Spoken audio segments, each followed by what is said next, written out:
to have local. No! Ah!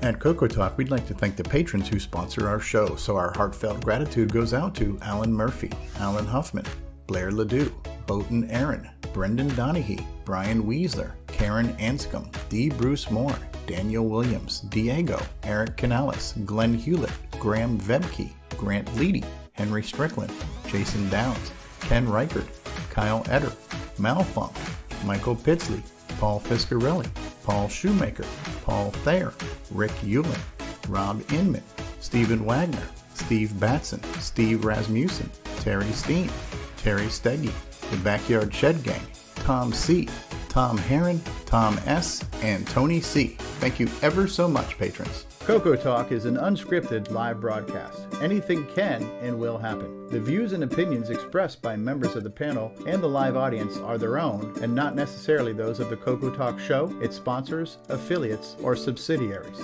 Open minds encouraged, sense of humor recommended. If any off-color comments were made, we're sorry.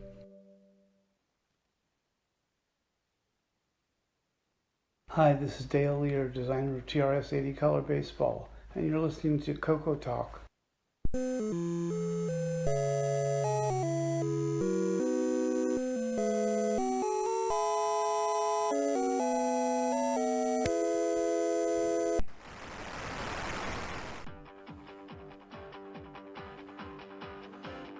Stevie re-recorded these intros today.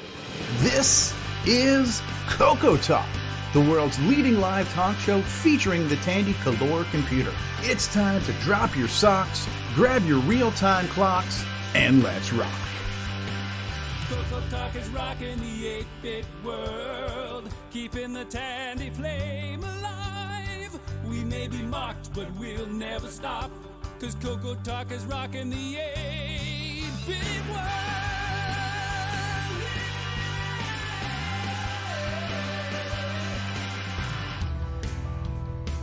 Welcome to CoCoTALK, episode 233.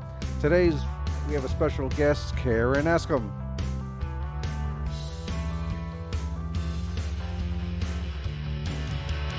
CoCoTALK is rocking the 8-bit world, keeping the Tandy flame alive. We may be mocked, but we'll never stop, cause CoCoTALK is rocking the 8-bit world.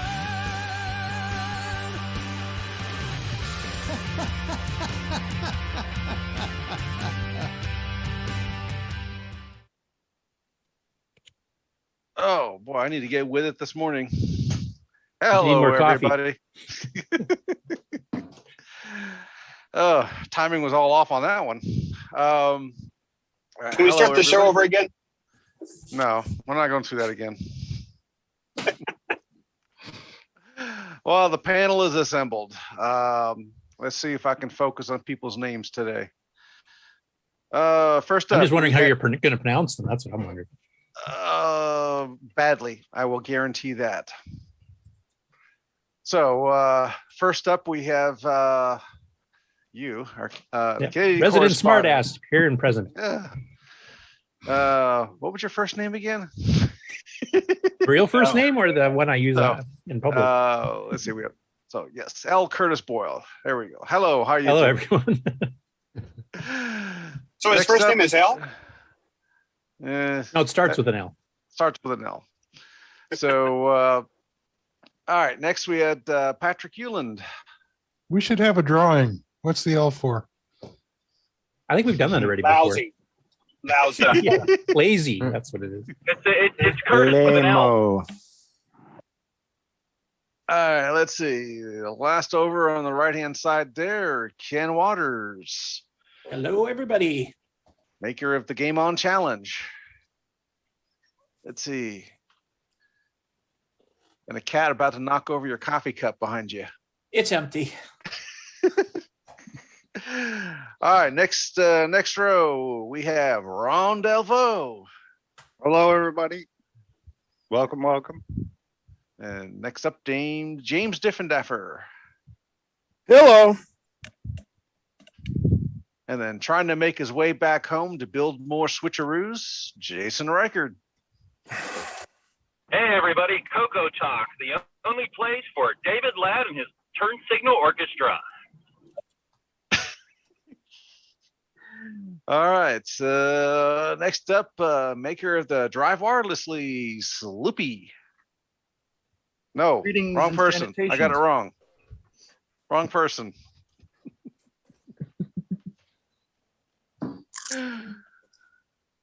Okay. Next up, Bill Noble. Haven't seen you in a while. Yeah, it has been a while. Oh, glad to have you here. Then we have Alan. Howdy, howdy, everyone. Okay, and then last on that row, our own Grant Leedy. Hey guys, how's it going? On my way up to Omaha, Nebraska, then going to Oklahoma City. Yeah, you just want to see my home get blown down. And then down at the bottom, sitting on a row all by himself, the one and the only. There we go. There's David Ladd. Hello, everyone. I hope you're going to enjoy the show today. Hey It's David, already- you ready for me to knock on your door in a little bit? Oh, don't worry, Grant. I'm ready for you. They'll I be have ready a- to greet you at the door. I have a Commodore VIC for you that I'm dropping out of my car. So, Curtis, I should run over it before I give it to you. Are you even going to slow down to drop it off, or are you just going to throw it out the window? Have you ever played the video game Paperboy? He's going to do that. He's going to wing it at the mailbox and hope it gets there. Yes, because I took all that effort to bring it up from Florida and store it because we didn't have a Cocoa Fest for a year. Okay. So today, Karen, how you doing? Hello there. Good to be here. Am I here? You Is this are real? here. This is real. And you see how just for these- our viewers, can you pronounce your name so that Mark knows how to say it in the future? Ciaran And your last name? Anscomb. There. There you go. Oh, sort of close. Good enough for government work. We're also expecting possibly some special guests to help interview Karen a little bit later, tier 2. They're not here yet. One of them I haven't heard from yet today, so I'm not sure if he forgot or got busy or whatever, but the other one said he'll be here probably about 20 minutes from now. So we'll introduce them when they get here as well. But basically, our guest, sorry, go ahead, Mark. Yeah, that's all right. I'm just trying to get all these views set up correctly here. You want me to vamp for a bit there and give you some time? No, go ahead. Go ahead. We'll get it. So anyway, our special guest today is Ciaran Anscomb, who is, of course, the author of Xroar, the author of this week's Dungeons High Score Challenge game. He also did Blockdown.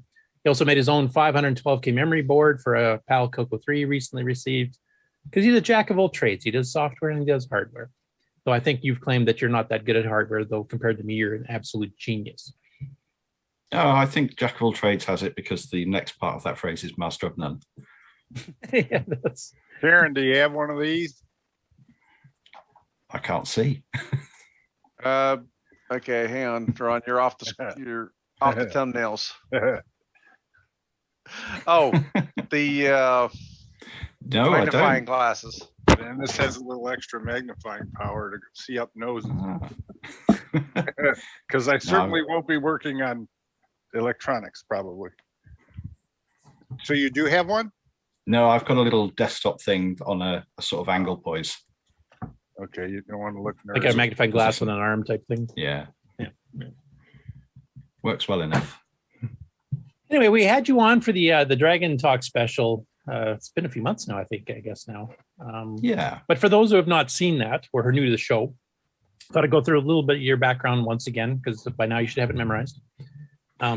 So I guess basically the first two questions we pay to I'll ask every interviewee is what got you into computers at the very beginning and what got you into, in your case, the Dragon? And is that your bedroom? So in reverse order, in random order, yes, this is my bedroom because I've got nowhere else to be in this house. There's a cat on the bed, but you can't see him. Probably around the early 80s. It's the usual story. I was sort of exposed to computers at school, BBC Micros, and a friend of the family had a Dragon 32. And one or other birthday, I forget which, a Dragon 64 appeared in the house. It must have been a couple of years after they released, though, because we wouldn't have been able to afford it otherwise. And like so many of us, that was it. I had a career in computers ahead of me. Okay. So was there a reason that you particularly wanted the Dragon instead of, say, a BBC Micro or an Amstrad or a Spectrum or something else that was probably more common and more popular at the time? I don't think I expressed a desire. I think I was always wanting to use this friend of the family's 32. That probably swung the decision. It was just a case of what we could afford, I think. That looked reasonable. Obviously, you'd have to ask my parents. Bring them on in. No, I'm just kidding. Okay, so then you this was in high school, I'm presuming at this time, or were you still now? That would have been primary school, Okay. so up to 10 years old. So it might have been in between the two. In fact, I simply can't remember. It was around about the transition between primary school and secondary school. Yeah. Okay, so fairly young, basically. Fairly young. And you immediately knew that. Now, did you originally want that for, like, did you get exposed to programming when you were in school and that's what got you interested in it? Or was it the games or? Yeah, to begin with, I think they had a BBC Micro at school, but they didn't actually have anything for it. So programming was pretty much all you could do. Like the next year, Killer Gorilla was around, which we don't have any other Brits on the, so nobody knows what that is yet. Is that a Donkey Kong clone, I'm guessing? It's a Donkey Kong clone. It's a very bad one, but it's certainly a Donkey Kong. Okay. So we learnt to type in little programs and away we went. BBC Basic was pretty good, but underneath it all was a 602. So I'm kind of glad that at home I had something a little nicer. And actually that brings up the next thing, because you obviously got into programming at an early age, both from school and then from getting the Dragon 64. What prompted you to get in machine language? Was it because you're trying to write games, or was it just a natural progression? Like I'm done learning Basic, I need something new, or how did that happen? Oh, it was almost certainly games, even just little ones. And, wanting to know how the machine worked. I think before I had an assembler, I was sort of stealing time at school, borrowing a book from the school library on 609 assembler, which they had, weirdly, and hand assembling stuff, which was like the scroll the screen up, down, left, right sort of routines that are really, really easy, but you've got to start somewhere. And eventually we bought another Dragon for whatever reason, which came with a disk system and had a cartridge with it that had a built-in assembler, and there we go. Okay, that's interesting that you got the cartridge version of the assembler, but you got a disk drive at the same time. Why? I'm not sure why. The disk co-resident with the DOS. Oh, it was built into the ROM at the same time? Yeah. So was this custom then, or was that something commercially sold? It was made that way. Okay, I hadn't heard of that before. Yeah, 8K drive, Dream Bug, the debugger, very, very useful. Yeah, I've heard of Dream, but I always assumed it was a separate product, a separate cartridge or a disk-based system. I didn't realize it was all those things. Oh wow, it was all those things. That's cool. And you guys had a better DOS than us anyway. As far as because you guys handled 40 tracks and double-sided and 80-track drives, and we were stuck with the ROM that never got updated from 35 tracks single-sided. Yeah, and I never had the original Dragon DOS 1.0, so I never encountered the 80-track bug, which would have really annoyed me. Well, we had that disk-based 1.0 bug where it actually would just randomly scramble your disk every once in a while and trash the directory track. So we had our own issues here too. That's why there was a rather hasty 1.1. What was your first exposure to the CoCo? It was probably another friend of the family getting a 16K CoCo 1 or 2 without extended basic. And being around their house, and trying to type in some of the things that I knew how to do on the Dragon, and everything I tried failing because it doesn't even There's not much you can do with accept color text. basic. That was one big advantage of the Dragon, actually, because right out of the box, right out the get-go, it came with both 32K of RAM. Well, actually, three things: 32K RAM, a real parallel port, which is much faster and much more compatible with printers, and of course, the extended basic being built in as well, which we used. We bought a little. Eventually, had a little Star LC10. Do you remember those? Yep. The nice little cheap home printer, and we used it a lot. Yeah, because there's like the Geminis and the Okadatas and the Epson FX and MXs and some. Oh yeah, I mean, I'll recognize all the names when I see them scroll past. Oh, we had a star. Yeah, that was one big advantage because I mean, on the CoCo we had the serial bit banger port. And of course, Tandy made their own printers, but they made darn sure there was a serial port on so you could use them. But as far as third party goes, there was a few that had serial ports built in, and you used to have to buy an adapter cable to go from our little 4-pin to 25 or whatever. I think it was pre-DB9.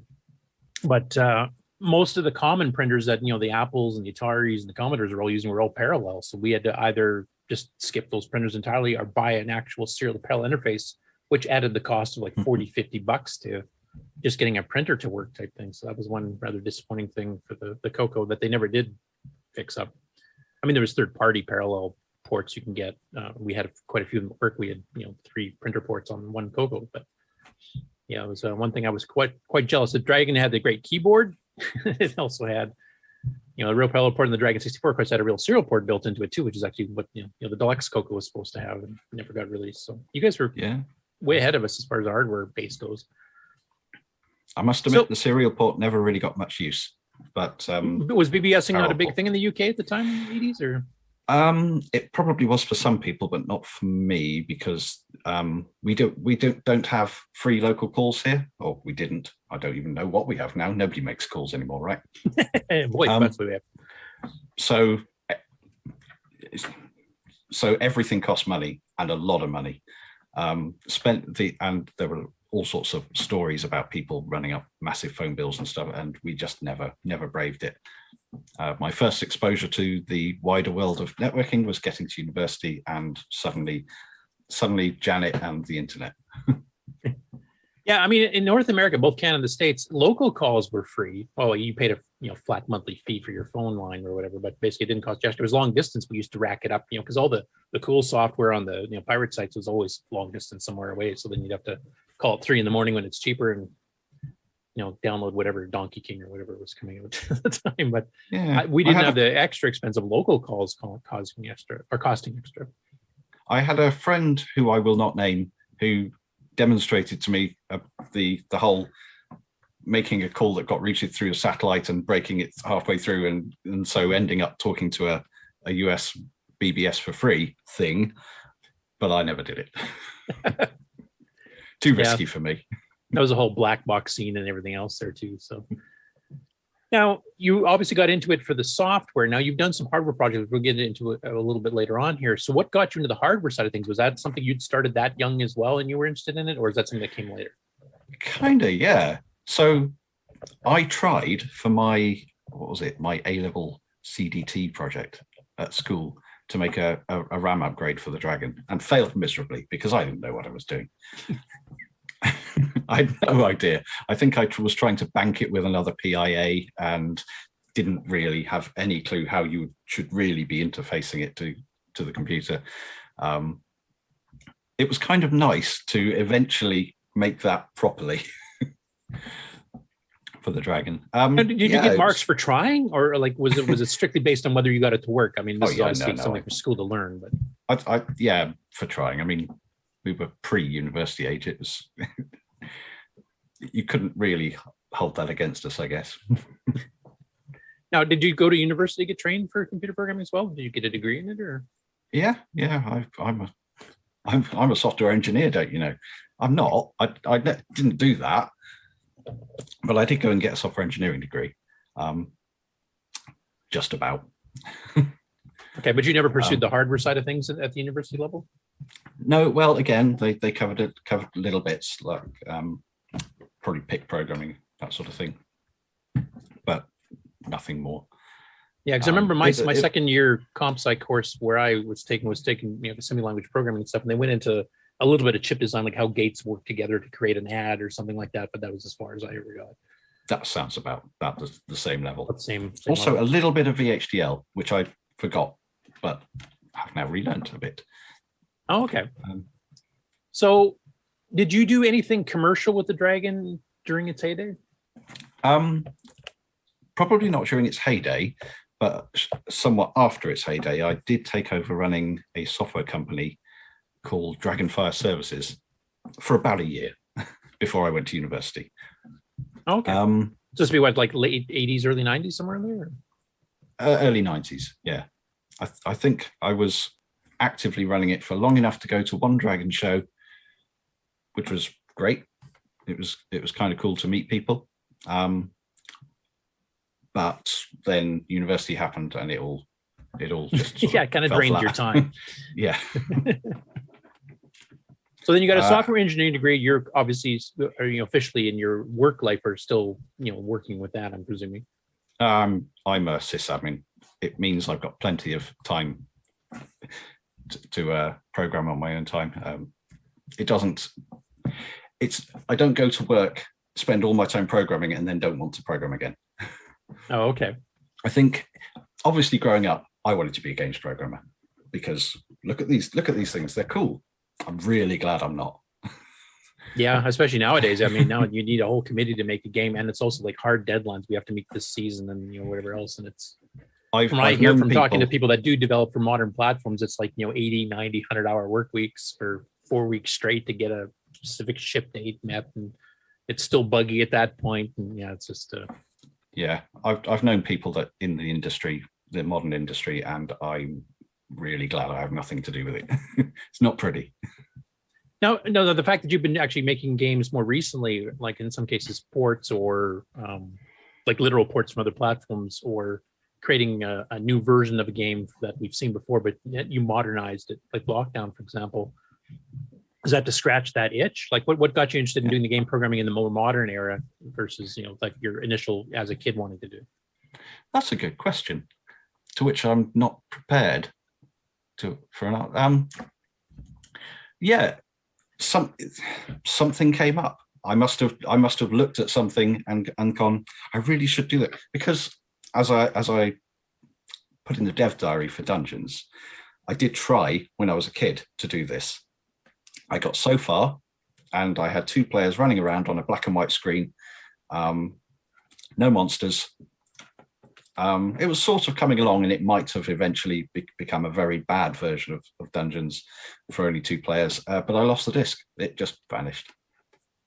Yeah, and that's crushing. You just go, I don't want to look at it again, type thing. Because redo everything.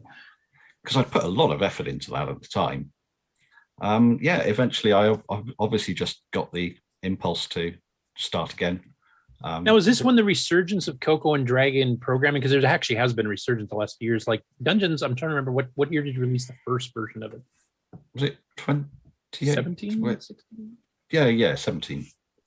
So, I mean, the resurgence had kind of started before then. Was that maybe what triggered it, that you saw, hey, these other people are developing stuff? And yeah, it was probably, I don't know if he's turned up yet, but Mr. Bamford's Flagonbird, he'd released that. And I forget the name of the guy who released Glove. James McKay, isn't it? Right. Yeah, those things started coming out, and people were putting the time in to make fully, commercial grade, really good quality stuff. And yeah, I could do that. Now, at that point, were you aware of only the Dragon side things? Because the ones you've mentioned so far have been stuff that was actually done on the Dragon specifically, or were you also aware of some of the CoCo stuff that was coming out around the same time? Probably, because I've been watching the CoCo stuff happen on the internet for quite a while now. Although it was probably not until 2000 plus until I really noticed that anything was online. That sound about right? I'd like to think it was my game site that did that, because that's roughly when I put it up and done. Take some credit, because yours would have been one of the first ones I saw. I think Alan de Kock has a a general link site of 6809 stuff, and you've got your game site, and those two would have been one of the first sort of things I saw. And then the CoCo 3 forums were running. Like Marcus Bloomish had his whole CoCo 3 page, and then later on I think Roger Taylor ran one. And could be. I'm remembering horrible green background forum pages. Yeah, that's probably Marcus. Right. So he did modernize it a little bit later, but. And I did join that, and so I've been talking to sort of you American people about CoCos and since about probably online since about then. Yeah, the Americas. So yeah, go ahead. When you did Xroar, you started out probably wanting to emulate a dragon, right? And then you just included CoCo later, or and then the other question I have is, was there ever an unraveled series for the dragon that helped you maybe figure out all this code, or how did the process work to actually figure out how to make an emulated CoCo or dragon? So yes, I wanted an emulated dragon. The inspiration came from Jeff Minter on his web forums, talking about this little handheld device, the GP32, for which emulators were available for all sorts of platforms, but of course not the Dragon. So I got a GP32, and that's what I wanted to happen. So that's what I made happen. Was this before Paul's Dragon emulator? Because he made an earlier one too, right? Paul Burgeon, I think his name was. Am I remembering that right? Wasn't there an earlier, before Xroar, there was another Dragon emulator back? There have been others. Oh, right, Paul Burgeon. Burgeon. No, way after. He'd written some for DOS, two that I know of. There's one. The first one is PC Dragon 2, which very much implies that there was a PC Dragon 1, but I don't remember ever seeing that. And then came T3. They were both very good, but they were kind of DOS specific. And T3 was even written in 386 assembly, I think. So porting that would have been. Bear. I think I did contact him once during while I was at university, and might have been sent the source code, but long gone. And as I say, x86 assembly. Yeah, that's kind of like Jeff Avasor here when he did the CoCo 1 and 2 and 3 emulators back in the 90s type thing. It was the same thing. Like he wrote it all in assembly at the time, and then other people much more clever, much more clever than what I come up with. But I've come up with something more portable. So I think mine has its place. Oh, definitely. But as Ron was asking, like, did you develop specifically to be Dragon only, and you just added CoCo as an afterthought later, or was that designed to do both at the same time, since the machines are fairly similar? I almost certainly focused on the Dragon first. But it wouldn't have been long after before making CoCo 1 and 2 work, because it really is not that much to change. Other than artifact colors, but you've actually got one of the best emulations of artifact colors out of all the emulators, to be honest. Oh, there's a story there. Please proceed. But the other question was something I need to be reminded Unraveled of. series. Unraveled, right. Inside the Dragon was an Addison Wesley book released for the Dragon, and it's considered to be the Dragon Bible. That's the one by Duncan Smead and that other guy? Right. Yep. Yeah. That's right. I've referenced that book so much, my original copy completely fell apart. I've got a new one now, signed. Oh, cool. Which is nice. Yes, and that's great. It sort of describes everything in the main text of the book, but writing an emulator, I have been reading that since I was a kid, so quite a lot of it was familiar. For writing an emulator, it's the data sheet. It's all just reading the data sheets and understanding of the actual chips themselves. You mean, get the hardware timings right? Yeah, the 609 data sheet is very good. It's got a complete flow chart of how all the instructions work. It's not entirely accurate, but some other people online have inferred what the real behavior of some instructions are. So before the stream started, there was a little discussion off air about non-valid memory address accesses, yes. I think, addresses.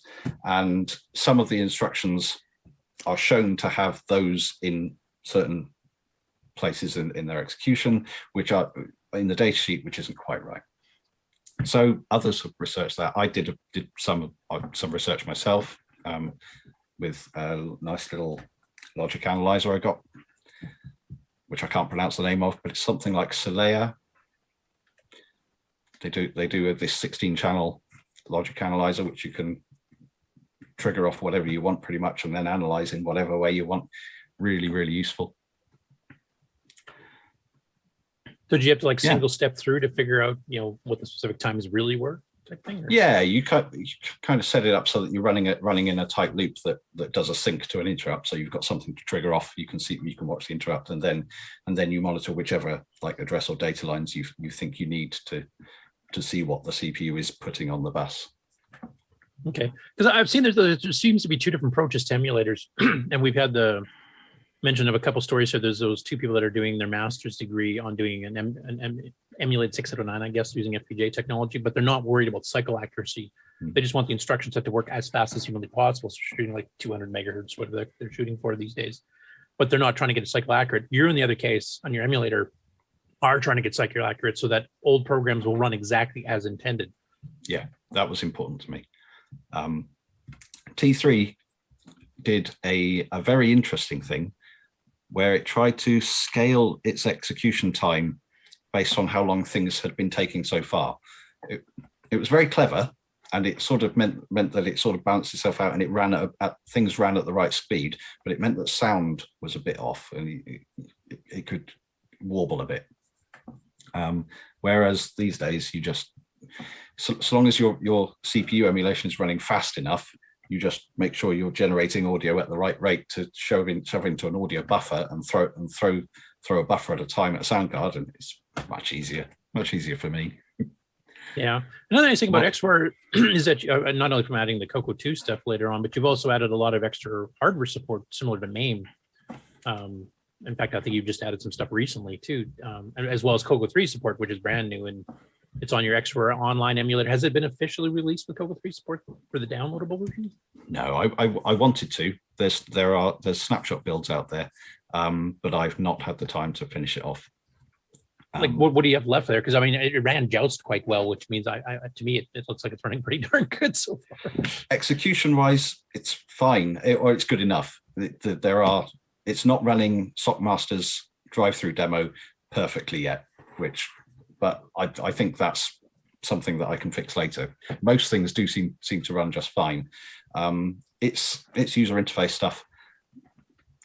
Is it the gimme? Is it the gimme that's the clever part that's hard to figure, or what? Well, yes, I think it's the timers on that chip that I really need to finesse. But most of it is good enough. And say most games work. Nitros 9 works. Well, that's all that matters. But I need it to, before I can make a proper release, you need to be able to make proper snapshots that you can reload in, because I use those all the time. They're useful. Yeah, and your current snapshot would be set for like 64K, whereas on through the MMU, you have to save the MMU states and the task register states and all of memory and. Yeah, and my current snapshot format wasn't encapsulating all the information about those other bits of hardware that you mentioned, like Tormod Volden's NX32 and Mu. It was just ignoring those. If you tried to snapshot one of those, it wouldn't have come back. Now it does. And then there's the Gimme X. Maybe someday. Yeah, I don't know. That's feature creep, Ron. I know. I'm sorry. I'm sorry. But in the future, because you have done a lot of third-party hardware support, I think that's probably something you would consider adding. But you want to get the core done, as best as you can first.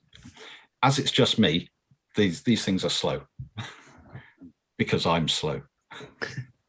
Not just finding the time and inclination to do it. That's it goes in bursts. At least that's what it does for me. I'll go for like a month just hardcore. I'm working every night on something, and then either work gets in the way or personal life gets in the way, and then you just kind of drop it for a little bit and come back to it.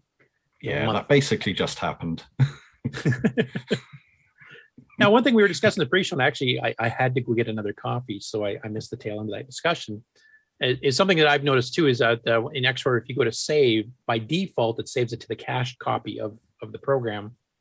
And then if you exit out and you forget to reset the setting, any changes you did disappear. Now, you were about to explain on the pre-call exactly why you chose to do it that way.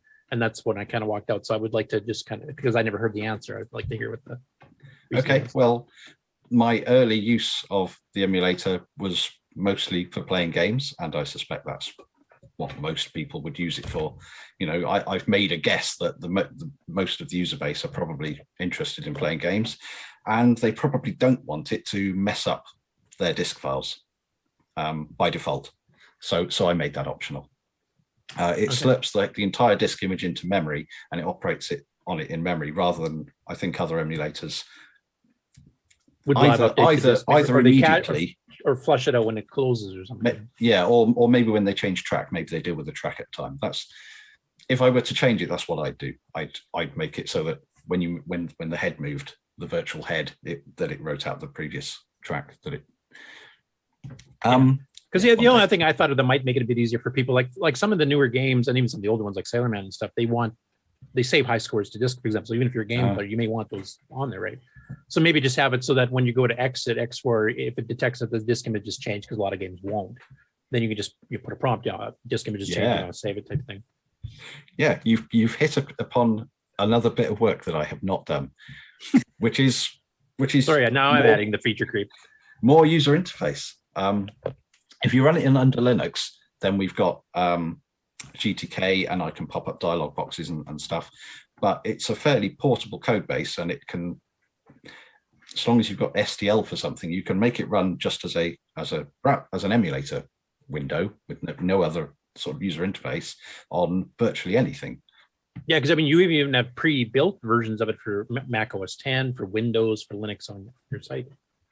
And to present those dialogues, those pop-ups, I need to create the same code for all the things that it gets supported. Or I need to make it overlay onto the screen like MAME does. And I haven't done that work yet. Okay. That's really all it is. There are lots of things that I'd like it to go, you sure about this? Or at least give the option to do something where at the moment I'm erring on the side of caution, like that. What about having a blank disk so that you could save data on it? Is that an option? Currently? You can create a blank disk, and by default those will write back because obviously you've created it. It assumes if you wanted to create it, so obviously you want to write it. Yeah. Okay, well, we're going to rewind a little bit back to the games that you've actually been producing lately. One of which is our game of the week. So, as far as what you would consider commercial game grade releases that you've done, is it just Dungeons and Blockdown at this point, or have you done some other ones? Just the two. Okay. I don't even know if I have anything half done. Lots of tech demos where I've gone, I wonder if I can do this. Yeah, you've actually got some videos on your site there. Like you've got some hardware scrolling using tricks on the SAM and the VDG type thing. Yeah, and I did a sort of horizontal scrolling shooter demo just to see if I could, and to see how much time I had left in a frame, and that sort of thing. I haven't put as much effort into those things as Stewart Orchard has for his, because he's come out with his Return of the Beast, which is amazing. Yeah, no. I was pretty impressed when I saw that for the first time, that's for sure. So in the case of Dungeons, that's actually a port of a game from which platform originally? The BBC Micro and Electron. And has it been ported to other systems as well, besides the Dragon and CoCo? I think other people have done rewrites for some other platforms, but the only one I remember seeing was for the Game Boy, possibly the Game Boy Advance. I forget. Not many. It's not that well known a game. Which is surprising. I mean, it's like at first glance, it looks like a Gauntlet game. It supports up to 4 players. So you have one on each joystick, and then this keyboard split between 2 people, kind of like Gauntlet 2 did on the CoCo 3 or Rampage did, etc. Or Gauntlet 1 did. They had 3 players. But it actually is unique to Gauntlet, and it's actually, to me, a better playing game because of this. Like Gauntlet always trapped the 4 players on the same physical screen. So if somebody ran to one edge and somebody ran to the other edge, then you both got stuck. You couldn't go any further. And this one actually gives you the little panes for each player. You can be in completely different areas of the maze, which is a really good game mechanic. To me, it makes it much more fun, and you can actually split duties. Like, you go get this stuff here, and I'll go take care of this stuff over here, rather than everybody have to like follow the party around type thing. Yeah. So what was it that inspired you to pick that particular game to port? So we played that at school a lot, as in a lot. And it's just always stuck in my mind. And probably, the best game I thought I played at school around those times was this, because you could have 4 people at once, all crowded around the keyboard. The BBC Micro's keyboard was a little bit better, and it could support more keys being pressed at the same time. So everybody was on the keyboard for the BBC Micro version. And all 4 at once? Yep. Holy cow. Somehow you manage. You'd always have, people crouched in and one person reaching over like that. but you made it happen because you wanted to play the game. 4 players at once. I mean, come on. Yeah, 4 players at once. It got a little bit better on the BBC Master, which had a numeric keypad on the side, and so for the Master version, some of the keys were moved over to that, a little bit more comfortable. That's the reason. I just loved it when I was a kid, and always wanted it to exist on the Dragon. So I eventually made it happen. So did you base this just on seeing the game running, or did you have access to the original source code? Did you get permission from the original author or anything? Like, how did that come about? How did the coding goes? No, there's a reason why it's all free to download, and why the tapes that I sell to people are all at cost price, and that's because I ripped off everything. That's not quite true. Ported. All the code is mine. I didn't make reference to any code.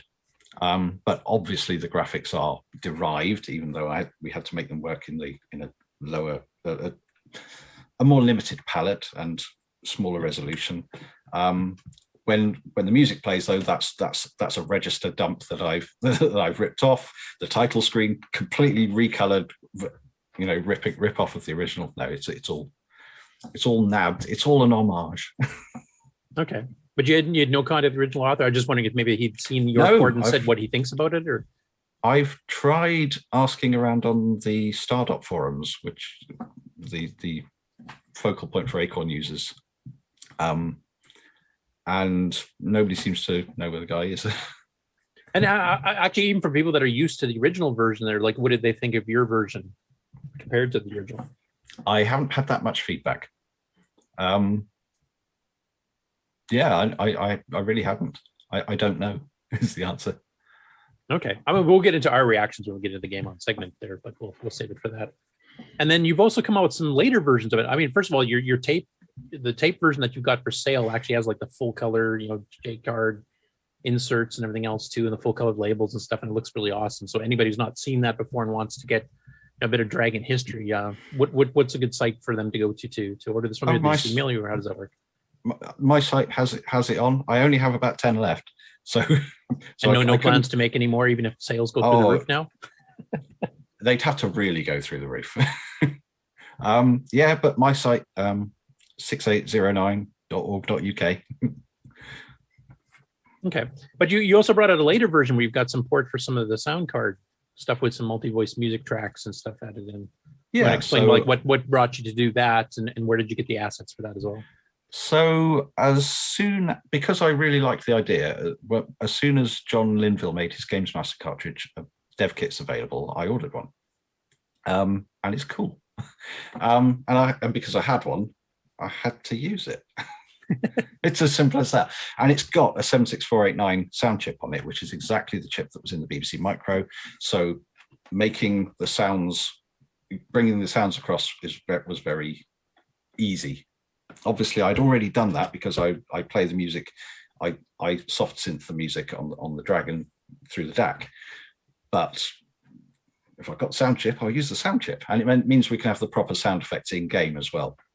The in-game sound effects for the normal Dragon CoCo version are limited. That's kind. That's a kind word. And Beeps you and kind of got it chirps. to flesh out. Now you've also added GMC support. We were talking about hardware support in Xroar. I'm assuming for helping test that type of thing, and then of course you could compare it with the real. Yeah, thing as well. and the reason support for it is in Xroar is exactly the same reason. I had one. I had to make it work. And then you even did a version that's been slightly modified and optimized for the CoCo 3, like alternate color palette sets. And so that's the cartridge. That's the same one. The at the same time as I was doing the Games Master version, I added a few little tweaks that if it detected a CoCo 3, it would slightly adjust the palette so you've got a proper black background and things like that. Okay. Allow you to select between RGB and composite rather than the artifact color modes. To get more pure colors. So did you actually change the resolution to use the Gimmies 128 by 192? Yeah. Yeah, because basically it maps the same. I know Nick's used the same technique on some of his. I think I had to, because otherwise you can't change the palette. Is that right? No, you can change the palette, but you can't change the border. That was You still have that white or it. green box around it, which Nick absolutely hates, which is why he's That was probably it. I wanted to get rid of the border as well. There you go. That'll be it. There, you two are peas in the pod on that one. Good man. I like him.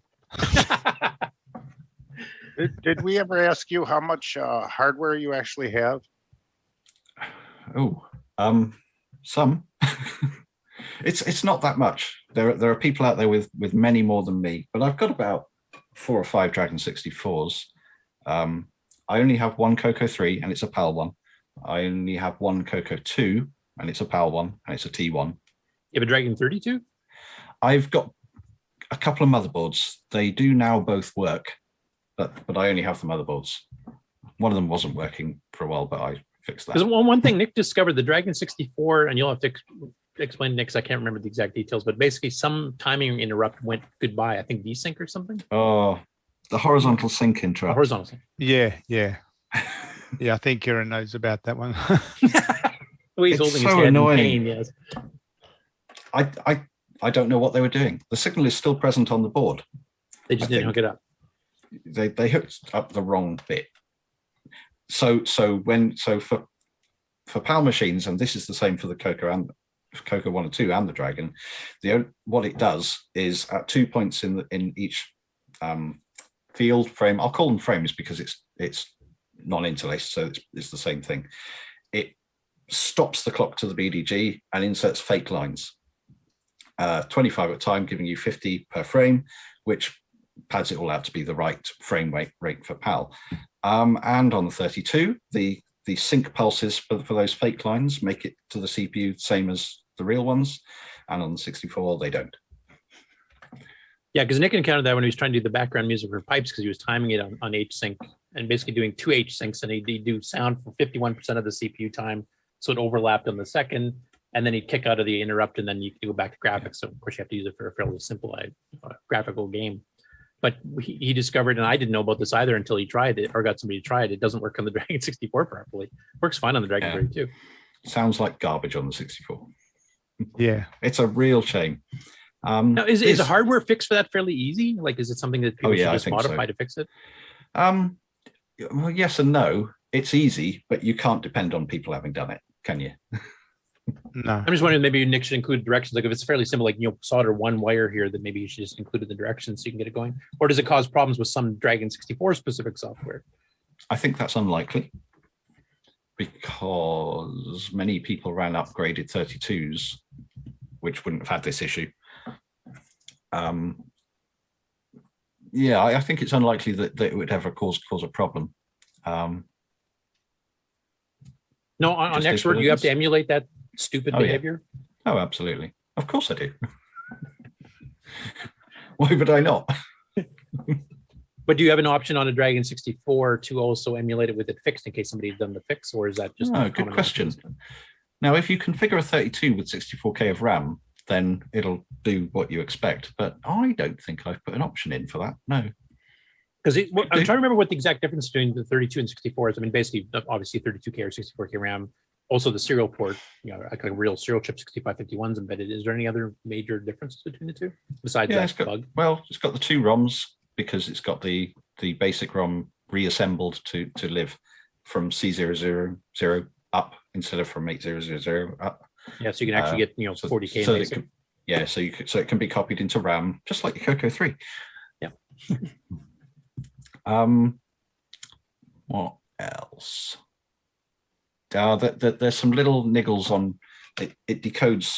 You know, there's the 3 outputs from the SAM, the S lines that specify which memory region is being accessed. Which are ROM, which are RAM, that type of thing. Yeah. Those are decoded slightly differently on a 64. But not much else that I can think of. But then I'm not the hardware guy. So then now Dungeons, I'm assuming you did fairly well with that. Like, did you take it to trade shows like the Dragon meetups and stuff and sell some of them? Like, how many did you sell? Were you surprised at how they were selling type thing, or was it more just you're curious? So I made the first. I think I took a pre-release version. So this would have been during 2017 to the next Dragon meetup at that time to show.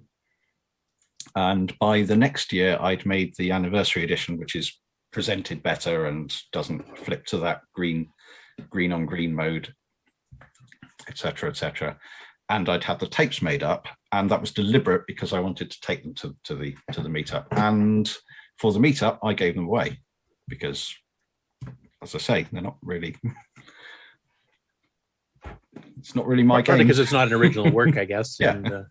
And I just thought it'd be nice to do. And was it fairly well received? I think people were just bemused, to be honest.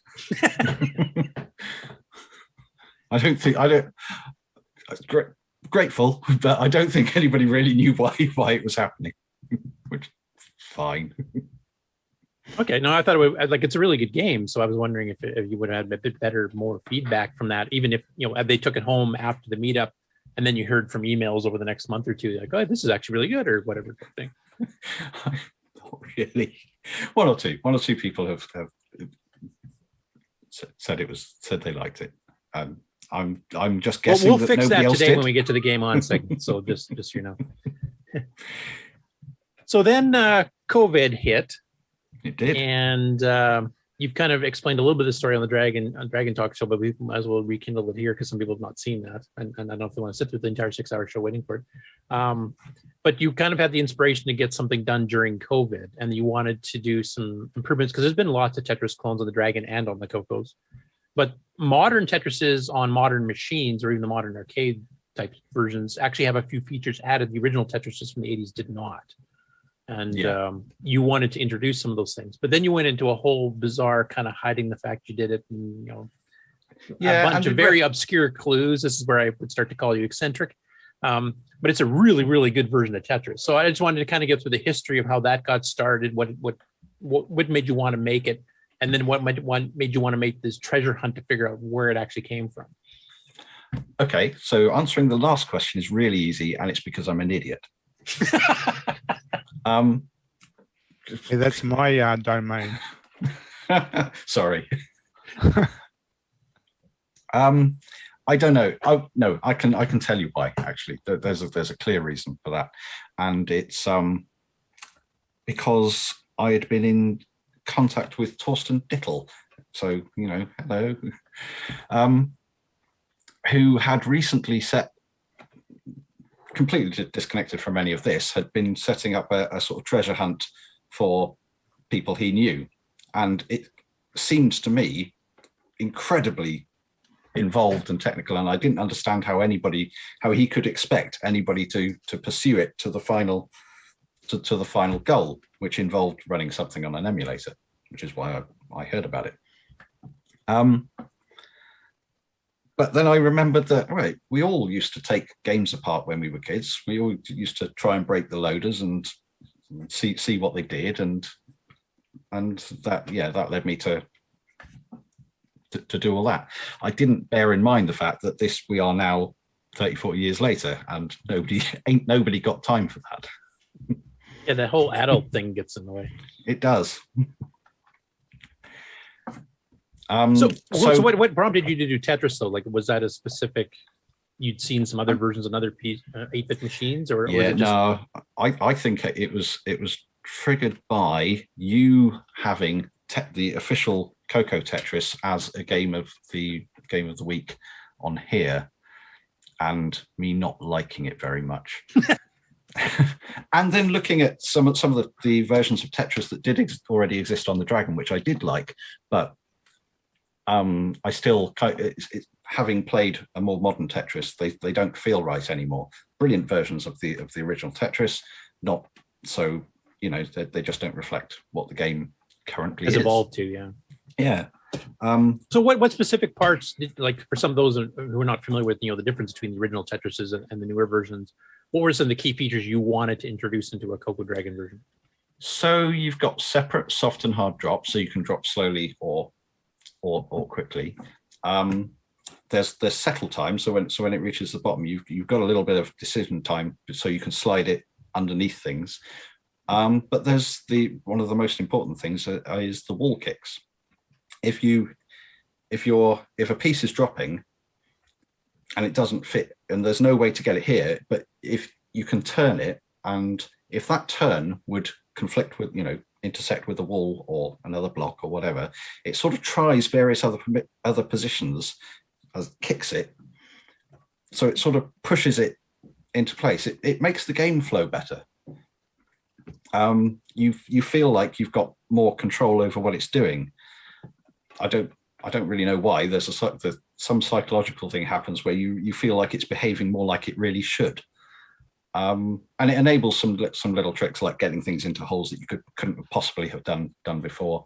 The T-spin being the archetypal one, where the T piece can slide in and clear lines where there was no way it could have done so otherwise. You can there are situations where you can clear up to 3 lines that you couldn't have got to otherwise, and they score bonus points because they're hard. Okay, and then you have simultaneous 2-player, which is not one I've seen on a CoCo Dragon version before, that are side by side. Right. So Sarah Bergen's Tetris, which is Tetras on the Dragon, does let you play two-player side by side, but it didn't include I don't believe it includes the competitive element where you where by clearing multiple lines you throw garbage at the other player. Which I wanted to be in there because that's fun. And I watched quite a lot of. Have you heard of Tetris 99? I think it is. Yeah, in fact, I think I have on the shelf. No, I have Tetris Elements. Sorry.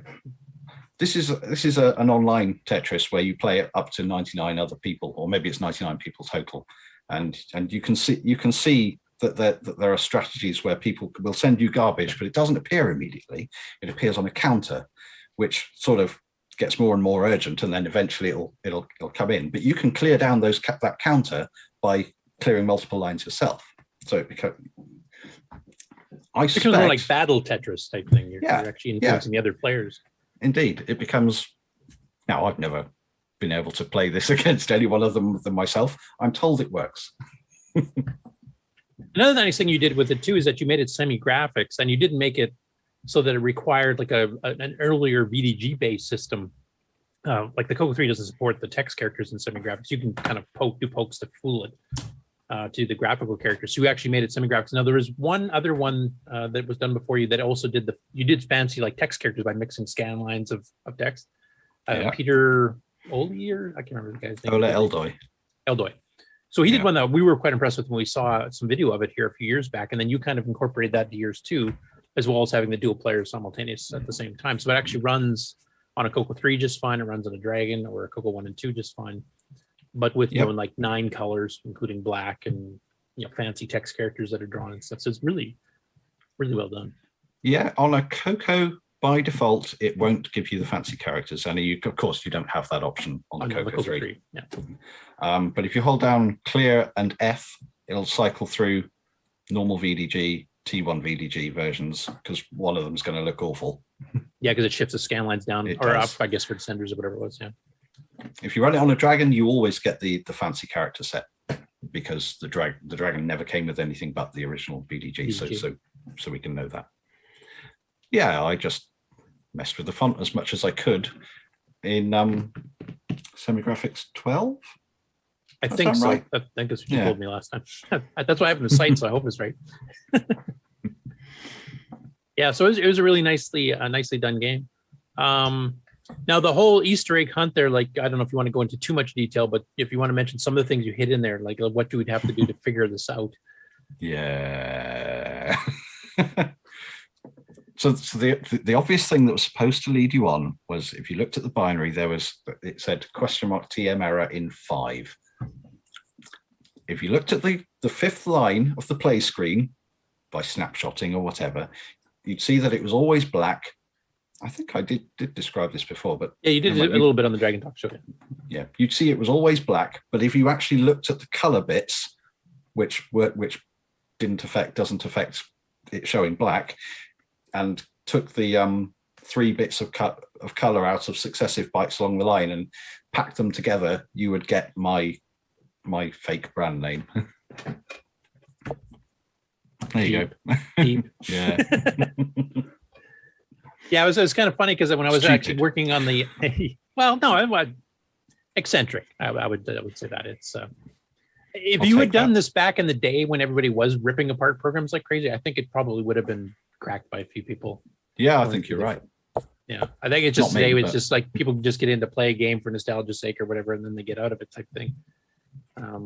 I mean, I've done some disassembly of some games, but that's because like the game runs too slow, and I want to optimize it, for 6 or 9 or something like that to do it. But I even then I don't disassemble the whole thing. I just look for core routines running in MAME in the debugger and stuff, and try to quickly patch them on the fly.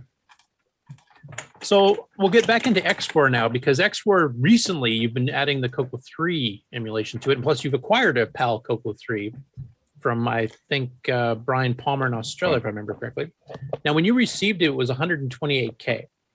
Mm-hmm. Now, was there anything else wrong with it at that time, or did you get a fully working 120? It was a fully working 128 CoCo 3 for almost no money at all. Like a nominal amount of money plus the shipping from Australia, which was the most of it, because Brian Palmer's ace. And did you get anything else? Did you just get the CoCo 3? Did you get some other things like deluxe 2-button joysticks or anything like that? Or? Oh, good question. I have a deluxe 2-button joystick, and I can't remember whether he threw that in or if that came with something else. Don't know. Okay. Sorry, Brian, if you did. Well, he's a regular viewer here, so I'm sure he'll pipe in at some point. So then you got it. I'm sure you fiddled around with it a bit, and then you decided you needed 512K at least, because a lot of the newer stuff requires it. Nitrous 9 runs a heck of a lot better with 512K. So what prompted you to actually design and build your own board as opposed to just try to order something from somewhere else, since there were several vendors around at the time? So again, lockdown. This happened, last year. I had a lot of time on my hands. Not because I wasn't working. I've been very fortunate. I was able to work the whole way through, but I didn't have any travel time, which made the evenings just so much nicer. You can suddenly get things done. Whereas if you've been traveling even for an hour and a half, you just don't feel like it, or I don't anyway. I don't know. It seemed like it would be a lot of money and I could learn something if I did it myself. So, and how successful, like, did you get this done first try? Did it take multiple iterations? Like, how did it go? And where did you find the knowledge of what to do to get it to work?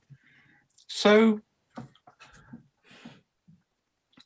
think it was pretty obvious from looking at the schematic of the CoCo 3, how it should connect. It was just a case of figuring out which lines connected to which, address lines and where the data bus was connected and stuff like that. Jim Brain had posted his completely through-hole design based on 2 chips, I think, for as Creative Commons, and I did look at that and see, this should be easy. Well, actually, before you go further, did you use static RAM or did you use dynamic RAM like the original ones did? I use static RAM. It's way easier, but I did choose to use a single 16-bit wide static RAM, which gave me something to do. Okay. And then sorry, go ahead. I think the Boomerang might do that, but I don't know that because I've only seen pictures of the Boomerang. It looks like maybe it's only got 1 chip, and I don't know how it's designed, but there were no obviously available designs that used a 16-bit wide SRAM, so that gave me something to do. Okay. And then when you actually ended up making it, I remember you posted when you had it working, then did you decide to make some extra ones to make them available to other people in Europe just because shipping is cheaper locally within Europe? Or was it just because when you order the board, you have to order a minimum amount? Yeah, it was a minimum amount. And you got, even the SRAMs were, you could buy them 3 at a time, you got them cheaper. So I might as well have. And I figured that I'd probably screw up. Yeah, I'm kind of glad that I didn't. So you did get it done basically the first try? Yeah, pretty much. I mean, I had to revisit it with the soldering iron a few times, but it worked. Oh, cool. And you've had no issues with it, timing wise, or anything else? Everything seems to work fine? Everything seems to work. I mean, new SRAMs are really, really fast. So yeah, that's true. and have you managed to sell, like, I think you had an order of 10 or something, I think? Oh no, I only had about 3 or 4 total. 3 or 4. And one of those I haven't made up, so I've only got two to sell. Then this isn't a commercial proposition. Thing, This is just I have some. If somebody in the UK needs 512K, have it for the price it cost me. Okay. So I got another question since we're talking hardware again. Have you spoken to, or what do you think basically of Ed Snyder? I can't remember if I've spoken to him. I must have done. He's been on Discord, hasn't he? Yep. He pops in must have done in passing, but I can't remember. He seems all right. Yeah, he's rather busy. Yeah, he's never around anymore, but he's quite a guy. Yeah. And actually, thanks for interrupting there, Ron, because this actually brings a chance for me to check in. And Stuart's here now. So Stewart Orchard, of course, is another Dragon developer we've had on before for an interview. So welcome, Stuart. Volume, I haven't checked it. Oh, you're really quiet. Can you not hear me? Hold on. I can barely hear you, so if you can turn your volume up, that'd be awesome. How's that? Yeah, that's not bad. I can hear you now. Bit better? Okay. Hi, Ciaran. Hello. Nice to see you. Likewise. So you two have known each other for how long? I mean, I don't think you've met in person too many times, but how long have you been in contact with each other within the Dragon forums, et cetera, or just in general? I think I joined the World of Dragon forum in 2014. So your volume cut out again there, Stuart. Oh, it keeps throwing it. The volume keeps dropping itself back down. That's weird. I must admit, this is the first time I've tried this on a live laptop. That just kicked out again. Oh, right. sounds like he's got a broken connection on this microphone. Stu, yeah. Go to the PA. What is it? PAVU control. Yeah, I've got that open. Make sure your input device is not set to automatic or so. Oh no, I'll tell you what. You need to set a level there, and in the Zoom settings, make it not automatic, because this was doing it to me as well. Pain in the hole. Live tech support, folks, only here on CoCoTALK. It's my job. How was that? Oh, that's too loud. No, that's not too bad. As long as you're not distorting. Okay. I'll keep the volume control open just in case. So anyway, we're back to the question of how long you guys have known each other, and how did you guys get in contact with each other as far as both being, Dragon people and both, developing games in recent years, and not the original ones that Stuart did back in the 80s. Oh, you're asking me. Yeah, we'll have seen you on the forum, but we didn't meet until the first of the recent Dragon meetups, I think, where I probably gushed like a fanboy because I loved Rotab so much. So about that long. What's that? Some years. 2017, 16? 5 years? What's been 4 or 5 years? Yeah, something like that. Yeah. And do you guys exchange coding ideas and stuff? Like I know in the CoCo community, we tend to try to share code between us, like Paul Thayer and Simon Jonassen, and a bunch of others have shared code, just to help teach people that are getting new into assembly language and stuff. Do you guys do the same thing in the Dragon community? I think we both have like a geeky interest in the more sort of obscure technical aspects of the hardware. So think we've swapped ideas quite a few times on that front. Probably only stuff that we're both interested in and no one else is, I suspect, sometimes. Yeah, that sounds about right. And Stu, have you also helped him like debugging Xroar? Like if you find some weird quirky hardware trick you've done that doesn't work on the emulator, you notify him and what to fix type thing? Or? I think fairly early on, sort of after I joined the World of Dragon forum, I started looking at video timings and H-sync timings and sort of the times of interrupts through the PIAs, that sort of thing. So whenever I sort of study this sort of thing, I sort of make sure I sort of feed it onto Ciaran just in case it sort of has an effect on Xroar. I think I produced like a test card sort of program which sort of highlighted sort of video timings sort of visually so you could see it on screen, rather than just sort of boring oscilloscope measurements, just so you could run something on the emulator and run it on hardware just so you could see if things lined up. And I definitely used that. Right. There were there's at least one or two off by ones where things weren't quite right. It's hard to find them, especially when you've got interrupt latency involved through the PIA. Yeah. And I remember doing something very bizarre. I can't remember how I did it now. Actually finding where within an instruction interrupts actually occurred or were cleared. Oh, your audio kicked out again. Yeah, I can actually see the slider just throw itself back down to 0. It's really weird. I don't know how much of that you caught. Nope, you've gone again. What if I just hold it with my finger? How about that? I produced a program that would reveal where within an instruction an interrupt actually occurred and where it would be cleared. You could actually move a timing through an instruction to actually get different sort of effects of when an interrupt was cleared and when it was set, and you could actually sort of use that to fine-tune the emulation. I think I used some overly dramatic analogies at the time I did it. I said it allows you to probe the fine structure of matter like in a particle accelerator or something along those lines. But I included those in the video timing tests, I think. Oh, well, then I'll have used them through that. You weren't ringing a bell until you said that you included them in the test. Well, we had some weird effects whereby it was to do the keyboard scan and interrupts getting missed on real hardware. And it just so happens that the Dragon keyboard scan routine causes the machine to drop IRQs, which wasn't happening in Xroar. You could sort of you've corrected it since then, but just the very act of reading the keyboard would clear an interrupt before the system would detect it and actually fire the handler. So you don't actually get your 50 interrupts per second on the Dragon if you sort of mash the keyboard.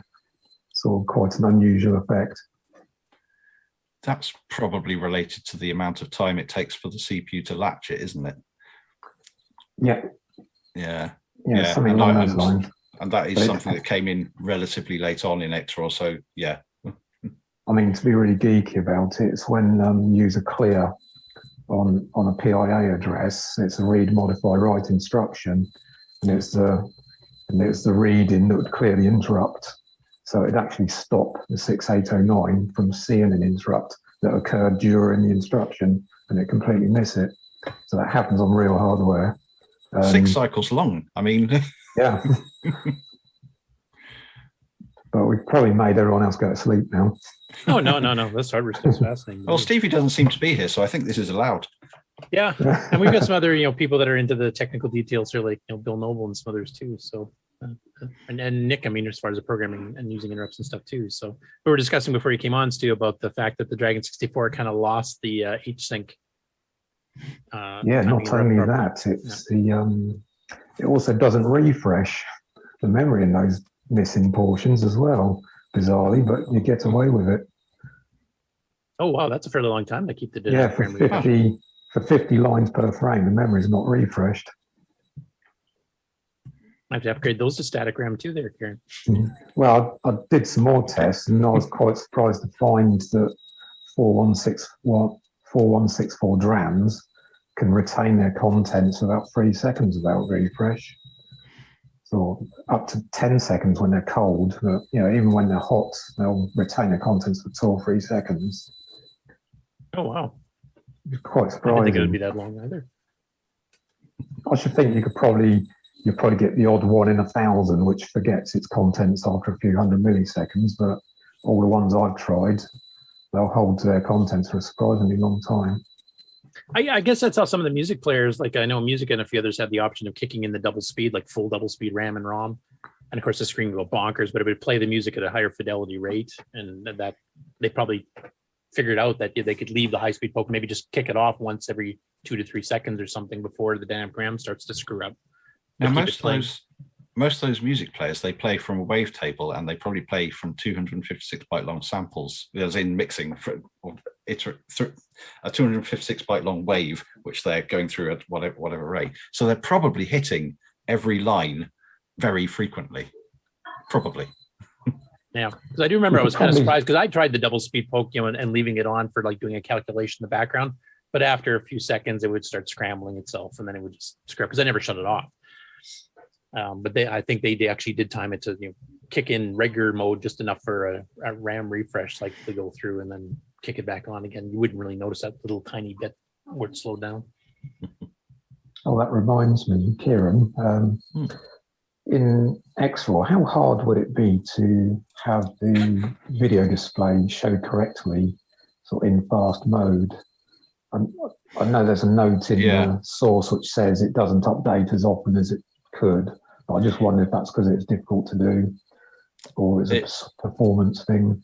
It would mean that every CPU cycle would also be associated with a call to the video code, because it's what appears on the data bus, isn't it?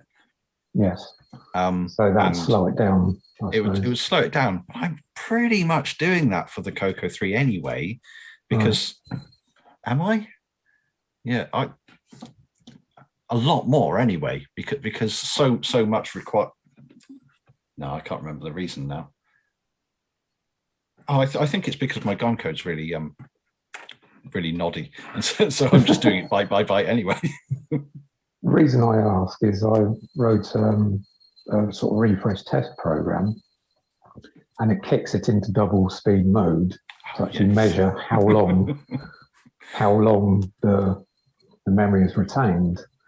But while it's in that mode, it actually displays a text screen, sort of showing you what's going on. But of course, that'll work on real hardware, but sadly not yet on Xroar.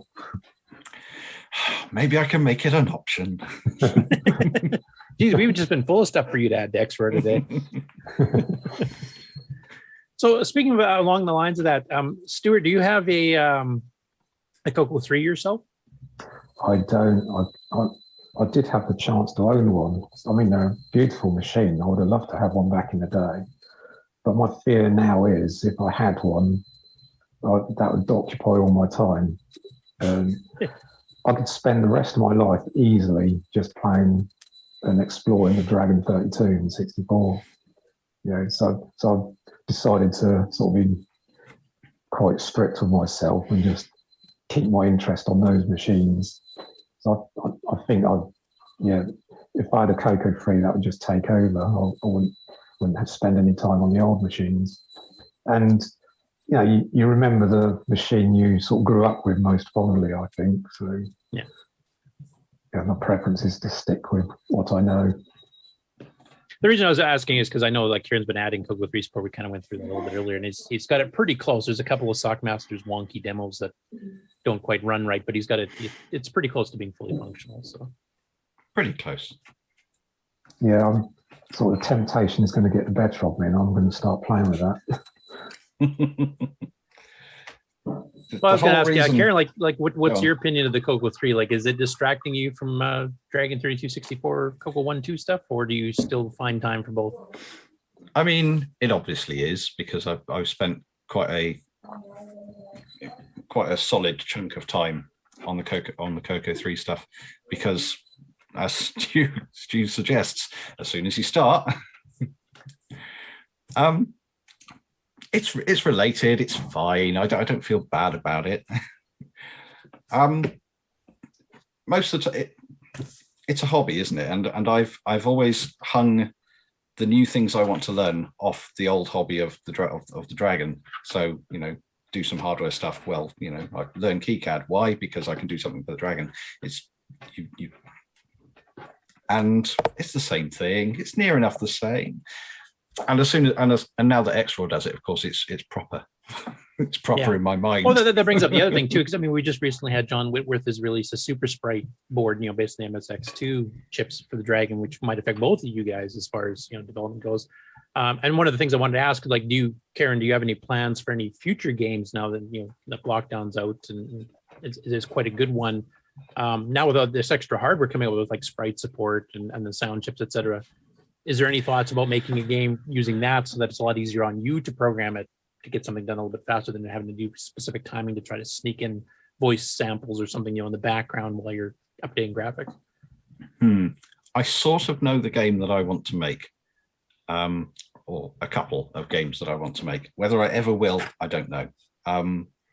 One of them I would love to make using the SAM hacks that Stu rigorously documented quite recently, because you can do some cool stuff with that.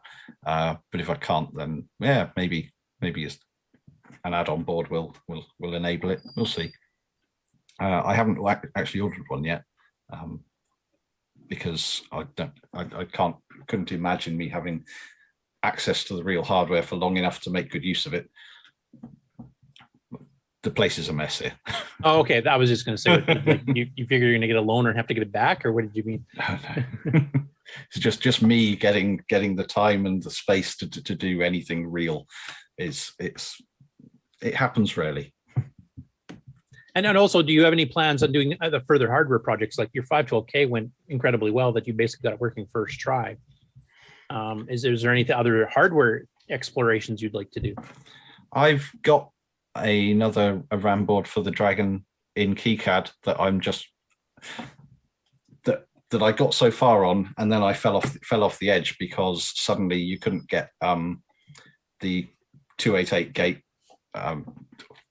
whatever they are, Xilinx chips from, or at least you couldn't get them from the Chinese manufacturer that would have built the board for me, which is what I wanted. I think I've had my fill of soldering surface mount components on. At least if I can get somebody else to do it for me, it would be great. And that just hit a dead end. I could re-engineer it to use something else, but I haven't got around to it yet. In theory, that was going to tie into a palette board for the VDG as well, where I'd have comparators hanging off the Y, R minus Y, B minus Y lines, and then sort of have programmable palette output from that. But yeah, I have a question for both of you guys. And maybe this is dumb, but I'll just say it, and then you got say what you got to say. You know how the CoCo 3 is the next step from a 1 and 2. Have you thought about doing with the Dragon, the Gimme X or the Gimme type of thing to it, so that it can handle more memory and do interesting things? This starts to get into the old question, doesn't it, of when does it become not a Dragon anymore? And yeah, and you guys have like the Move board, which supports the extra RAM. Yeah, people have already made a lot of these things, often separately. The Move board gives you more RAM. This Super Sprite board will give you great graphics and sound. Is there any RAM on it? I can't remember now. There's what is it, 120K of static RAM? Oh well, there you go. It's your there's your all-in-one. I can't remember. I can't remember if that's for the video specifically or if that's actually for your own use. I can't remember. Of course, you need a faster processor to take advantage of sort of the extra memory and the sort of higher graphics resolutions. Yeah, and I always kind of like the 68K, didn't you? Yeah. Well, it does somewhat, but I mean, the fact you have an actual hardware sprite on there too means like a lot of your graphic stuff you don't have to do on the 6 CPU anymore. You can just pass it off to the sprite chip and let it do the masking and backgrounds and all that kind of stuff. So it might be a bit of a trade-off. You might be able to gain stuff. Plus your sound, you don't have to do that under CPU driven anymore. You just, here's 3 voice samples, go play them. So you might gain the speed back enough more so to actually free up the 609 for doing, better AI or whatever else you want to do in the game itself. So there are lots of possibilities. Yeah, the starting the hobby thing is a thing we've been talking about on here too. And when does it go too far? But I think the Dragon had the same situation that CoCo did, where it is a machine that in its native land, I think was filled with more hardware tinkerers than some of the other machines out at the time. Like here in North America, especially, there was a lot of hardware tinkerers. There was tons of articles in Rainbow and Color Computer News and Color Magazine of adding inverse case switches and single stepping things that would halt the CPU and all kinds of hardware stuff. Whereas some of the other machines tended to be more game oriented. You'd get a magazine and be like, this game's here and here's a review and whatever else. And there seemed to be a lot more hardware tinkerers on the CoCo side than most other 8-bits. And was that the same with the Dragon in the UK as well? Or I think it's fair to say it was, yeah.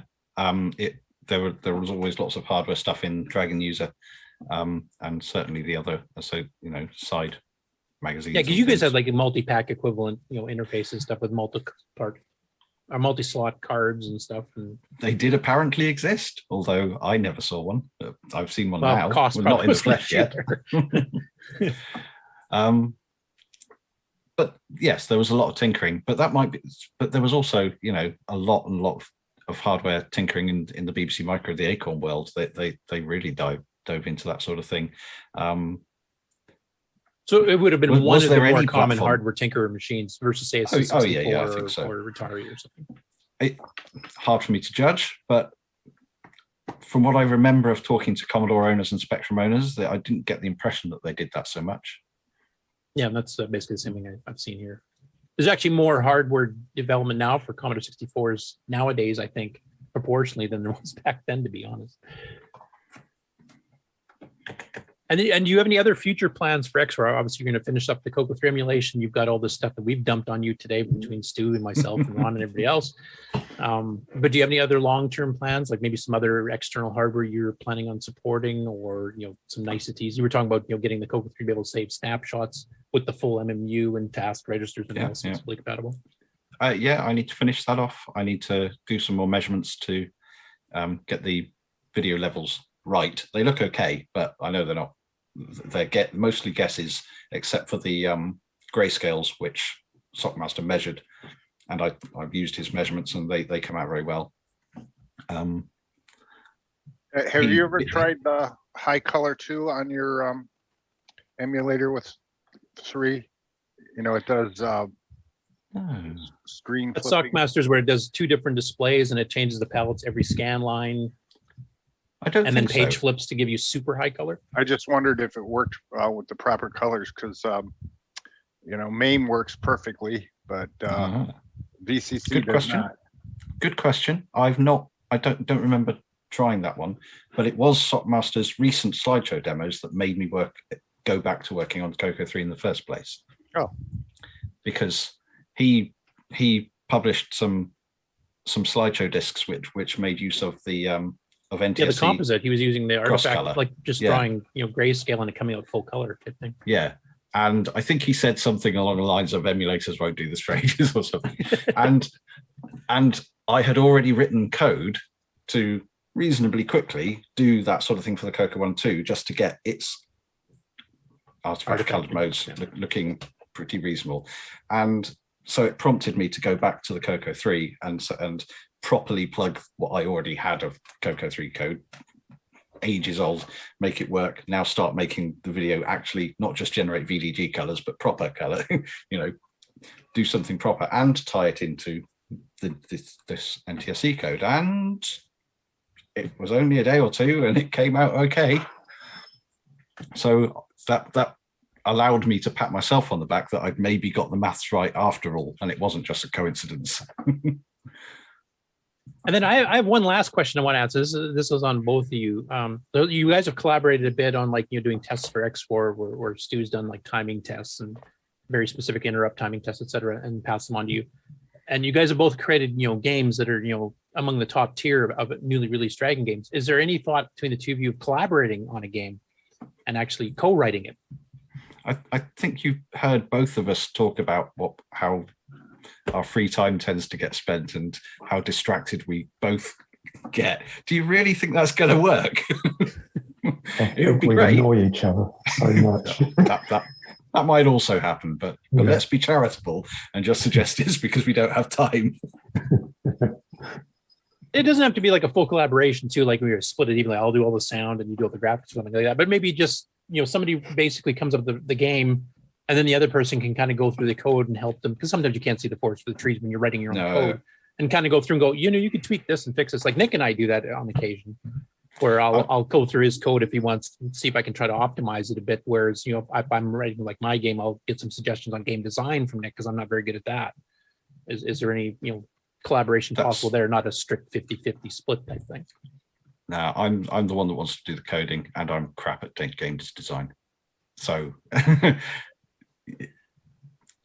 And Stu, is your thought the same there? Like this is like a forget it, you might help with a certain routine maybe once in a while if you figure out some new trick or something, shares? I mean, I'm same as Ciaran, sort of coding is my comfort zone. So we both have the same skill, but it's hard to, with a collaboration, you need two very different skill sets. So you might imagine either of us working with, say, someone like Steve Bamford, who is absolutely awesome at graphics. You'd love to get someone like him on your project for. Well, so you guys would be open to collaboration, just that the two of you, since you have pretty well the exact same skill set, that would be kind of just a collision in the middle without really getting ahead. Whereas somebody that is really good at, say, writing music or really good at designing graphics or designing the actual levels of a game, looks like Steve might be a better collaborator.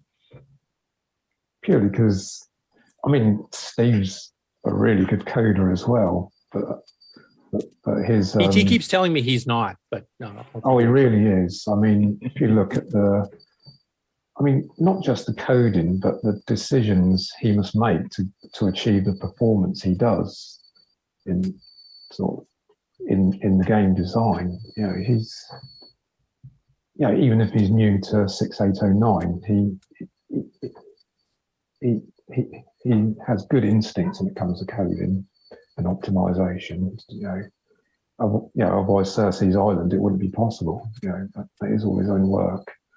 And it runs at 50 frames a second, well, 60 frames a second, and everything that's going on in that screen, it is truly amazing.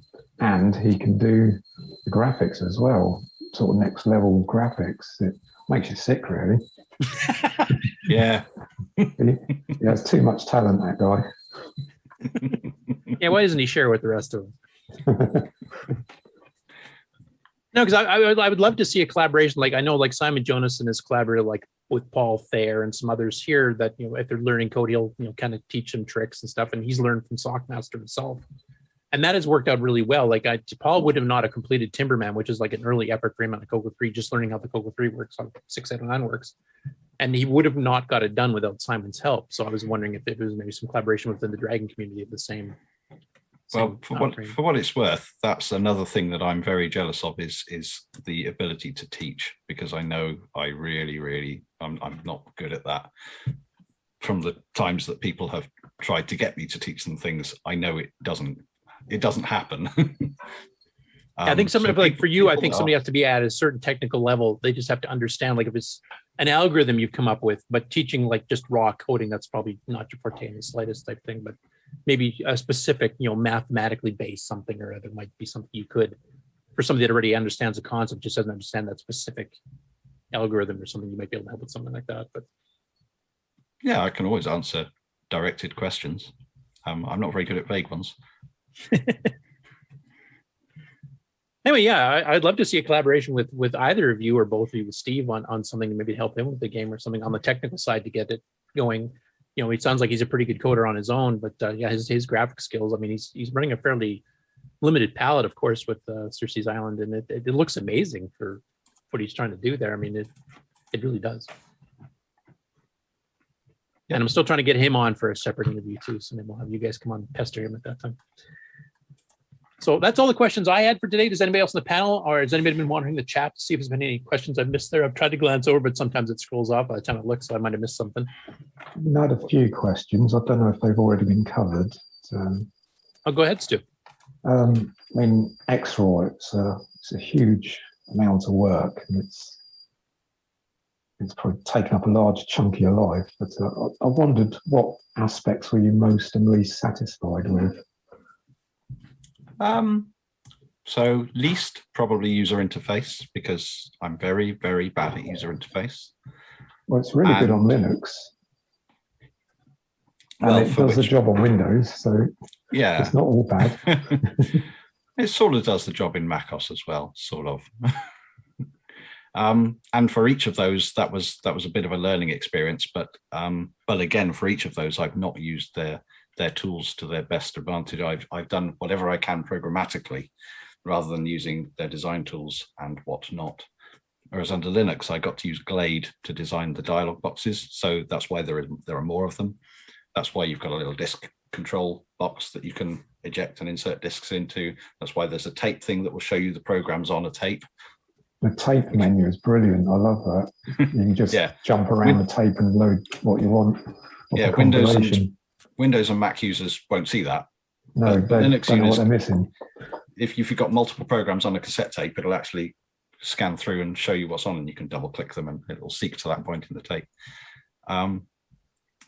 And most, the NTSC cross color stuff, because it was just fun to see all this stuff falling out of what I did. You work it out.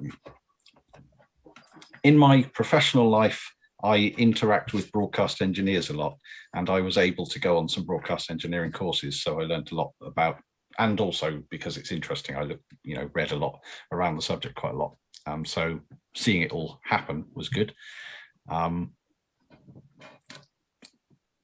more recently, the SAM counter stuff, just implementing the stuff that you looked at, that was really quite cool too, although I haven't really been able to make good use of it yet. Well, that scroll demo is superb. I love that.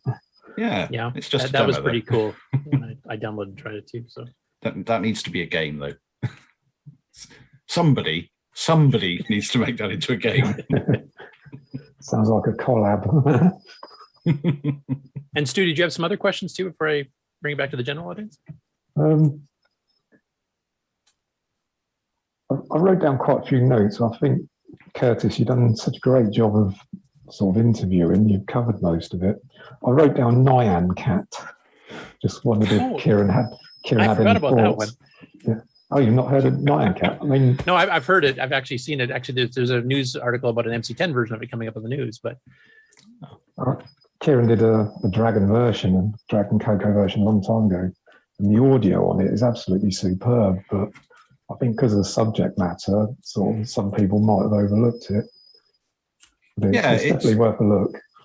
That's stemmed quite directly from Remy's CoCo stuff and the work, and when we were all sort of chatting about it on those old CoCo 3 forums and optimizing the core loop, it seemed, I think Nyan Cat was kind of popular at the time, and it just sort of naturally fit. Obviously, the code is not quite the CoCo SIG code. It's more simplified in some areas, and then for one of the channels, it plays that sample over and over and over again. But that's what the volume knobs for. Yeah. Thanks for bringing that up. Actually, I totally forgot that was yours. I don't think I've seen it running recently. And I've actually seen other YouTube channels have sometimes had it running as a little background thing, and you can tell it's the Dragon version. Surprisingly enough, I know they just grabbed the video from somewhere or what. But, oh, that's cool. I know that we've got a couple questions that have been mentioned in the chat here on both Zoom and on the live stream here too. So some of the people on the panel that have these chat questions, if you want to actually mention, I think Alan, you had one, Sloopy, you had one, if you want to ask. Sure, if I may. Sure, go ahead. Greetings, Ciaran. It's Hello. nice to see you face to face for once. Likewise. What is your game plan or roadmap once you finish the CoCo 3 in Xroar? Plan. Yeah, I don't really have one. There was other stuff I wanted to do. There's not a specific like list of things that you want to tackle or yeah, I mean there are. I would love at some point to do proper PAL cross color effects. That would be good. But I think I definitely need to revisit my GLSL code, the OpenGL texture shading code. I got something very, very basic working a long time ago, and then everything about programming GLSL seemed to change overnight. So none of that works now. And so I'd like to do that properly, and I think that might enable the proper PAL cross color effects with the weird shimmering greeny purple. Well, what was it?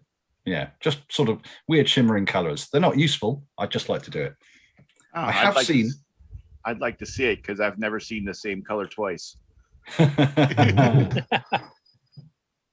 have actually seen Xroar generate them. Well, or rather, I've seen Xroar and seen those effects by making a window on the Raspberry Pi exactly the right size and sending it out through the composite video output. And then obviously it generated cross color because it's composite video. That's exactly what you'd expect it to do. That was quite fun, but I'd love to do it in software. Here's some food for thought that not all dragons show that shimmering pattern. I have some which show the sort of the weird moving rainbow effect on the high-res screen, but I've got others which just show a clean sort of monochrome image. And I don't know what causes that. Now, it is supposed to be that if your signal does not have a color burst in it, which is inhibited in the high-res graphics modes, that your TV is not supposed to then try to interpret color for the rest for that scan line. And yet we all saw it. Yeah, and this is on the same screen. I can plug one machine in and it will have the blue and red rainbow sort of moving around, and plug in another machine and the TV does seem to suppress it. So I think some motherboards allow enough carrier to leak through to make the TV show it. Well, we know that that's a little RC network on that funny little burst timer chip, don't we? So yeah, and we also know because somebody who was it recently? That the guy who recently did a video on repairing a drug. Yes, we also know that they fail. Right. So yeah, could be that. Mr. Alan Murphy, you had a question too. I think you put into the YouTube or the Twitch chat that I scrolled by and I missed. Yep, and I guess it kind of goes in line with what Sloopy was asking, and this is for both Stu and Ciaran. What do you see as next for the Dragon hobby? What kind of what is the opportunity? What is the what is the direction people might be going in? Where is the fun compass pointing? Okay. For me, it will carry on being what it's always been, which is whatever I feel like. Whatever I feel like that can somehow be attached to it. But in general, what it looks like John's getting a lot of attention for his Super Sprite board. There might be enough attention that lots of people start making code for that. That would be interesting. Yeah, because Per has already made a few things for it, so that are available for people to have the board. Well, I think he's been very heavily involved, but also he adapted the AGD engine for it, which made everything made a lot of things automatically available, didn't it? Because he can just rebuild them with that, because he was very, very clever when he put that together. Or he and Keith Panos, was that the guy's name? I can't remember. I can't remember either, but yeah, I know what you're talking about. And Stu, is that the same for you, or you kind of mentioned you're more of a purist for the original aspects of the Dragon, but do you see what do you see for the future of the Dragon as far as software, hardware, the fun compasses, as Alan put I it? mean, I do see add-ons as an essential part of the hobby. Even if I don't consume them myself, lots of people are interested in it. So that's great in that it sort of keeps a large user base interested in the machine. So I see any and all activities as valuable for the hobby. Even if you don't directly have an interest yourself, it's great to have many varied interests within the hobby. But I've got hundreds of unfinished projects that I can amuse myself with for years. My projects folder is shocking, the number of half-done things I've got. So I need to work through those and put things to bed and document things. Years of work ahead. I know that both of you have been really pushing the hardware, like doing these weird timing tricks to do horizontal and vertical scrolling in hardware, basically. There's a fear that if we don't do this, then that knowledge of the hardware will be lost, because one day there won't be any working hardware and there'll be no means of finding this stuff out anymore. So while the hardware exists and you've got the tools and the knowledge to explore it, there might not be much longer to do it in to actually document everything the hardware can do. And there's and a lot of these chips do have a lot of undocumented features which you find by accident, then have to spend hours and hours exploring it to try and understand it. I mean, some of the things the SAM chip does are quite odd. And Ciaran will tell you, some things you couldn't even deduce from the data sheet are just weird internal behaviors that you trigger by accident. Yeah. That's interesting because Richard Harding, who we had on the Dragon Talks show as well, he's like his main core purpose with the Dragon, as far as what he mentioned on the show, and we're going to try to get him on in the new year, is to document everything he can on the Dragon. So he's trying to get manuals and text spec sheets and stuff from the original hardware manufacturers for add-ons and software people and source code listings. Like he's trying to document the stuff that exists now. You guys are trying to document unknown stuff at this point, but stuff that hasn't been discovered yet. We need to find the unknown unknowns. Yeah, and it's nice to think that by making this knowledge available in whatever form, that when people eventually come to have to make like FPGA replacements for things or whatever, that these other behaviors will be borne in mind, because maybe some cool software uses it, and so they have to. Yeah. Did that answer your question, Alan? Oh, yeah. Also, there was a question from the chat. David Parrish asked, is the Git repo open for contributions? Oh, for Xroar? No. You can send me patches. That's absolutely fine, but I've not put it on GitLab or anything. I don't think I have. If I did, it wasn't for development purposes. It was just as a copy. Nobody's wanted it. Very few people have contributed code. Those that come to mind are Tormod, obviously contributed support for his boards. That was good. Alan Cox contributed Glenside IDE code and general IDE support. There was a guy a long time ago who sent me some of the initial MacOS interface stuff, but I think since then, because MacOS X changed everything and deprecated loads of things that needed to be rewritten anyway. Of course, I've been really dumb, haven't I? I've started listing people, which means I'm going to miss somebody out. Apologies to everybody I've forgotten about, but it's still it's not very many people. So if a user interface patch lands in your lap, though? Yeah, I'll take it. If it fits in with the way things work at the moment, yeah, I'd go for it. Ooh. Especially if anybody wants to work on a sort of HUD thing where it'll overlay messages on the main screen, which would remain portable to multiple platforms. That would be cool. That's on my list. That's one of the things on my list. Cool. Anybody else in the panel have any questions, or anybody else notice any in the chat?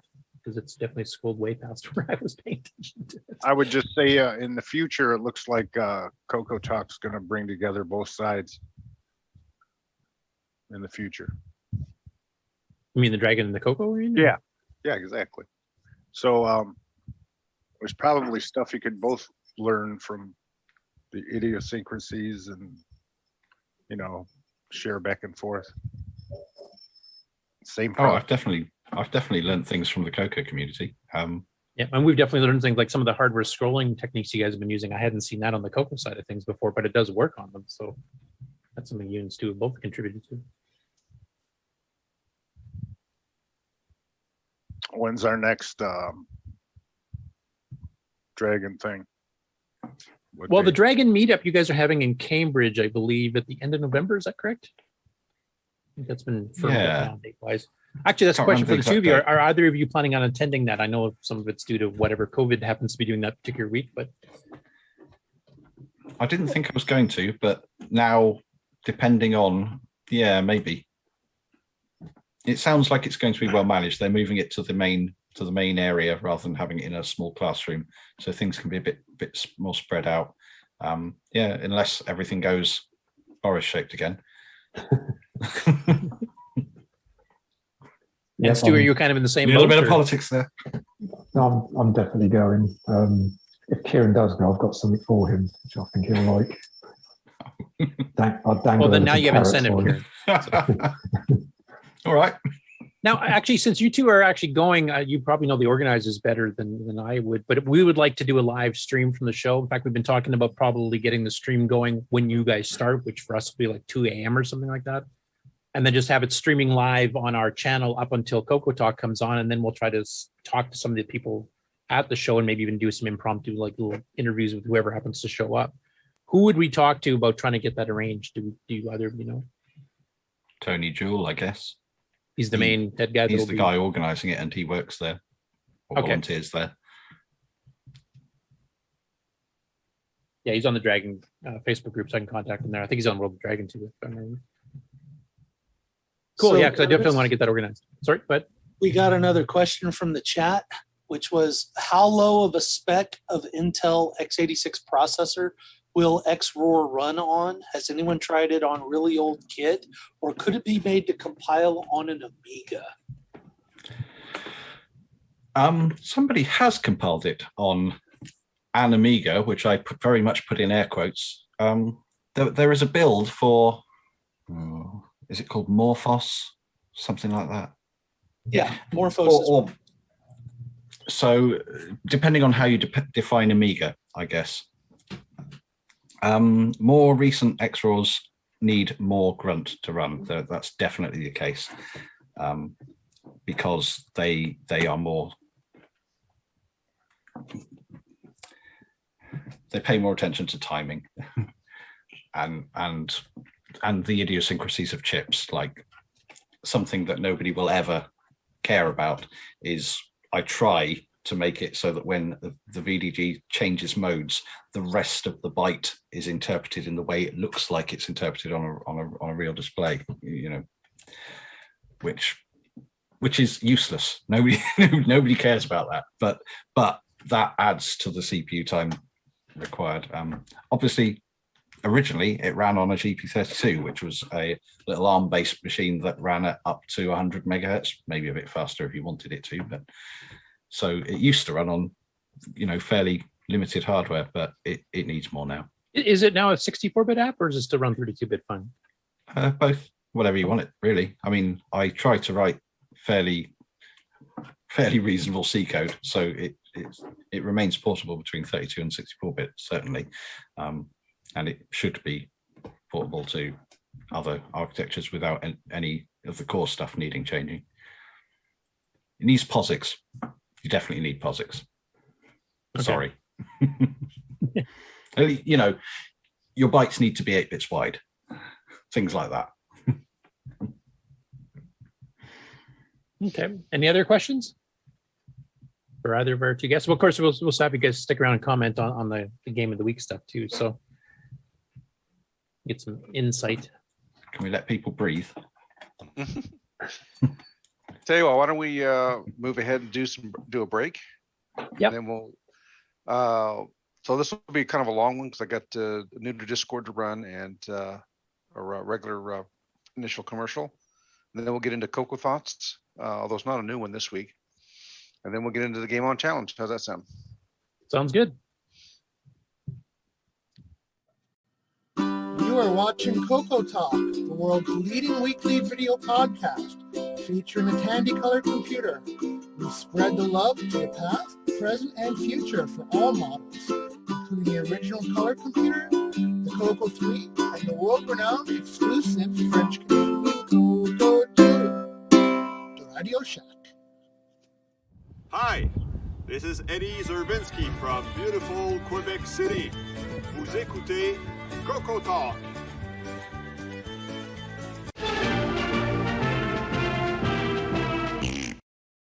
As you're enjoying CoCoTALK, we also want to remind you about the CoCo Discord server. This is a place where people come to connect, to ask questions, to provide answers, to share information, and to socialize. So when you're done, why don't you head on over to the CoCo Discord server and we'll continue the conversation there. The easy to remember link is discord.cocotalk.live. See you on Discord. CoCo 123 is the Glenside Color Computer Club community newsletter that's been in publication since 1985. While the Rainbow magazine may be gone, it doesn't mean you still can't have a cool CoCo periodical. Head on over to the Glenside Color Computer website at glensideccc.com and then click on the Documents link to view all the past issues of the CoCo 123 newsletter. Not only can you read all of the past and present issues, we'd also love to hear some submissions from you. So if you'd like to send an article, a column, something to talk about, maybe even a program listing, send an email to glensideccc@gmail.com. We'd love to hear from you.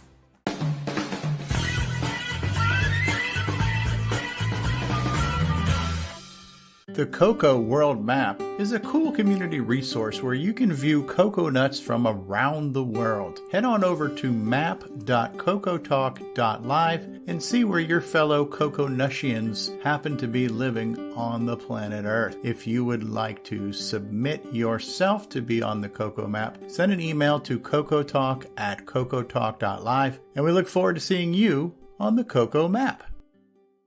Hey guys, it's Stevie Strode, and if you've been watching CoCoTALK for a while, hopefully you understand that everyone is welcome to join this show. You don't need an impressive resume to get on. You just need to enjoy the CoCo and be willing to talk about it. There is no wrong way to CoCo. There is no wrong way to be a fan of the CoCo. There's no wrong way to be on CoCoTALK. You just have to want to talk CoCo. So if you would like to join us, then reach out to us on our Discord server, which is discord.cocotalk.live, or send an email to cocotalk@cocotalk.live, and let's get you on the show and let's talk about the CoCo. Hi, I'm Tim, and you're watching CoCoTALK Live. And I'm playing Daggerath online like that idiot from the book. Can you dial back on the condescension there as you respond there? It's time for everyone's favorite segment, Who's New to Discord This Week? J.R. Stinnett. Hello all, my name is John Stinnett. I received my first CoCo computer for Christmas in 1984. It was a CoCo 1 with 16K RAM. Most of the time I programmed in BASIC and played cartridge games like Downland. I eventually bought a tape deck and a floppy drive. I still have all this gear and it all still works. I am very intrigued by the retro game programming for the CoCo and other vintage computers. Gerardo V. Hi everyone. My name is Gerardo Villalobos. I got my first CoCo 2 around 1984 to 1985. I am from Mexico, and although we had Radio Shack there, computers were not offered until later, so my first CoCo was imported. I saved every dime to buy new software, ROM packs, floppy drives, memory expansion, and other lovely stuff that I used to go pick all the way on the other side of Mexico City, as that was the only store offering this. And believe me, it was like a pilgrimage. Glad to be here. Gregorius Parvis. I only recently got into CoCo stuff. I've had a few Apple II series computers for a number of years, so I'm no stranger to 8-bit computing. I heard about the CoCo back when I was a kid, but I'd never actually used one before. So, after upgrading a few things on my Apple IIe earlier this year, I decided to figure out which CoCo was the best to get, settled on a CoCo 3, and found one already upgraded with a 6309 and 512K boomerang memory upgrade.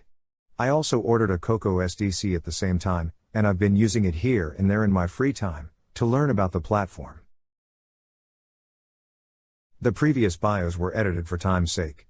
Thanks to Boysontech, Paul Fiscarelli, Terry Stagey, and the CoCoTALK patrons for boosting the server.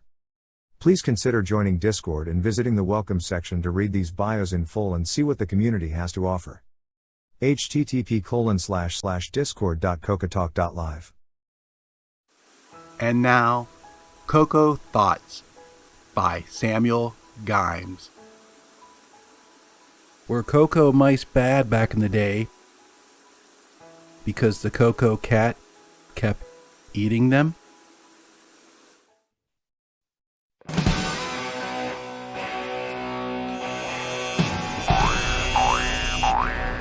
High Score Challenge with Nick Marotta. Welcome everyone to the results of this week's Game On Challenge where we played Dungeons. So, let's head on in and see how everyone did.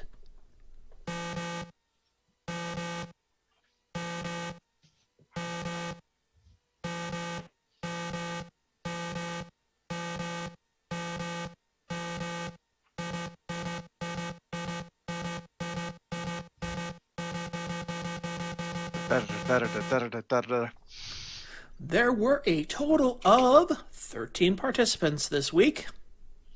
We had Mr. Dave 6309 with 132, XL in Paradise 154, Damon Beals 445, Pedro Pena 514, Jim Rye 676, CRT 797, Sloopy Malibu 884, Gary M 1290, Tasman Scott Cooper 1342, S Orchard 1591, Sabhead 1676, Paul Fiscarelli 2065, and the number one score this week belongs to Buck Owens with 6,034. So thank you to everyone that participated this week, and a special thank you to Gary M for keeping track of all of the scores for me. CoCoTALK salutes Buck Owens.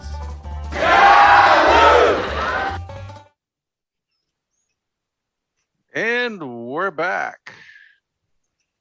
All right, so there we have the scores this week. So, well, Buck Owens definitely did way better than everybody. I'd like to apologize too. I just didn't get time because of work this week to get his score in. So my apology to Karen. It was a nice involved game, so you needed a little more than supper to play it, Curtis. I wouldn't have had time even for a quick 5-minute game of anything this week. I had hard deadlines on Friday, and by the time I finally got everything done, it was already past the cutoff. So, as we said, we played Dungeons this week, and see there. And that should be there. Some footage. Is this footage from you or from one of the other players? This was from me. I didn't see anybody post anything. So, and I didn't. I didn't last long enough to make a video. A still frame is all you get.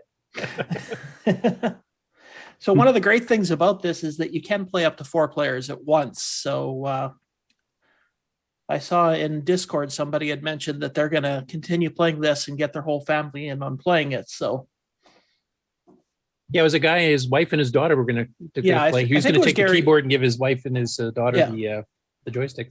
Yeah, so I think that was Gary M that said that. I should have written that down, but I didn't. So no, I think you're right. So for tips and tricks, well, I don't know. I wasn't very good at it. So any tips and tricks from the author, I guess would be the first question. Yeah. Done. Okay. So don't die. I figured that one out.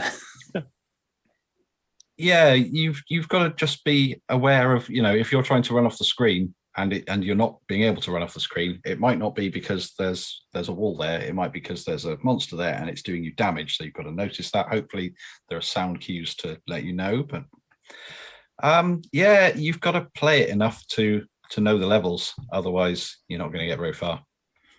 Yeah, I saw some references to people saying they have to make the map so they kind of know where they're going, where to find certain objects, et cetera, too. And that probably would definitely help to figuring out which keys go with which door.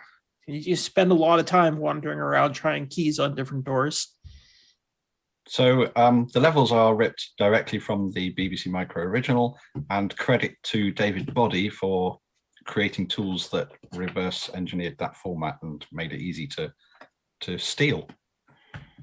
And I know the Spectrum, basically, their graphics mode is exactly the same as the CoCo's, but they have those color blocks. How is the BBC's graphics organized? Interestingly, so they have a 6845 in their machine, and I think it's in blocks of 8, where in the 8 color mode, possibly? No, 16 color mode. You see, I'm lost. I think it might be 16 color mode. The first 8 pixels, the first 8 bytes define one character cell, and then the next 8 bytes define the next character cell across. So it's little vertical stripes of 8. Yeah. Okay. So slightly odd. And then the colors in the mode that this game would use on the BBC Micro are 8 actual colors, and then 8 where it's 2 of the original colors flashing between each other. Oh, okay. Something like that. So you get a sort of free flashing effect without having to do anything more, and they use that in this game. Now, was the resolution the same, or is it a bit bigger? No, it's a little bit bigger, 320 by something, I think, but divided, so it's really 160 pixels by something, where we only have 128 by whatever. Okay. Which I guess brings up my next question, because I didn't know the specs of the original BBC one. So it seems to be a 16 color, maybe 8 color, with the attribute color byte type thing doing your pixels. It sounds like similar. Yeah. And then a slightly higher res. Have you ever thought of actually making a CoCo 3 native version of it? Because it, of course, has 320 and 16 color modes. So I've thought about it. It might be on the list, maybe. Okay. Because imagine having a little bit of extra pixels there to give you a little bit more gameplay space. Actually, probably makes the game a little bit easier, since you're not jumping between little screens so often. Well, your window on the world is the same. It's still an 8x8 window on the original. I've scaled the graphics down. Oh, okay. You virtually everything has the same feel to it, to my mind, as the original. Okay. So that wouldn't really change. And Stu, you'd played the original BBC Micro version as well, or did you just start it on it when Ciaran ported to the Dragon? No, Ciaran's version is the first I'd heard of the game. So you can honestly say this is the best version you've ever seen. Yeah, but naturally I sort of looked at the original version, and I've got to say Ciaran's done an amazing job importing it. It does seem very faithful to the original. There's the difference, only real difference is I added an easy mode, because the original was just stupid hard. So in easy mode, which is the default, and I wouldn't really recommend any other mode, things do deal you less damage. Things are a little bit easier to destroy, and the doors are separated out into two different colors, so you've got a little more of a clue about which key might open which door. Everything was the same color on the original. And this game is finite, right? Like it actually has an ending if you solve it? Yeah. If you can get to level 25. Yep. Good luck with that. And how long would that take? I think once you knew the levels, not too long, but there's a lot of key quests, so it's still a fair old while. Now, have either Stu or yourself actually won the game? No, I've only ever done it by cheating.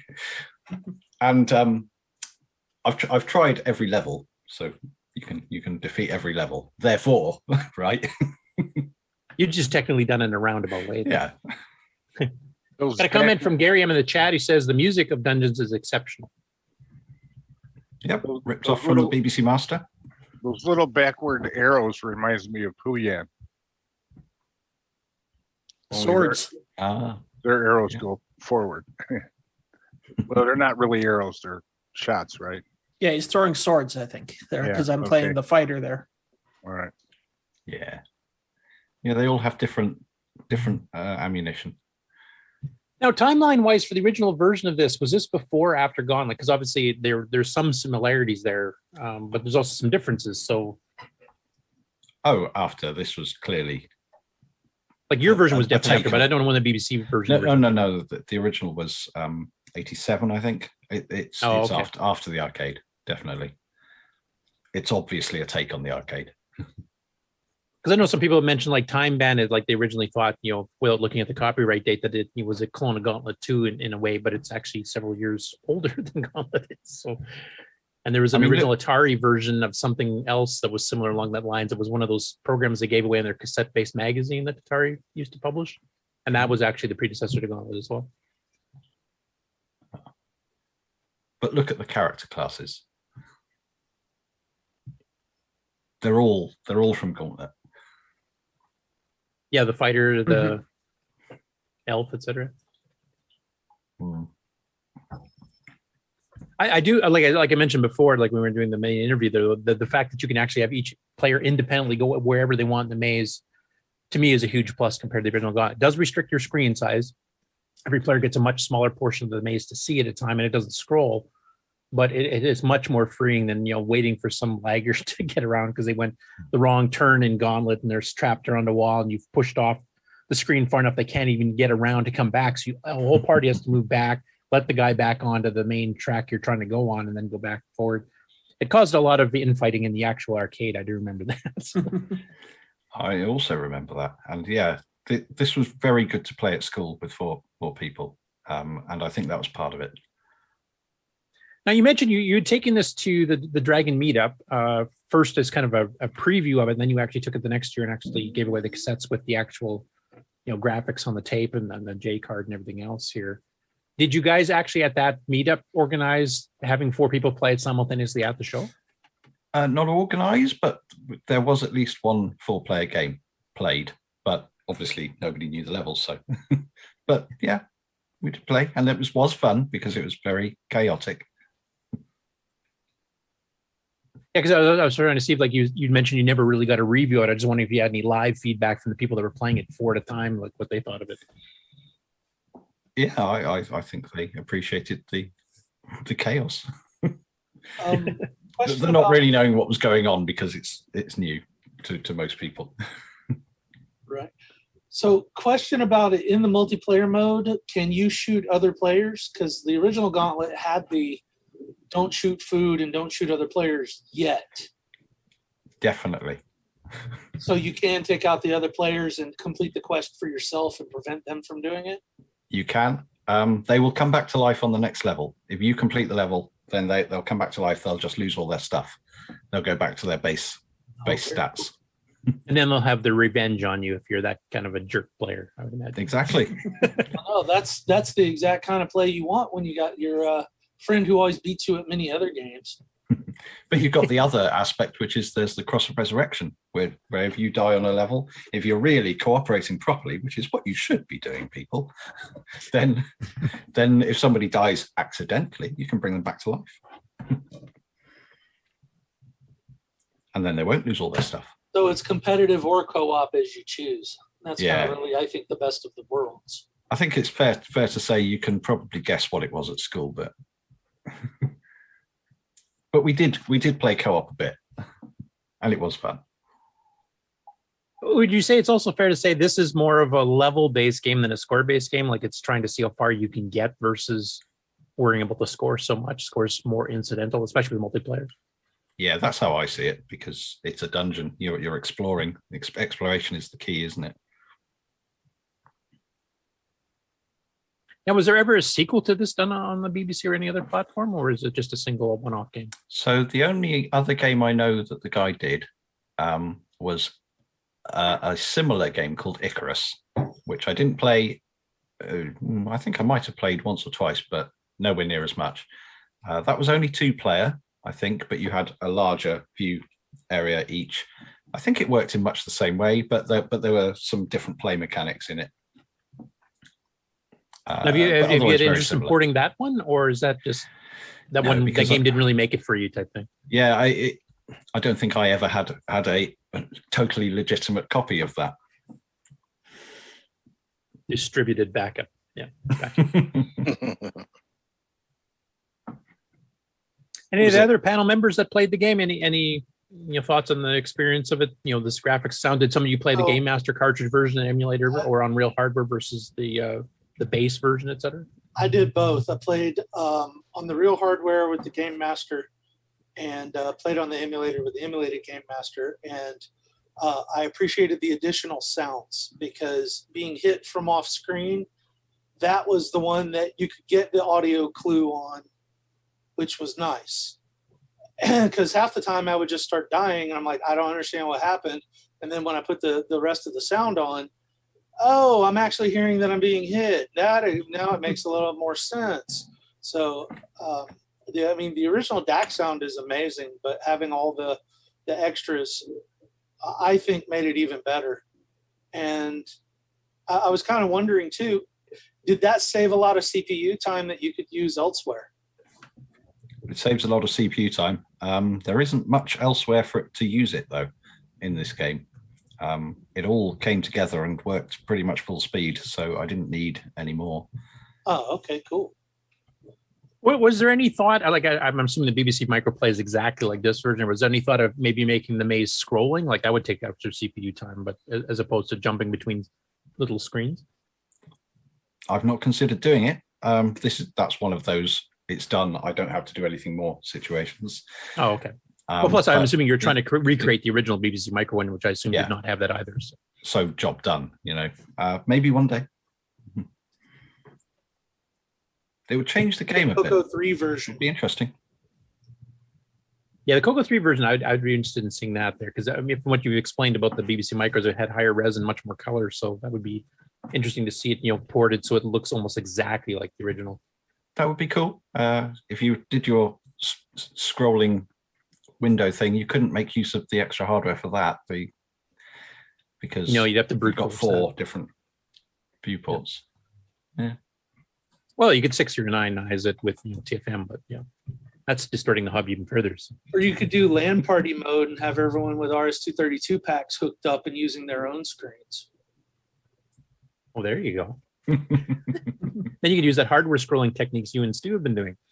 Or CoCo IOs and CoCo Nicks. We're going to feature the crap out of this. That's a feature creep the crap out of this. That's basically. And with a real-time clock, you can do countdowns.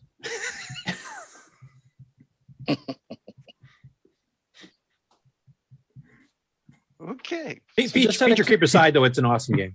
Just out of curiosity, for those that played it, what was their favorite character to play? And also from the author himself and from Stu, have actually had much more experience with it. Fighter. It's all about the plan. My favorites were the Barbarian and the Fighter, because they used a joystick. The keys on the CoCo version are really tortured.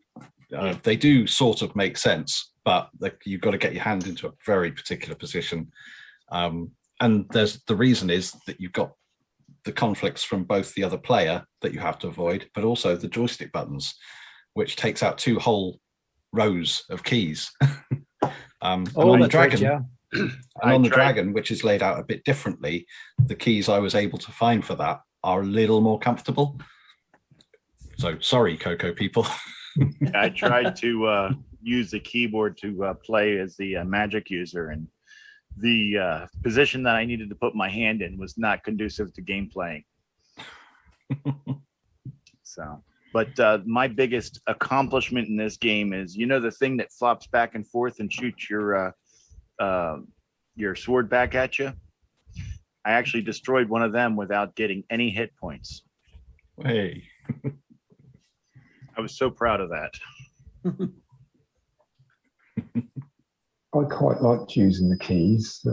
I've had reasonable success as the ranger. And I like playing the magic user because it takes less health to cast magic. And the keyboard ones, actually, you're allowed to use magic because the one button joysticks don't have a magic button. So, and those characters didn't have magic in the original either. So yeah, that's why they're on joystick. I'm still flabbergasted. The original version crammed 4 people onto a keyboard. That just blows my mind. It would be like playing what's that? Twister with your hands, basically. Well, you get to know your friends better. You have to really like your. It worked. What can I say? But of course, we were all smaller then. I'd like to see a picture of 4 adults playing it on the BBC simultaneously. Just find me a photo of them actually actively playing it. I'd love to see what that would look like. Well, there's a dragon meet coming, so it could actually be staged. It might be a few years before we're. Oh, your audio kicked out again there, Stu. Oh, sorry. I just said it might be a few years before we're comfortable with being that close. That's true. Yeah, for COVID, you might have to make the RS-232 pack version we were talking about earlier. Actually, you guys on the Dragon 64 have a built-in serial chip, so you guys are ready to go hardware-wise. Unlike us, we have to get a multi-pack, add an RS-232 pack, and because the Bitbanger has so much overhead, it would probably slow the game down too much. Okay, well, did anybody else have anything to say about the game this week? Yes, very cool game. Thank you, Ciaran, for putting that together. Absolutely, an excellent game. Yeah, and thanks for being one of the vendors that actually supported the GMC. That's actually one of the better uses of it I've seen. I think it's a great project. I hopefully it'll encourage some other people to support the chip as well. And it sounds dead on, which it's supposed to. Yes. It's the same chip.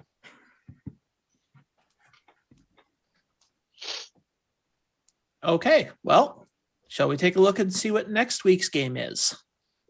Yeah, sure. This was a request from Ron Delvaux. Oh my God, that's 3 he's done now. You're Who turning is into a regular gamester there, Ron. Ron Delvaux game guy. That's a different version of Dino Wars I'm not used to seeing. So this is Run Dino Run.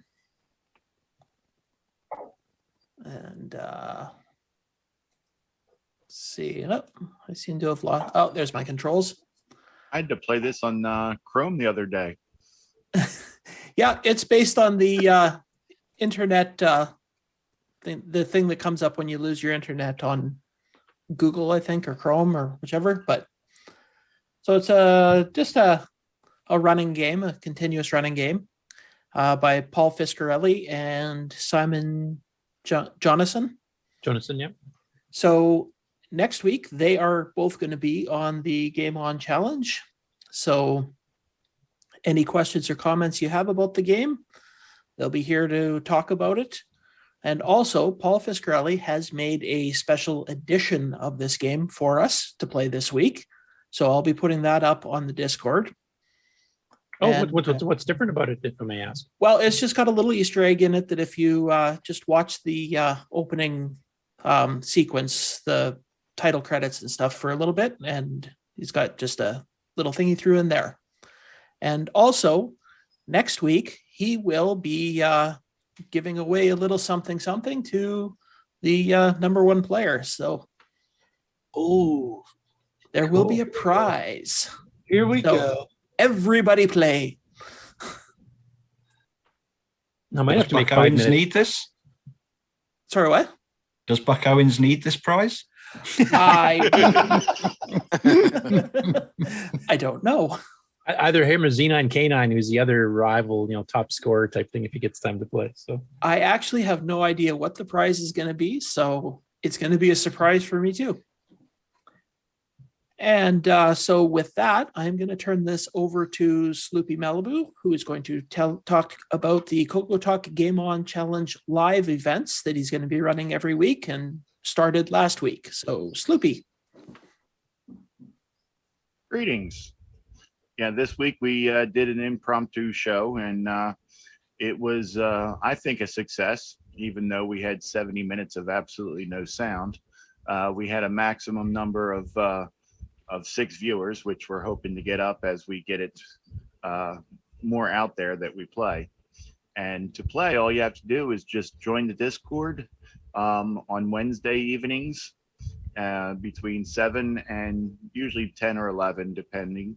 Is that Eastern time or which time zone? Yeah, that's what I was going to say. It's that is Stevie time, which is Eastern U.S. time. So we're still shaking the bugs out, but we will be broadcasting this Wednesday. It should be on the CoCoTALK channel, so you'll get notifications of it joining, and you will also be able to play and converse and get your scores up. I was able to get my score up over 200 points by sharing information and strategies with other players. So this will be every week, Wednesday between 7 to 10 Eastern, roughly, for whatever the game of the week is that particular week. And it'll be streamed on Twitch and on YouTube. Correct. It may go to Tuesdays sometimes. I'm going to get a feel of how people are timing and availability so that we can get the max number of people playing. So if there's any questions, feel free to contact me either on Discord or through the standard email, which should go into the text. And I guess that's it. Okay. Hey, in the chat, Mr. Chip was asking, where do we get this game Run Dino Run? It is available in the Color Computer Archive, and I will be posting the special edition on Discord in the Game On Challenge channel. And there is no difference in the gameplay between the two, so they're interchangeable on gameplay. It's just the one I'm posting in the Discord has the little extra Easter egg in it. Okay.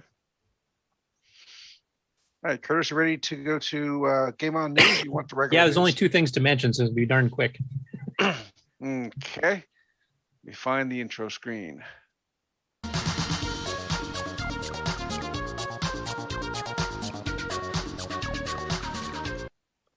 All right, take it away, Curtis.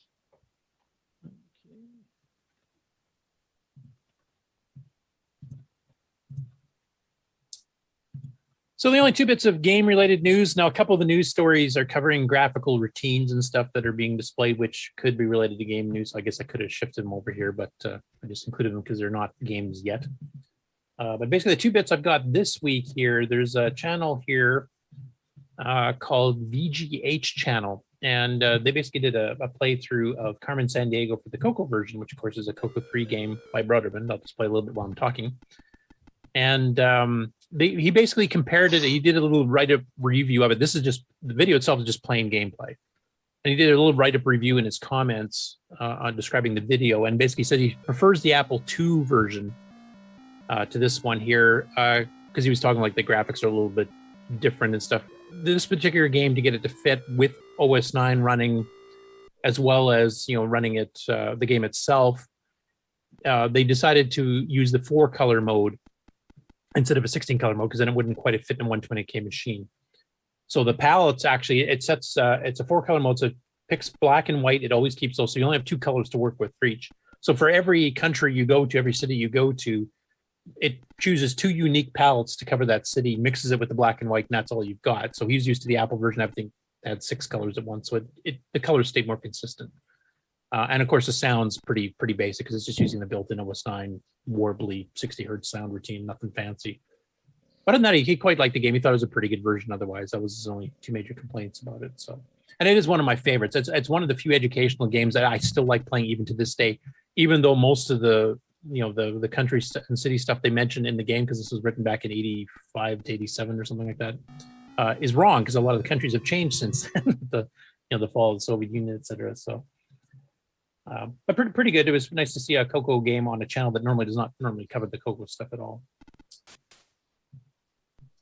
And then just a brief mention here. We mentioned last week that, and John was on to talk about it, who's of course pictured here, John Bodokar Schuller. So we mentioned that they did an actual covering as one of their headline stories on This Week in Retro last week about Glenn Hewlett's Joust transcode / rewrite for the CoCo from the original arcade ROMs. And of course, Glenn released Defender literally just before they recorded that show. So John did a very brief update mentioning as a follow-up to last week's episode that Glenn's Defender is now also out on CoCo, which of course we had the game of the week last week. And it's an excellent port as well. Looks like John has joined us on the panel. Oh, hey guys. Oh, John, you can talk about it then. I mean, it's not too much to mention here, but basically it was just a follow-up on last week's story saying, sorry, would have been great to been able to cover the actual new game that was transcoded, but I wanted to drop it in there just in case people were interested in checking it out. Yeah. Now we will mention, and I think you probably know this already, John, he's actually working on Robotron 2084 right now.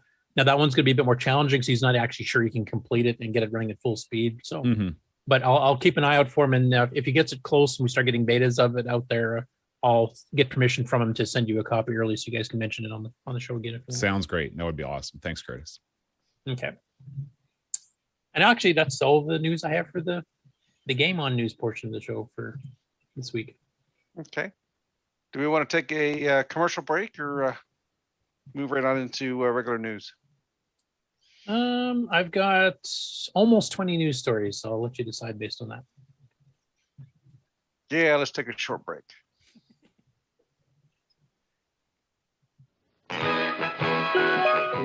We'll return after these messages. My fellow Americans, Australians, Canadians, Europeans, and all of you ands, I'm calling on all y'all to help us make the world great again by visiting the Retro Swag Shop at 8bit256.com, where you can get yourself a coffee mug like this with a little cute cartoon character that says, I'm a Coco Nut. You could also get yourself a coffee mug like this with a Color Computer 3 that says, I'm a Coco Nut. You could get yourself a deluxe travel mug like this with the CoCoTALK logo on it. You might even be able to get yourself a DVD like this with over 2 hours of gameplay goodness. It is time for us to rise up and make the world great again by enjoying some quality retro merchandise and CoCo nostalgia. So please visit 8bit256.com and let's make the world great for the color computer. Thank you very much. Good morning, CoCo Land. This is Brian Schubring with Music Man here at the CoCo Fest. Having fun, fixing issues, and making things roll, and making lots of sound. Have a great day, guys.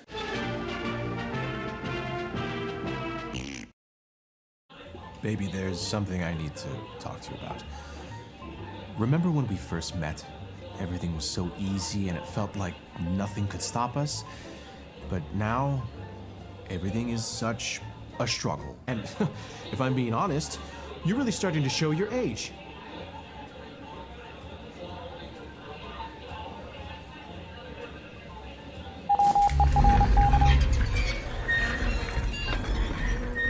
Can I get the check, please? Break up with 512K. Use 2 megabytes now with NitroOS 9 Ease of Use Edition. Ease of Use. Download EOU today at lcurtisboyle.com. Some people have big plans after school. You know what Elliot's gonna do? Jeff, too. Elliot's at work on a book report using scripted on Radio Shack's Color Computer 3. It hooks up to his TV. And Jeff's at his Radio Shack Color Computer 3 playing the newest football game. But wait, what's Elliot doing playing new Super Pitfall? And Jeff's having a blast with a new math tutor. You never know what you might try with more than 100 programs for fun and learning. Radio Shack's Color Computer 3 comes with everything you see here. Other items each sold separately. Only at Radio Shack. And now, CoCo Thoughts by Samuel Gimes. I remember the days of grade school when on the playground we would talk about the latest computer and console games. Until one day when a kid told the teacher he was having a blast with his new math tutor. After he got out of the hospital, he changed schools. Greetings, YouTubers. Atari Leaf here, and you're listening to CoCoTALK. from around the world. What you need to know. Get caught up on News with L. Curtis Boyle. And now a Muppet News Flash. So welcome everyone to the news portion. Before I get into the actual news story links, we have a special presentation. As we announced last week, there's a drawing for a hardware prize provided by Sloopy. And I will let Sloopy explain exactly what the prize was, and he can announce the winner. So Sloopy, take it away. Greetings. Yeah, last week we announced that the show would be giving away a drive wirelessly board and an internal drive wire board for the CoCo.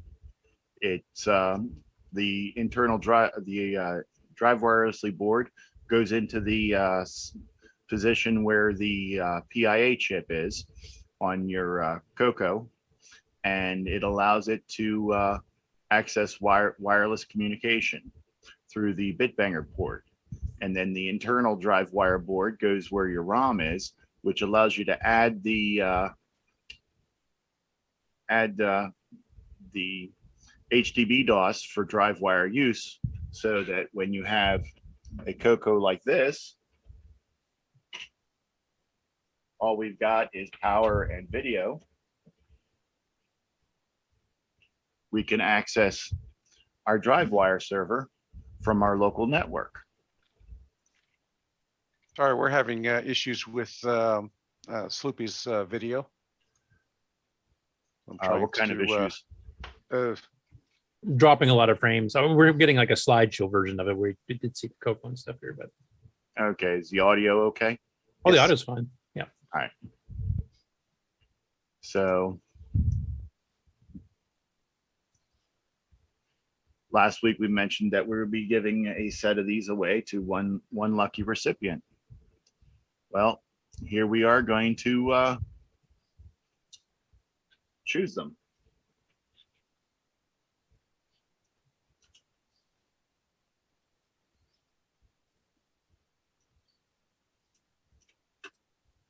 I see you're gonna let the CoCo choose, eh? That was the plan. Non-existent user error, yeah. Yeah. Did I? Jiggle the mouse. It's like, what did I call it? Okay, I know what I did. 1 second. I didn't put the right disc in. When I So now you get to demonstrate drive wirelessly by actually connecting to a new floppy image. Yes. This is all part of the demo, folks. Yes. I use Nick's game Neutroid as a test platform. Oh yeah, blame me. Well, if you wouldn't make such great games. Distract him from what he's supposed to be doing. Yeah. Oh yeah, and if anyone wants to know why it's black and white, that's because my video capture for some reason doesn't like to do color. And we had 6 entries. And a winner is Michael Pitsley. Contact me, or I will try to reach out to you if you're on Discord or Facebook, and we'll get that shipped out to you Monday. Cool. Congratulations, Michael. Yay! Yay! Everybody was supposed to clap there. Yay. I was too busy being jealous, so of course I didn't enter that. Yeah, me neither. If you don't enter, you can't win. Yeah. But they are on sale. I was going to say, for the rest of us who can't, who didn't get lucky enough to win, how much are they to purchase, or are they available for purchase? It's under yes. $700. Yeah. The drive wirelessly board is 25 and the internal drive wire board is 30. And if you buy them both at the same time, it's 45 plus shipping. That's not bad. And currently, it's more meant for the CoCo 1 and the 3 or some 2s. I'm trying to remember what you said last week. Yeah, it's currently the 3s, the 1s and the 3s, all good. The 2s, it depends on the model. If you have a US made CoCo 2 with the stand-up RF modulator, you're good and you can, it's ready to go. If you have the CoCo 2 made in Korea with the laydown RF modulator, there had to be another revision because I'm sure you want to close your computer up. It does work though. It has been tested. And yeah, it physically works in the machine. It just, it takes up room where you can't close the case properly. Yeah, the keyboard doesn't go down all the way. And I'm sure people don't want to start cutting out their keyboard and cutting out their case and such. But yes, the new PCBs are scheduled to be done on Monday. And then they have to go on the back of a Sherpa from China to the US, the opposite side of the US. So we should, within about a month and a half, I should have them for all CoCo 2s, all CoCo models. Cool. Now there's a news story coming up here, which I'll get to in a bit. Excuse me. That is from a Spanish-speaking fellow who's actually in the Facebook group for the CoCo, but he's in Colombia, and he did a demo video of using drive wire to get stuff onto a CoCo so we could copy to a real floppy drive. So he's somebody I think you should contact because he was doing the whole load the initial HDB off of cassette and then copy it onto disk and load it off disk to fire it up to talk to the server. But this would be a much simpler solution. So keep an eye out for that story there, and then you maybe send him a comment on the Facebook. I've already seen it. I remember I'm the one who does the timestamps. Okay, well, I'm going to go on to the regular news now. Congratulations again to Michael Pitsley. Please get in contact with us via Discord or email or on Facebook, and we'll get the prize shipped off to you. And thanks again to Sloopy for offering this prize for a lucky winner. Well, it's mostly from the show. So. Okay, so you guys seeing my shared screen there? Mm-hmm. So the first story here is Sheldon Hildebrand, who's been working on doing kind of a sort of a 3D-ish isometric engine for a game project that he's working on. So he added a new one here that adds door keys and some switches and stuff here. Now he's also changed it so it's got a little bit more than just the 4 angles I think the original video did. So I'll just show a little bit of a demo of that. Yeah, I think he's doing 16 angles now. Yeah.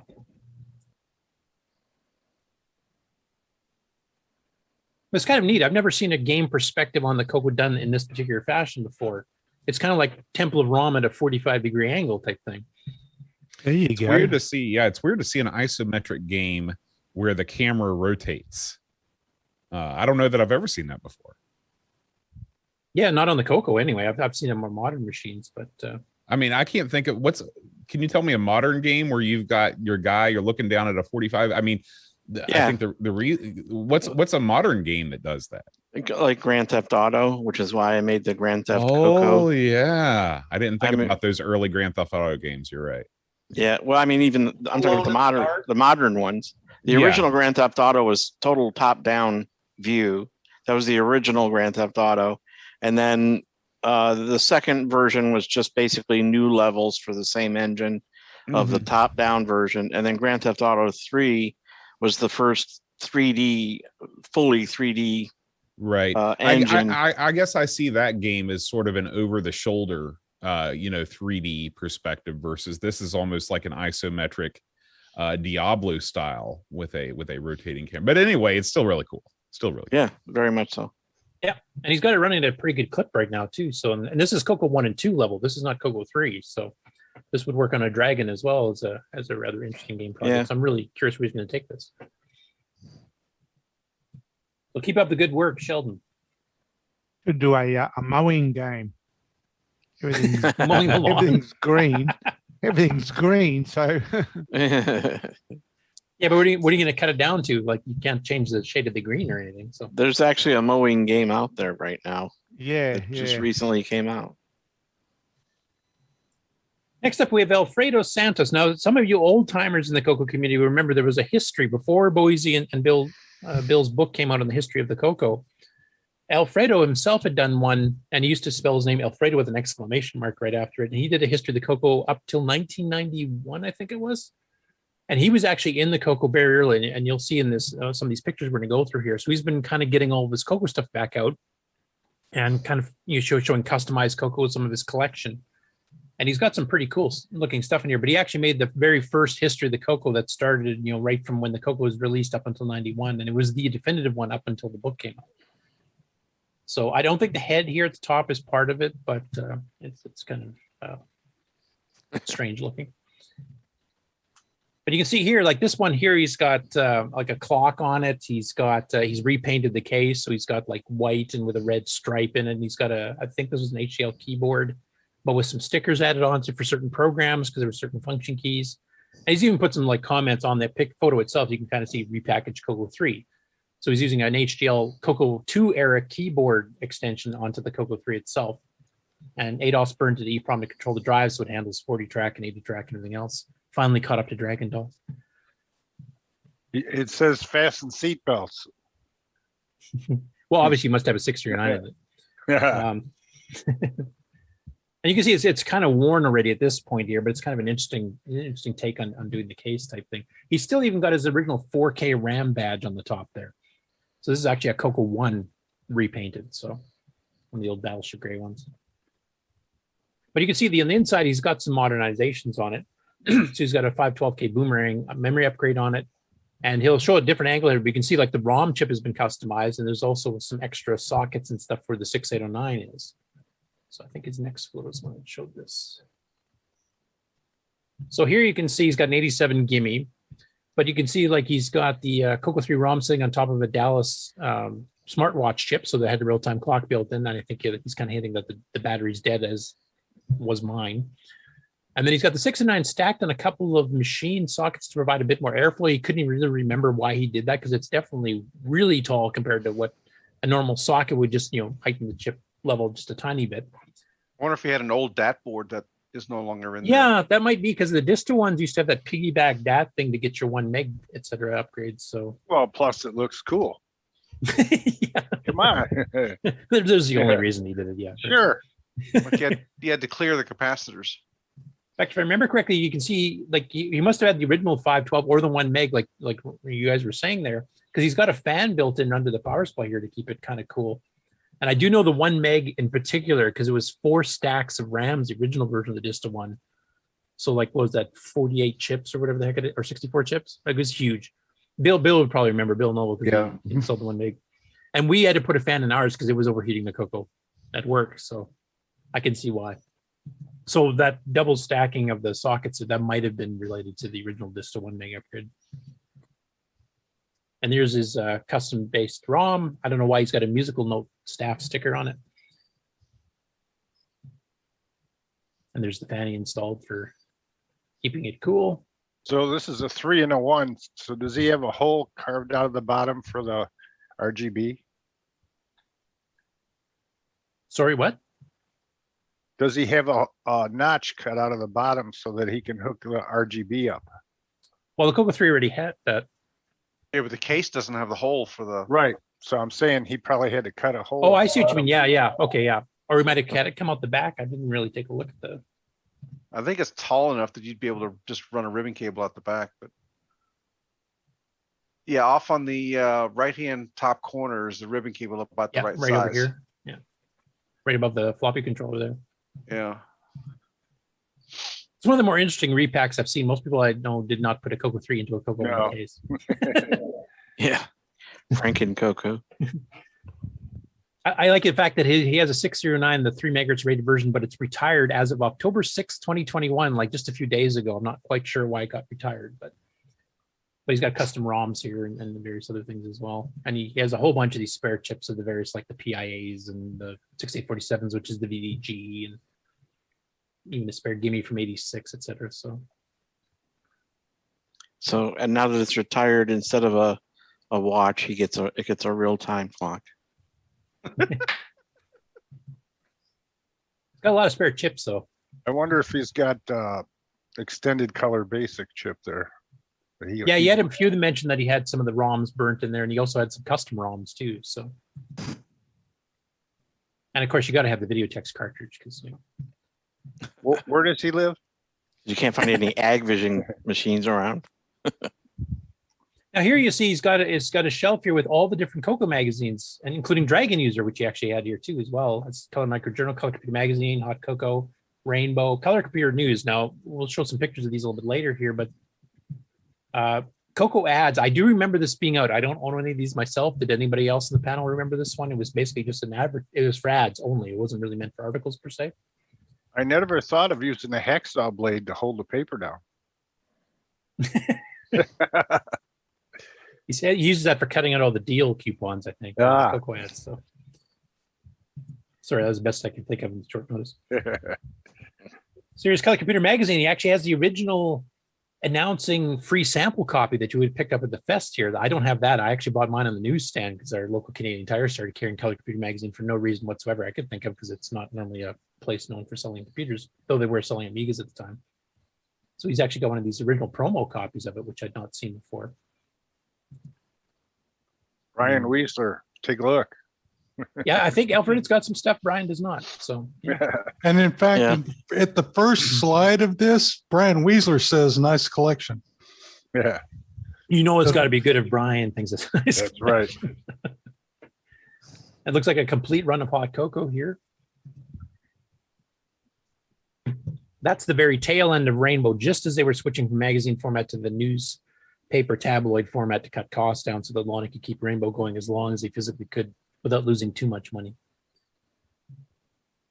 And this is the one that kind of fascinated me. So this is the very first issue of Color Computer News, or so this might be the second issue of Color Computer News. Now on the archive, we have reprint copies of parts of the first 4 issues, the first year's worth.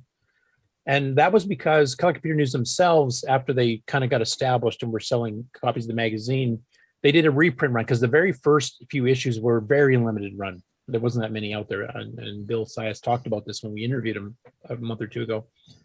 So they made a reprint where they took the best articles, took all the old ads and stuff out, put in newer ads, and they published a kind of a reprint volume of the first 4. But these are the original ones with some of the original ads. If you want the history of what was on sale, like literally within a year of the CoCo being released from third parties, this would be where to find them. So I've kind of mentioned to him before that I really hope he scans these in so we can get the complete originals up on the archive site, not just the partial reprints from the compiled volume 1 of the first year.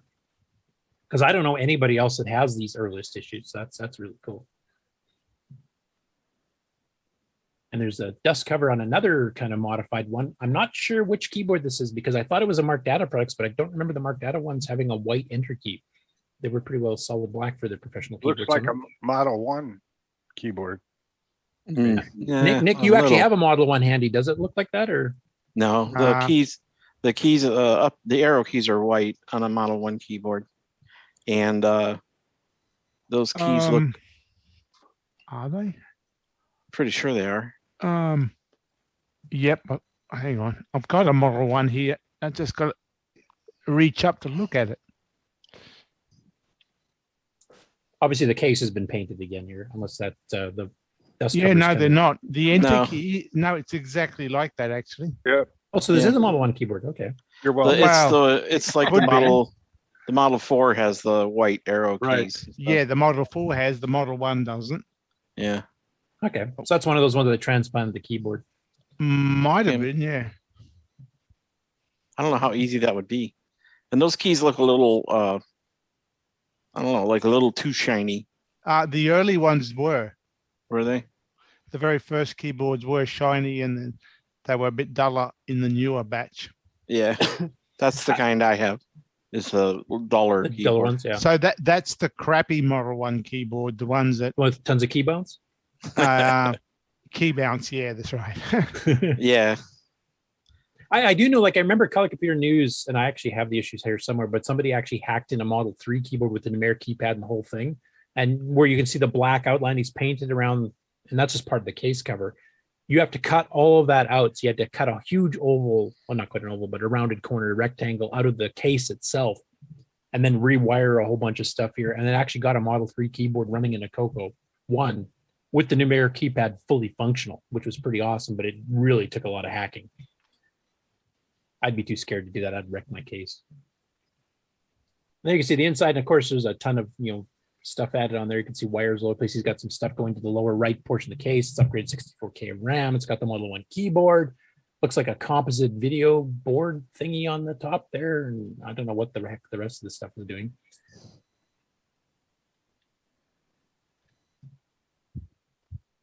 There's a zoom up of his disk controller, unknown disk controller, as he puts it. So I'm not sure exactly what that is. It's using a Western Digital, 2793 floppy controller. Is David Ladd still on? He can probably comment on the floppy controller chip better than I could.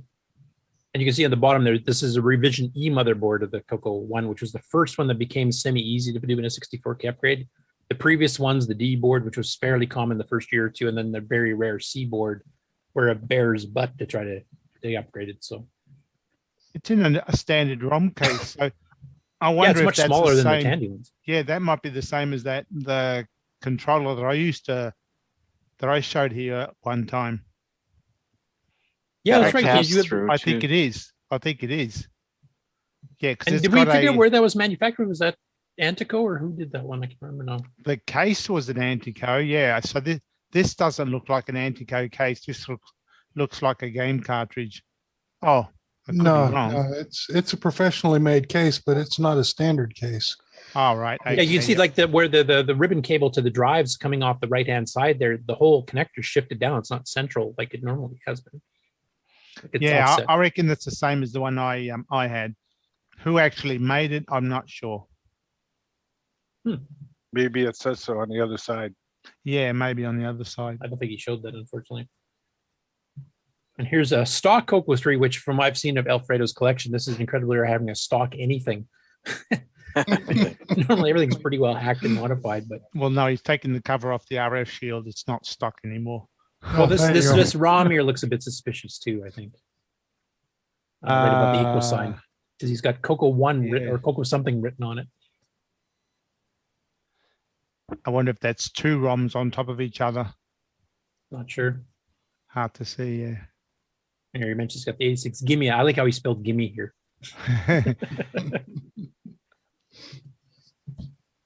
That's the CoCo 1 I had, except mine was a D board. But that's exactly what mine looked like. 4K RAM badge, offset from the center Radio Shack logo, original chiclet keyboard. That's my 1981 CoCo right there.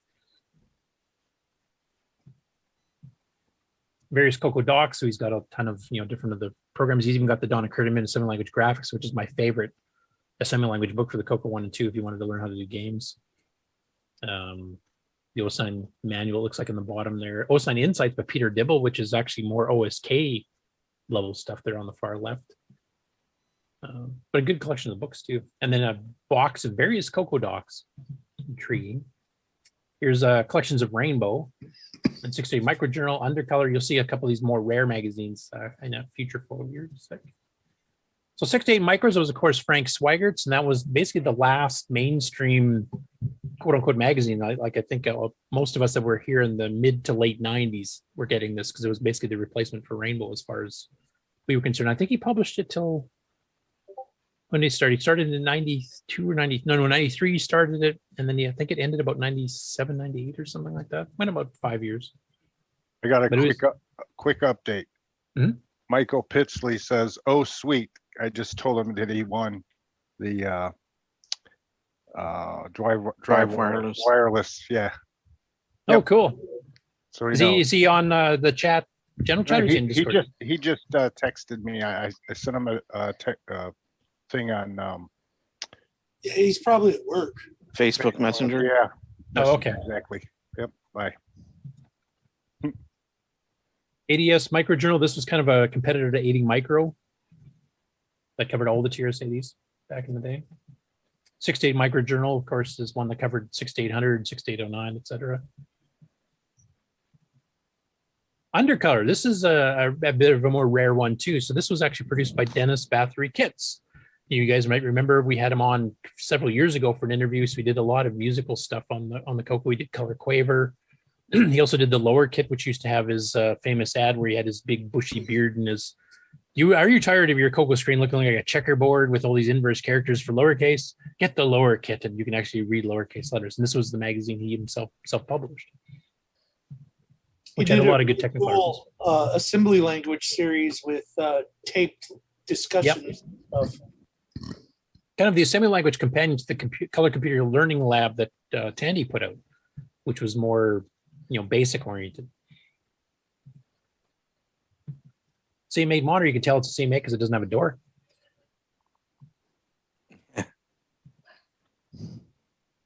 Still doesn't have a door. And I think he had to replace the power switch here, it looks like, or at least the cover of the power switch came off. That would be something for somebody to do in the future, is to take a real door case and put a screen in it, and get rid of the guts. Actually, yeah, my CM8 died, and I was thinking of that very thing. Yeah, you could throw the drives in there, and multi-pack. Make it into a Mac almost, CoCo based, Mac like. What would really be nice for someone to 3D print the door, a replacement door, to create a file, an STL file that people could. Yeah, that would be one. Actually, I think a lot of the 3D printers could handle, because it's not super big, as long as you can handle the width of the door there. But yeah, that would be a nice piece to replace, because a lot of people are missing the door. Have you guys? No one has the door to make the model from. Nobody would want to give it up. Here's the other thing. Well, no one has one. Did you see some guy use the little bottle of super glue and some powder, and he fixed the door by building up the latch again. Baking soda. You guys see Baking that? soda. Yeah. Yeah. It's a great trick. All you need is a baby snot blower bulb, and you can spritz baking soda on your super glue and make any shape you want of plastic. And then he sanded it down, and it worked. Yeah. Yeah, I've seen that trick before too. And this here's another shot of that 64K, the original 64K color computer case, so the one released in '83, which was white. And then he's got his CoCo 3 motherboard and an HDL keyboard all combined. That's a Franken CoCo there. And the little RGB connector for it. Except this one's packed into a CoCo 2 case. He's even got written down the original serial numbers, the original amount of RAM, and the original version of the board of several of his machines, including a video text terminal. And we're back to the beginning. So anyway, it was really cool to see all the different things he had. It's kind of rediscovered here. And like I said, I hope you can scan in some of the stuff, because some of the stuff he has magazine-wise is stuff that we don't really see. This next one from Kenneth, and I don't know how to pronounce his last name, Udut. I'm not sure how to pronounce that. And he posted this little video here. So it's basically the Orchestra 90, which of course is the dual 8-bit DAC stereo sound card, which comes with a ROM to built-in songs. And then he kind of made a little video here for 2 minutes that actually has a picture of it going through the manual for the Orchestra 90 itself, but while playing music created on the Orchestra 90. So it's kind of an interesting hodgepodge thing. So I'll just play a few seconds of it here. And definitely recognize the organy music that we're famous for in the CoCo.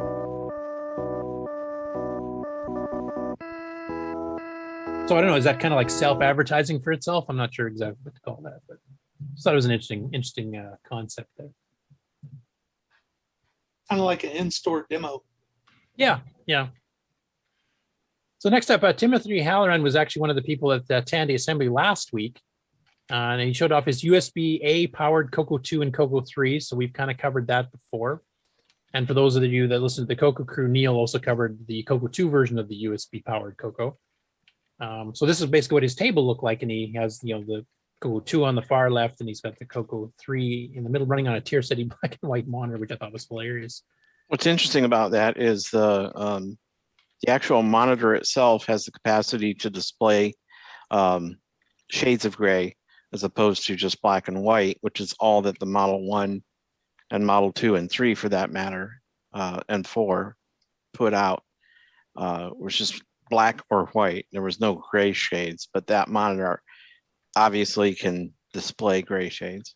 In other words, the analog board that the video signal goes into can decode and display shades of gray rather than just black and white. Yeah, the limitation was the video display generating hardware on the TRSA model. Exactly. That was the weak point.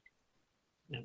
Which isn't too odd because it was a TV screen, which is it was like a black and white TV. So yeah, here's the question. The question I've always had: that silver color was the color of the RCA XL100s and so forth. Yep. So is the Tandy computer copying the RCA TV they used for their monitor? When they made the deal with RCA, they wanted just the chassis, the case, and the chassis and the CRT. They didn't want any circuitry. They said, we'll provide the circuitry. Yeah, no tuning circuitry or anything. As a matter of fact, the to the right of the display, that silver badge there is covering the holes for the UHF and VHF tuners. But when they bought it off of RCA, RCA wanted more money to paint it some other color than that gray color. And Radio Shack or Tandy was notoriously cheap and went with, okay, that's the cheapest, it was because they didn't really want the gray color, but they went with it because they were cheap. So Tandy's official computer color was whatever RCA was using for their television when they bought their TV from it. Yeah, no, they kind of standardized the color after that because they kind of became known for it. But then they also eventually became known for, the kind of drab gray color wasn't the best. And by that time, by the time the CoCo or the TRS-80 Model 4 came out, PCs were almost standardized at that eggshell white. Yeah, beige. And yet all the computers now, or mainly laptops, I guess, are going silver. Like a TRS-80. Right. Yeah, and they're going chiclet keyboards like our CoCo chiclet keyboards. So the CoCo one was so far ahead of its time. It was gray or silver colored case. It had chiclet keyboards. We were just 40 years too early, I guess. Yeah. Well, Macs have been silver for decades at this point. Ages, yeah. Yeah. As a matter of fact, after their sidetrack on the whole iBook iMac thing, where it was every color and pattern under the sun, including like Dalmatian and. Well, I don't know if you've seen the latest iMac, the 24-inch that's replacing the 21.5-inch, comes in besides silver. It's like orange, red, yellow, purple, and blue. Yeah, they're kind of getting back to the original. The second gen iMac, because first one was blondie blue only. Yeah, well, there's like 7 colors available, so they're like whole. What's old is new again is basically what we're saying. Yeah, exactly. Speaking of CoCo case things here, so Alan Leno's put this up, and I'm sure Mr. Dave can talk about this too. He's in our chat.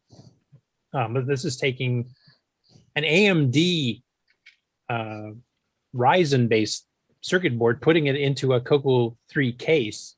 Then he got with the keyboard and everything else, so it's kind of being used as an emulator type thing or a full-blown, PC type thing. But he actually got a custom label in here to kind of reflect what he's doing. So what kind of machine is it? It's an AMD Ryzen, so it's an actual PC motherboard, basically. Oh, okay. Like it's not an ARM or anything. It's an actual PC x86 style. x86, yeah. And we're just calling a custom color computer for it. I think that's distorting the hobby a bit there. A bit, yeah. No, that's just lying. Yeah. Custom emulator. Now, if you added the word case under there, I could maybe buy it. But yeah, that's a little bit too far off. That's basically just an emulator running. Custom badge. That's really custom on it. Still, it looks really good. So I can't slam them or anything for that. It's a cool looking case, lit up keyboard with color lights and all that. Who made the badge? Did he mention he made the badge?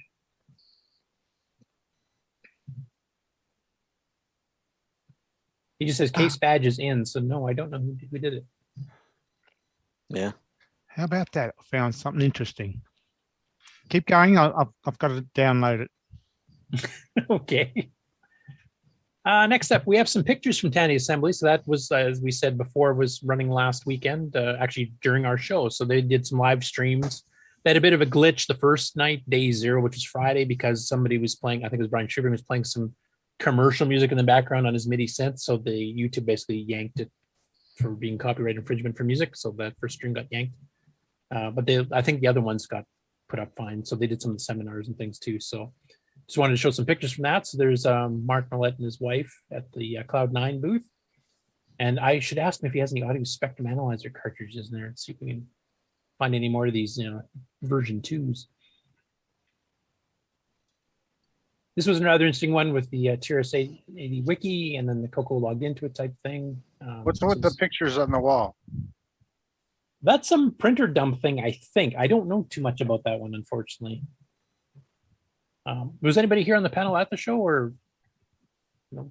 Well, maybe that's from a plotter. Looks Yeah, like I got a plotter. printer sitting over here, so maybe I'm not sure. It's a plotter. I'm not doing that kind of Flatbed. artwork. It looks like the flatbed. 250. Yeah, that could have been maybe a table devoted to some of the Tandy printers. So maybe the printouts are from some dot matrix, and the plotter is just something else they showed. I don't know. Yeah, it's actually really close. I could drive it in like 2 hours, I think, to get there.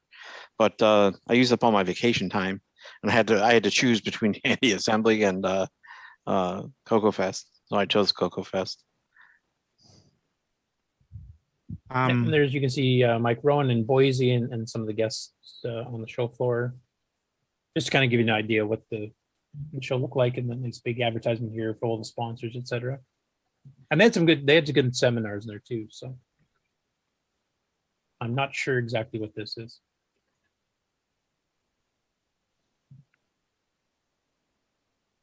It's a nice spacious exhibit there. Or back to the beginning. So next up, Richard Kelly, who's done a lot of basic stuff, including his Super Ladderman and stuff. So he's released, and I think this runs on the CoCo itself. It's BMP Reader for reading BMP files from Windows.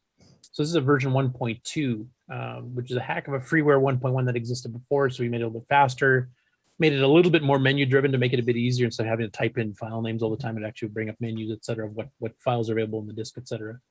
And it's currently hard coded to convert it to RGB colors only, not composite. And I'm sure Nick would agree, the RGB is the only way to go if you have that available, because it's definitely more consistent.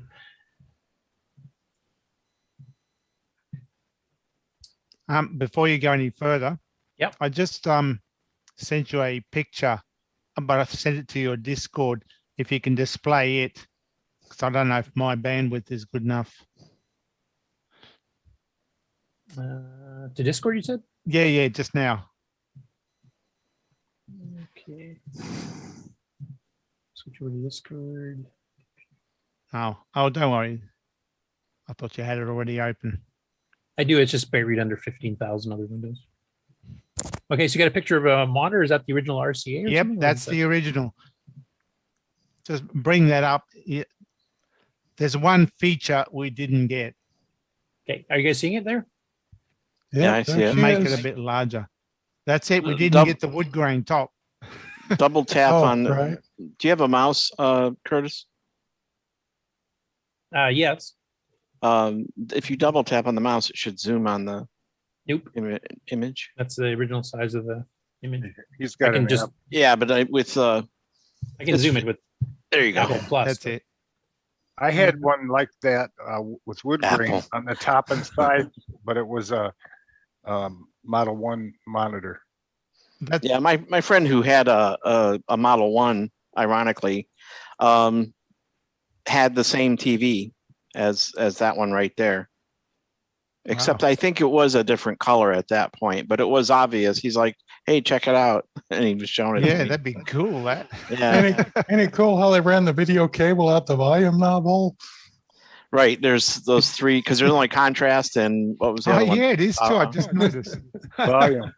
Yeah. Well, volume. Yeah. There was no volume on the Yeah, Model it would 1 be though. hold and or brightness, contrast, and volume, but they That's ran it. the video cable out the I think it was volume hole. brightness and contrast, and then yeah, the cable came out the one on the far left, I believe. Now, And of course, the Model 1 one didn't come with a wood grain top either, did it? No, that's what I mean. That's the part I had one. I had one that had wood grain. Oh, one that A was Model missed. 1? Oh, did you? Yeah, it's a Model 1. It had wood grain. I got rid of it though. Oh, I gotta go. Damn, that would have been rare. You know what? I'm not even sure. Let me go take a picture of mine and find out. Now Be the right- other thing is, be right back. If you see where the UHF and VHF knobs are, that square with the logo doesn't fit over the holes because those holes are quite wide on that one. I think they had a whole different bezel. Oh, okay.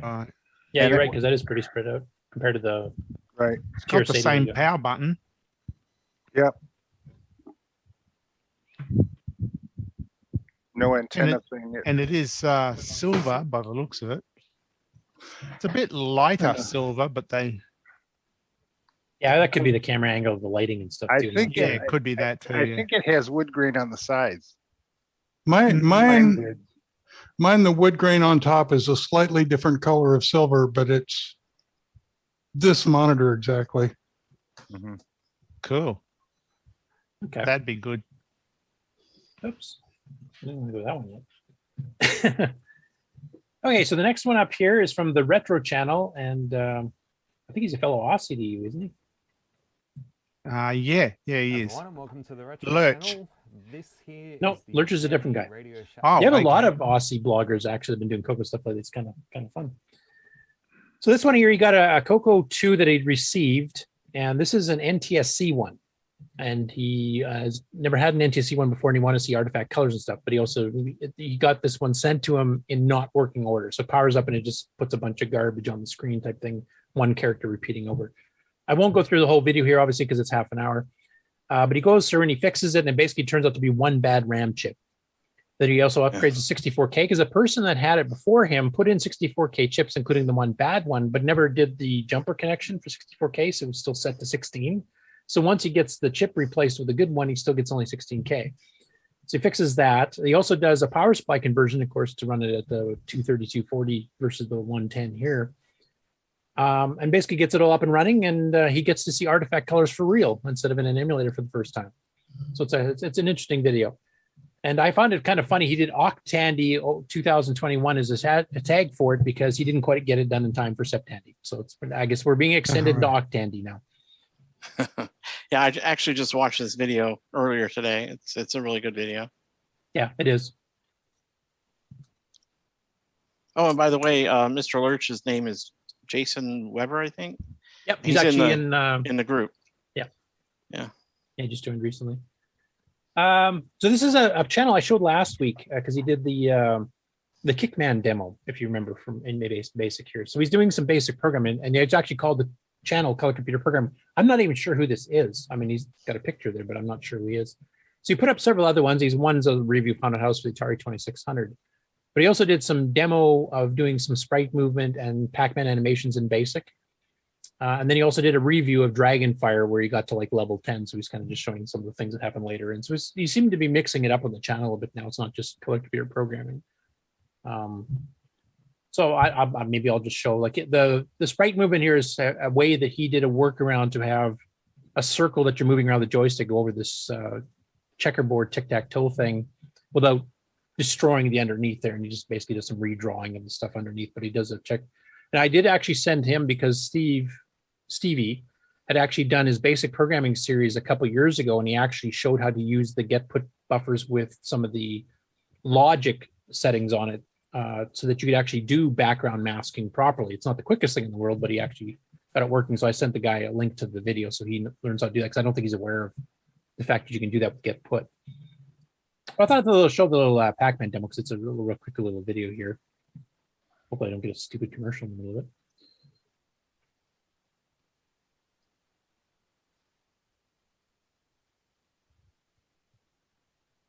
I mean, it's not the quickest thing in the world because it's basic, but he did a pretty good job of it, of just showing you some of the stuff you can do with awesome basic sound effects. I don't think it's quite up to Glenn Hewlett's or Nick's, Pac-Mans for the CoCo 3, but it's not bad for basic. I'm going to keep an eye on his channel because it's just started, recently, and then he's actually crammed out a few videos this week. So I'm hoping that means he's going to continue to pick up the pace. And it'd be nice to have a kind of a follow-up because Stevie kind of did his basic program up to a certain point, and then he's been busy with other things and hasn't really finished off. Never got into CoCo 3 stuff, for example. So hopefully this guy will maybe get into some of the stuff that hasn't been covered yet. Next up, this is a follow-up to Noel's video last week, and we actually had a big discussion on this. Is the dragon, meant to be a purposeful clone of the CoCo itself?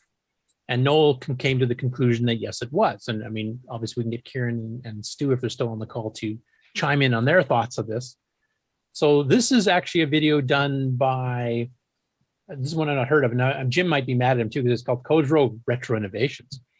So he does his own comparison video and tries to figure out what he thinks it is. Now he's from Europe somewhere too, and his conclusion is that no, it's not meant to be an exact clone or trying to be a clone of the CoCo. That they're both based on the original Motorola reference design, which we covered a little bit last week too.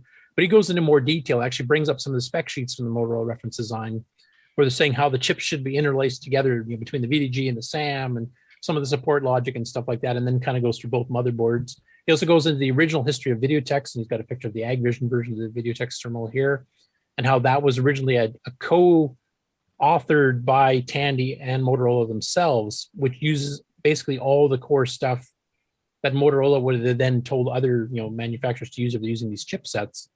And then, of course, the Microsoft Basic from the CoCo is also by Microsoft, so obviously that's in common, but not specifically CoCo specific. So he comes to the conclusion that no, they aren't. So now we have a contrarian view.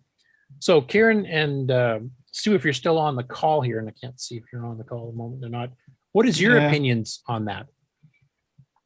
Well, we can't really know for certain what was in their minds, but it's by all accounts, it was not intended to be a clone, but they definitely deliberately copied the interfaces. If it were to be an actual clone, it would be more like the Brazilian ones, wouldn't it? It would have the same ROMs. It would be a lot more compatible. Yeah, like the wiring of the PIA for the keyboard, for example, they wouldn't have swapped rows around. And how's my audio sound now? I've been playing with the settings. Good so far. There, yeah. Okay. If you look at the reference, the Motorola reference design, there are things that are the same when you compare the CoCo and the Dragon that are not in the reference design at all. So I think the Dragon was designed as a clone of the CoCo. I mean, the reference design doesn't show you joysticks. The reference design doesn't show you the layout of the cartridge connector. So there was a book that came out recently online, a free download, and I can't remember the name of the book. It was The Secret History of Blood. I don't know, but it had a section in it on the Dragon, and they had an interview with somebody who appeared to know what they were talking about that suggested that that was a late on, I think the words were something along the lines of they ran to the shop and bought every Tandy peripheral they could to try and copy the interfaces. So reverse engineered. But they had got that far just from following the reference design. I think they kind of used the CoCo as a bit of a reference because it was it already had existed, and so they were going to make something around the same Motorola design. So they followed the Motorola reference design, and then they looked at the color computer and said, "Okay, let's do the keyboard the same way they do it, and the joysticks." And so let's make sure people can buy Tandy joysticks. Right. Well, yeah, Probably. that too. Yeah. Like take the CoCo and make some improvements to it. Yeah, like built-in parallel port and a real keyboard and 32K standard. And I kind of liken it to the Russian Buran versus the shuttle. A lot of people like to compare those two things a lot, and it's like, well, obviously the Russians used the space shuttle as a reference for the Buran because they're almost identical. Earlier Rockwell designs that then changed later.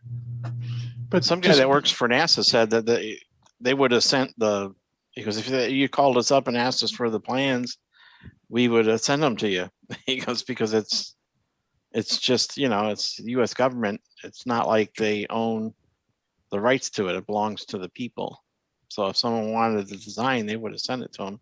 So it would be what he was saying was basically that the Russians probably just called him up and said, "Hey, can you send us the design?" And so they did, and they used it as a heavy reference for their build. And there was some differences in the design there too. There's actually was a YouTube video recently that actually went through some of the technical designs. There's actually a few things that the NASA people said actually the Russians did better, even though it never got off the project. Never really got off the ground. Yeah, well, it's kind of like a Monday morning quarterbacking. It's like, we noticed because they built it this way, and now they're having this problem. Let's do this differently to mitigate that problem. You can always improve on an already pre-existing design. So absolutely, in certain ways, it's better. But a lot of people say, "Oh, well, the Russians built a better machine." No, they built like the next generation machine, essentially. You know, they stood on the and backs. the case of the Dragon and the CoCo here, I think Stu and Kieran kind of came across something there. I think it was off the same Motorola reference design. They obviously did some improvements as well, because it was done a couple years later. So like, you know, the base RAM was much higher, and of course they picked a real keyboard and the real PAL port, and the Dragon 64 they had a real server port too, which was supposed to be in the deluxe CoCo a year after the Dragon 64 came out. But I think they probably did go look at the peripherals and go, you know what, we can share this market. People that are making joysticks and making cartridges and hardware cartridges or software cartridges, we're going to make the pinouts the same so that we can share the third party and even some of the first party stuff between the two, while still being different enough that it isn't like, you know, you take a quick look at it and, oh, this is exactly the same. Right. As a small computer maker, do I want to license joysticks from Kraft, or do I want to just use Tandy compatible joysticks that people can go buy at Radio Shack, which did exist in England at the time? So, yeah, though they weren't that common from what I understand. I'm Stu and Kieran can correct me on that. But. Right. But it was in the supply chain. You didn't have to design or license it yourself. You could just spec it or buy it, or make it different enough that Tandy wouldn't sue you. Yeah, because I mean, the Dragon, for example, used the 5-pin DIN connector, which with the original 1-button joysticks also used. But the CoCo 1 even had the 6-pin DIN connector built in the case, and they just kept that when they went to the CoCo 3. They just enabled the extra button on the extra pin.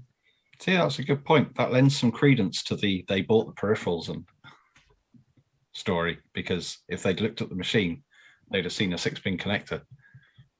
Yeah, and they didn't use that. They used the 5-pin, which is all that was active on the CoCo joysticks. Right, but at the time, I'm sure it they wasn't, looked at the whole thing. Well, at the time, it wasn't an active pin on the, like you said, it was a useless pin. Right, so they just said, hey, we can get away with a 5-pin connector, which is 2 cents cheaper, you know, which over a gajillion computers adds up. well, in its legal clean room, they didn't steal the CoCo design. They just used a design that happened to accommodate the CoCo joystick. Yeah. I wonder if Microsoft were involved, because it makes the operating system cheaper if it's already designed. Yeah. Yeah. Well, doesn't the Dragon use the same Microsoft Basic in it? No, it's a little bit think, different. I think Duncan Smead tells the story that Microsoft provide the basic and you interface it. And he was the one that did the interfacing, which is why those bits differ between the Dragon and the CoCo as well in the ROM. Yeah, because even some of the algorithms used were a bit different. Like Duncan mentioned, he optimized the keyboard scanning routine so it's faster. Though, as Stu pointed out, that actually caused a few issues too with the interrupts and stuff. But you mean the ROM software in the CoCo can be improved? Shocker. Yeah, the keyboard's an interesting one because superficially the keyboards are different layouts, but if you look more closely, they are the same layout, just shifted. They are, yeah. So the odds of doing that by chance are 0. So it must have been copied and then changed. yeah, and that would make it more compatible for like keyboard-based games that were written for either or. You don't have to relearn the keyboard layout; it's exactly the same. So, well, I mean, but underneath is the matrix layout the same? I would imagine. no, there's a few lines that are in different spots, which is why if you try to run a raw Dragon game on a CoCo or vice versa, that's keyboard controlled. You know, you might hit a G key, you get an X or something. That's probably not the right ones, but there's a few of the rows that are swapped. You know, I was going to say that it's possible that was coincidence, because it goes A, B, C, D, blah, blah, blah, 1, 2, 3, 4, blah, blah, blah. But then there's that row that is the same where break and shift and whatever are all in exactly the same position. So, yeah, all right. I mean, you can probably calculate probability of that happening by chance, and it's probably quite small. And so it's funny because we have these 2 videos 2 weeks in a row from 2 different YouTubers kind of giving conflicting answers, and now our 2 panelists from the UK have also given us conflicting answers. So I don't know if this is really ever going to be solved. Maybe the truth is in the middle, though. I mean, some of it's basically the Motorola reference design, some of it was meant to be backwards compatible, and some of it was meant to be actual improvements. So.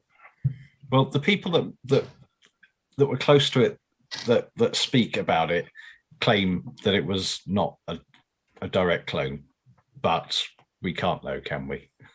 Yeah, right. Well, like I said, I think they look right. Clone's probably not the right word. Yeah. Compatible, yes. I don't think that they were trying to duplicate it. I think they knew they were building a similar machine, so they kind of like looked at it and used it as a reference. So they said, okay, well, are we going to get sued if we do it the same way? No, there's nothing like, copyrighted or trademarked or anything. So, okay, let's just do it that way and save ourselves the development time of doing it because they already did the work for us. Yeah, and actually, the guy that did this video mentions that's his belief too, is that because Tano sold a Dragon 64 in North America, and they also sold, Tandy also sold computers in the UK, that if there was a big legal issue where it's cloned so close that it could be sued, there would have been a suing happening at some point in 83 or 84, and that never happened in either country. So his speculation is that because most of it is Microsoft ROMs and Motorola reference design with some minor tweaks here and there probably wasn't enough to sue over, because basically Tandy did not own the Motorola reference design. And because Dragon was an official customer of Motorola, they could use the reference design as much as they wanted. That was Motorola's decision, not Tandy's. Motorola would hand them the design. So here, build it like that. That's the idea right there. And as I mentioned, if you go to near the end of the video, he actually goes through the Motorola reference design, chip by chip type of thing, not to super extent, but he goes through a lot of it. So if you want to kind of get what the reference design actually mentions, they even in the Motorola reference design, I think he was even a list of what pins you should have come out on a cartridge port. And I didn't get a chance to check to see if it's the exact same order as the CoCo and the Dragons ones, because I know they're compatible between each other. But it sounds like, a lot of this was kind of baked into the Motorola reference design, even stuff that wasn't so obvious. Now, joysticks and stuff, that's a little bit of a different story. Because, at the time, you guys can correct me if I'm wrong, Stu and Ciaran, as far as the UK computers went, I know in North America, most computers that had joysticks were using switch digital joysticks. They were not using analog. That was more rare. Was that the same case in the UK with the other ones? The Dragon Data official joysticks were the horrible analog floating types. Yeah, as was Tandy's at this time.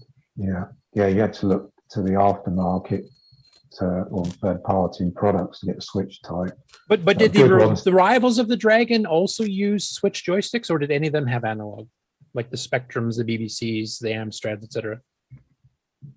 Most of BBCs had analog. BBC, yeah. Okay, so that points more to the Dragon was trying to clone that part of the CoCo, because why would you pick analog joysticks? Well, it's not even just analog. They also use the potentiometer version of analog instead of the variable resistor version that IBM uses, for example. Yeah. So on an IBM, one side of each pot floats, and you just get a resistance, which means the resistance along the cord and various other things come into play. Where in the CoCo design, you've got plus volts on one side, minus on the other side, and you get a voltage. To be fair, the CoCo design is the sane design. So why would you choose the insane one? Oh, exactly. Well, why does anyone choose a sane path? Most people don't. So there you go. And the DAC as well. That's not in the Motorola reference design. You mean the 6 bits on the PIA? the 6-bit DAC. DAC and ADC, I guess. Like one of the difference he pointed out here actually too is the PIA is like the original CoCos I think had a 6-821, 2 of them, and the Dragon had a 6-821 and a 6-822, which I think the CoCo later followed. Later, yeah. I think the Dragon always had a pair of 6-821s. To my knowledge, I've never seen wasn't it anything the 22? Wasn't it something like if you smashed your fish down on all the keys, you could really mess up the 22 on the keyboard or something like that? I remember there was some good reason to not do it the way that.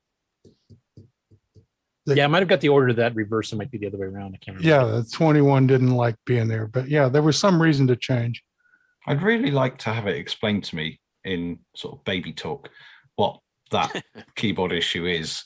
For example, why you don't make the Tetris controls like that way around, like the ROM cut of Tetris, where it writes and reads the opposite way around to the way everyone else does it. The A side versus the B side of the PIA. I'd love somebody to really just explain to me. I can show you where that is in the spec sheets. Catch me up on Discord. Okay. Yeah, cool.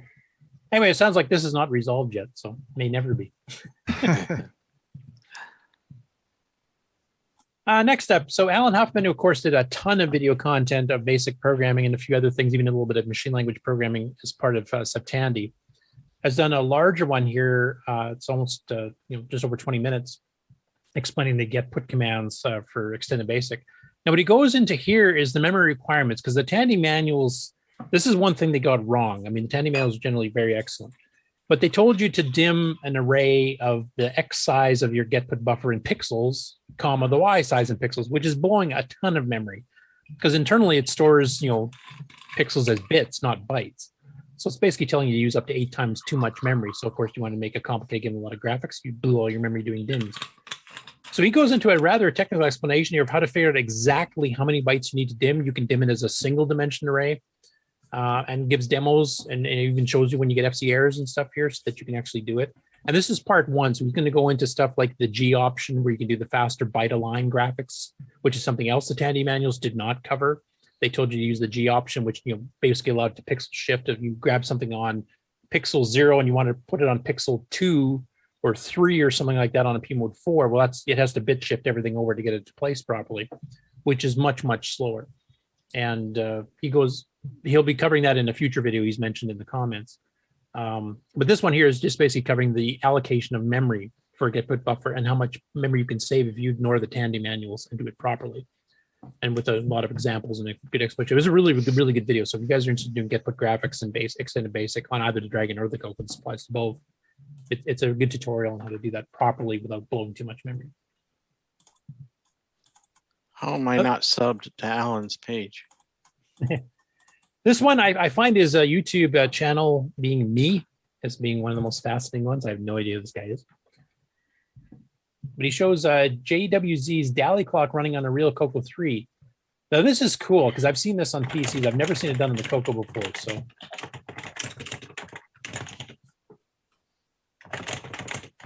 some of these keyboards really loud. Whoops, that's me.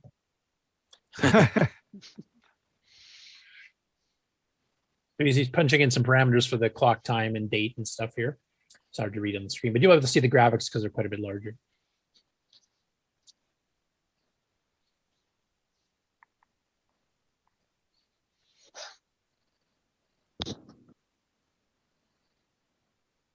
This is where it kind of crossfades, not crossfades, but shifts like to a the morph. Yeah. Morph, yeah. Which you've seen on modern machines. I've never seen it run on a CoCo before, so that was kind of cool. That's really neat.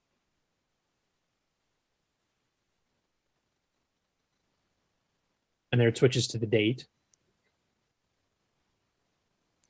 Does he have an analog clock too? No, this was specifically that Dali clock, I guess is what it's called technically. Oh, that's neat.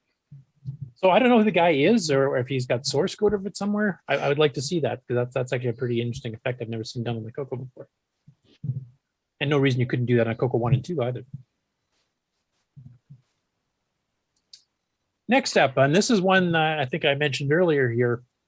So Retro Computo on YouTube, which is, I'm going to butcher the pronunciation here, Jose Antonio Vacabello. He's on the CoCo Facebook group here, and Sloopy, you'd mentioned you actually have seen his request. He's actually been getting some help and stuff here. So this is him running DriveWire. He picked up a CoCo 3 with 512K, and then he's picked up a real physical floppy drive, I think the FD501 or something like that. But he has no multi-pack, he has no CoCo SDC, and he's trying to figure out how to get stuff onto, and I'll just mute this here. It's all in Spanish. You can hit this closed captioning and turn it on. You can kind of see what he's talking about. But he wants to be able to transfer disk images that he downloads off the net onto his real floppy drives. And he goes through the possibilities of 3 different ways to do it, including like a CoCo SDC with a multi-pack and using a PC with some of the old software that used to run on DOS that would allow the floppy controllers on the older PCs to actually read and write CoCo disks properly, which, that's hard to get because you need like a 46 or older, maybe an earlier Pentium or something like that. So he ultimately decides to do DriveWire. So he goes through the whole thing of like loading the original HCB DOS for DriveWire off cassette, copying that onto the disk, and then he loads it from disk from there on in, and then he uses DriveWire to transfer stuff over. So He'd be a really good candidate for Sloopy's drive wireless thing where it just comes all booted up as soon as you turn the machine on. But he goes through all the various steps here. It's like a 24-minute video here. And like I said, if you turn the closed captioning on and then turn on in settings the auto translate to English, you can kind of misinterpret some things, but basically does it. And the demo game he used was by some Australian named Nick Marentes, which is a Pac-Man tribute demo. So that's what he ultimately loads as a test on this. So, but it's Weasel. What's that? I said Grease Weasel would be an alternate option for taking those images and getting them to real floppy drives. On the CoCo itself? No, you use the modern PC with the Grease Weasel. You write out the images to a real floppy and boom. Okay. Really? But anyway, I think his purpose here is he wanted to try to do it on the CoCo if at all possible. With DriveWire, he was able to actually do that. So it's a pretty good, interesting video, though. It goes through the trials and tribulations of figuring stuff out. The first time he does it too, I guess Barry Nelson had given him a utility to copy a drive image across sector by sector from DriveWire to a physical floppy, and he forgot to format the floppy first, so it's just returning error after error after error. So then he restarts the video after he figured out what was going on. Formatted the floppy first. He even goes into the fact on a CoCo, you have the double-sided disk not just by punching out the write protect on the second side if you want to make it flippy, but you actually have to punch out the index hole area too, so it actually can track the index pulse when it's upside down in there. You're supposed to cut all that part where you were just failing out and make it look like you know what you're doing when you post. I like the more raw approach. It's like me trying to do a live seminar and everything goes straight to plot. This one here is from Pedro Pena, Rocky Hill on YouTube, and it's the short enough one here, and it's kind of an update to his pepper board, which is his salt replacement. And this is running on his custom-made CoCo 3 motherboard this time instead of the CoCo 1 and 2. So I'll just play this one in its entirety. I'm sure Pedro won't mind. So here's my CoCo 3. Here's the pepper board. Audio's come through? Okay. And so what I've done here is I've disconnected the transformer. It's not even plugged in. And I'm feeding it 12 volts directly, 12 volt DC. I jumpered C62, I shorted it with this jumper here, so that the DC voltage can make it to the 7808, because for whatever reason they just pulled DC off of there and rectified it right before going into the 7808. But if you want to feed it 12 volts directly, you'd have to make that jumper there. And so I jumpered to D14, or you can remove the capacitor and short it, or you can leave it in place and short it. It doesn't matter. And so here it is. Let's play Photon because it sounds good.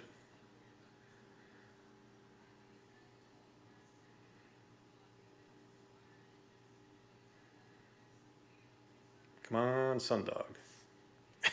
This is where he didn't read the directions. You have to hit the key. Select an push the RGB button, monitor. Pedro. It was waiting on me. I like that effect right there.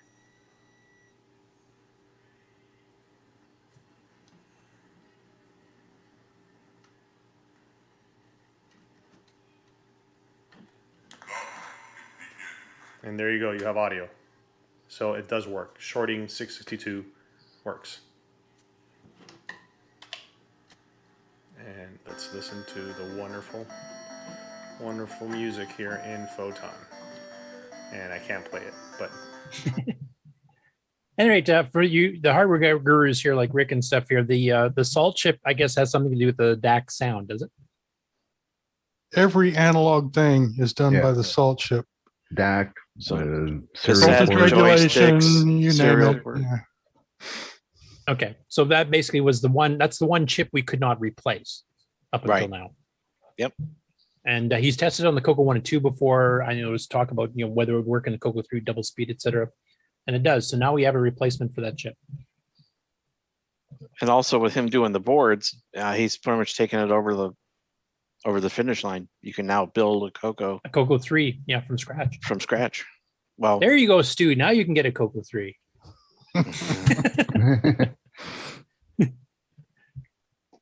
If it doesn't distract you too much from Dragon stuff, of course. Okay, this one here is Arctic Retro, and I thought, oh, a fellow Canuck, but no, it's a European Arctic person. So he's based in Norway. And this was basically one of those mail-in ones where he gets donations from viewers, etc. So we got a whole ton of stuff. There's an Arabic MSX computer, Commodore 16, PC cards, Flux, and a bunch of other things. But one of the things he got in here was a Dragon 32. So I'll play just a little bit of it there. From a private seller here in Norway, it's a little bit too big to fit on. I hate YouTube.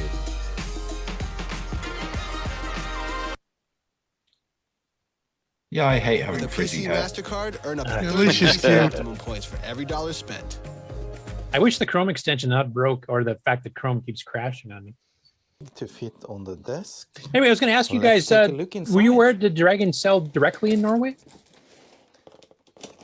Or they've had to import it? It got sold in a variety of unexpected places with interesting differences. Garbage can at the same time. Because I do know from looking at the box here, like it has the flags and language of 4 different countries. Here is the actual item. So I was expecting, like, obviously, your hard sold in Spain, for example, but I'm not sure what the exact range was. Like, how many European countries did get it and how many did not? I know there was a big user group in Germany, so we're definitely getting it there. Look at that. And we know they built a CCAM interface. Yeah, we saw that in France. But here you can see, like, that's the UK, that's Germany, I believe. Is that Italy? I don't know. France and France. Spain. That's Spain? Okay. Yeah. So obviously those 4 were targeted, but Norway wasn't one of those. But it sounds like there was more European countries that are included with the sales. Anyway, he does a whole unboxing. He takes it out, takes a look at it, etc. He doesn't really do too much with it. He did turn it on to make sure it works. It did right out of the box.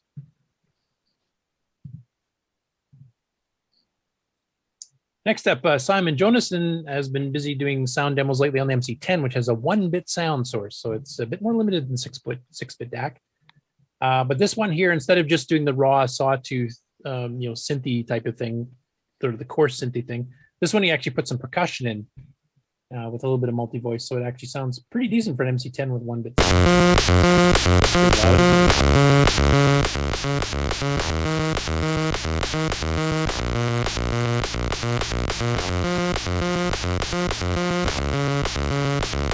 Anyway, I won't play the whole thing, but that's probably one of the better sounding musical things I've heard on the MC10, to be honest. Actually, having percussion sounds and stuff. Square waves get right to the point, don't they? Yeah, they do. No volume control either. Yeah, but he's got the source code there kind of on the screen, but he said he's not done optimizing it yet. So he's still got some, opportunities to maybe fit in a bit more in there. He's never done. He just optimizes and optimizes. And yeah, that's kind of a man after my own heart that way, I guess. Yeah, he's amazing.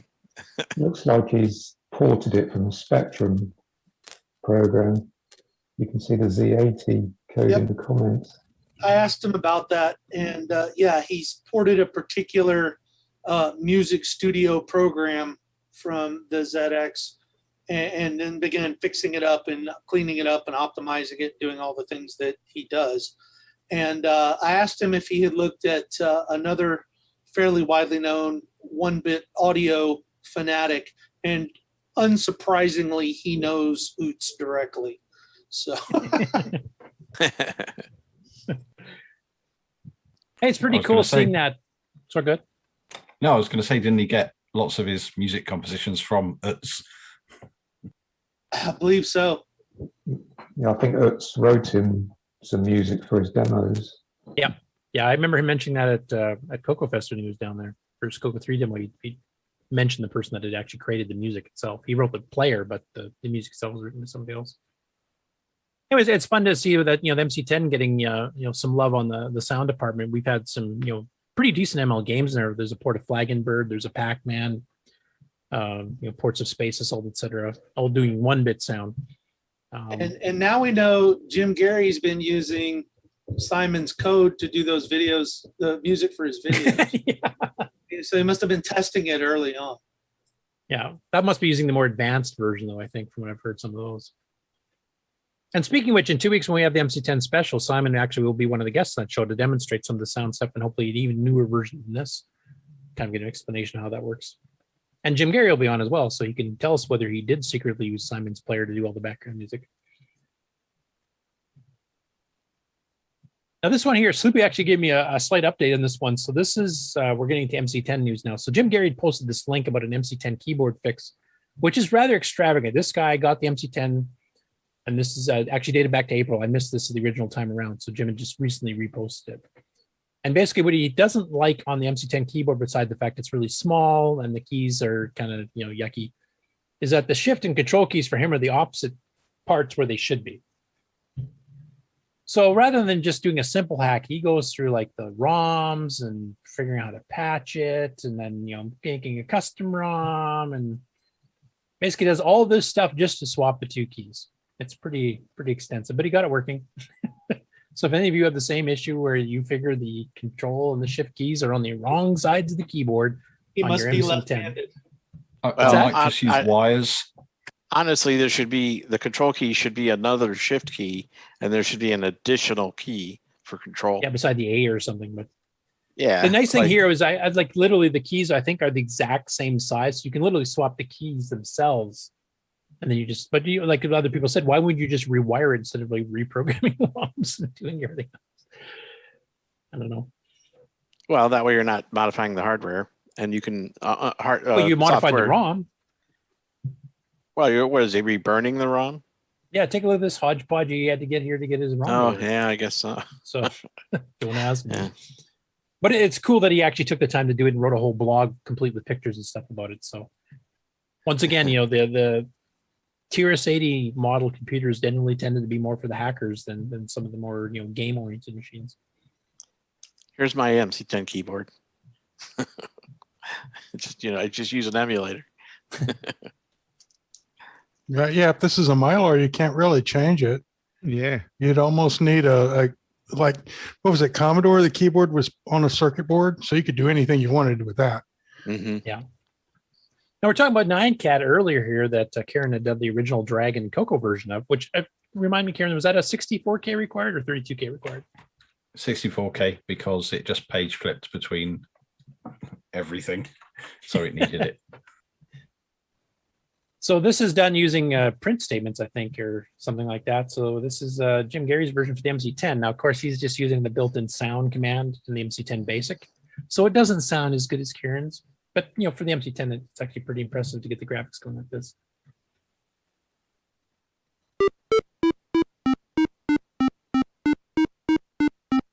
That's basically all print statements, I think, just doing a line at a time of pre-built strings. And not as much animation as Kieran says. But the MC10 now has its own 9Cat, so yeah, to all the CoCo and Dragon people. What is the story behind the 9Cat? I don't really know too much about its history. Was that like a Japanimation thing or something, or what was it? I read it once at one point, but I forgot. I think there's like a thing on Wikipedia. I'm figuring Kieran would know. Didn't some guy dress his cat up like that, and then somebody made an animation out of it and just combined it with some music somebody else had already done? I don't know. It was a while ago. And dressed it up like what, a waffle? I remember there was a cat. There was definitely a real cat involved, because I remember the cat passing. Oh, okay. Came from a donation drive, it says. This guy was doing a donation drive.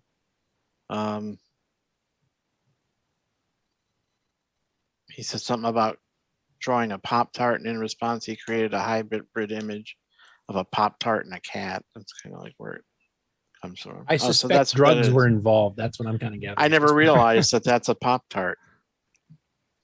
I think in Kieran's it looks a bit closer to a Pop-Tart. Is yours a little bit different than this? I can't remember. Well, the actual one looks like a Pop-Tart. Now that you know it's a Pop-Tart. Yeah. What it actually has done is made me hungry. Okay, and then the last one here is actually a dragon story. So since we've got some dragon people on here, we'll get them to comment on this. So Dan, I didn't pronounce his last name, Dore, as basically it's basically a controller for which one was it? The Sega Mega Drive, I guess. Yeah. But he's got a custom Dragon logo on it to make it look like it's Dragon Origin. And of course, the buttons are all in the standard Dragon colors, the red and the black. So would he have had to custom make this logo with that triangular rounded shape? No, not really. I mean, or just cut it out of something? I'm not sure. Yeah, well, just it could have been initially square and he just cut it to fit the triangle, like shaped it. You only need the colored part of the, like a decal or something. And Ciaran and Stu, do either of you use like more modern controllers like this on the Dragon, or do you stick to the older joysticks? I got a Mega Drive controller or two. That you use with your Dragon? Yeah, because built some of the oh god, what's that? 4066 based interfaces. Okay. And Stu, do you do the same thing too, or are you just so enamored with the original free floating Dragon sticks that you stick with those? Black beauties. I mean, I have the floating joysticks, but I don't like them. And I also have a digital pad, but the fire buttons don't work, so I can't win. I need to sort that out. I usually end up using an emulator if it needs a decent joystick control. Okay. It sounds like somebody needs to send you a donation switch-based joystick for your Dragon or something, I think. I think you can buy. Sorry, you can buy technically properly branded Sega Mega Drive joysticks again, or Genesis if you prefer. I don't think I've seen a lot of people say that they're not, that there are some ways in which they're not quite as good as the original ones, but I got one, seems all right. But then I don't really play that many games. John, have you had an experience? Like, I know you guys have used a lot of retro controllers and stuff here. Have you used the Genesis controllers on any other machines? Oh, yeah. I mean, I use the Genesis controller all the time on the Atari computer. It was, and on the Amiga. It is, for those of us that grew up using a control pad and prefer it, the Genesis stick is the go-to option, aside from newer sticks or, third-party solutions. And that so even above the NES then? Yeah, because the NES doesn't have a DB9 at the end of it. You can't plug an NES stick into anything other than NES. Yeah. Okay. And it was just naturally compatible with Atari, wasn't it? Yeah, right out of the box. I mean, you can plug it into anything, any of the Atari computers, any of the Commodore computers. That was sort of the standard joystick port. If you had a ZX Spectrum with one of the, I can't remember what expansion number it is, but anyway, it gave you that 9-pin port. That was the de facto in terms of most computers, not the CoCo, but most of the computers. Looking at that triangular logo there, it makes me want to have some guitar picks. Yeah, I was just thinking that myself. It is nicely 3D and everything, isn't it? Mm-hmm. It's like the rounded edges for that fast butterfly picking too. That'd Right. be awesome. Yeah, it's a comfortable controller because I've played Sega enough times to be Yeah, familiar we with have that some Sega choice. adapters actually in our board that even support the extra buttons if you want to do the extra programming for it. So I think Neil sells some of those that actually handle up to 4 buttons per joystick or something like that. Yeah. And that is the end of the news today.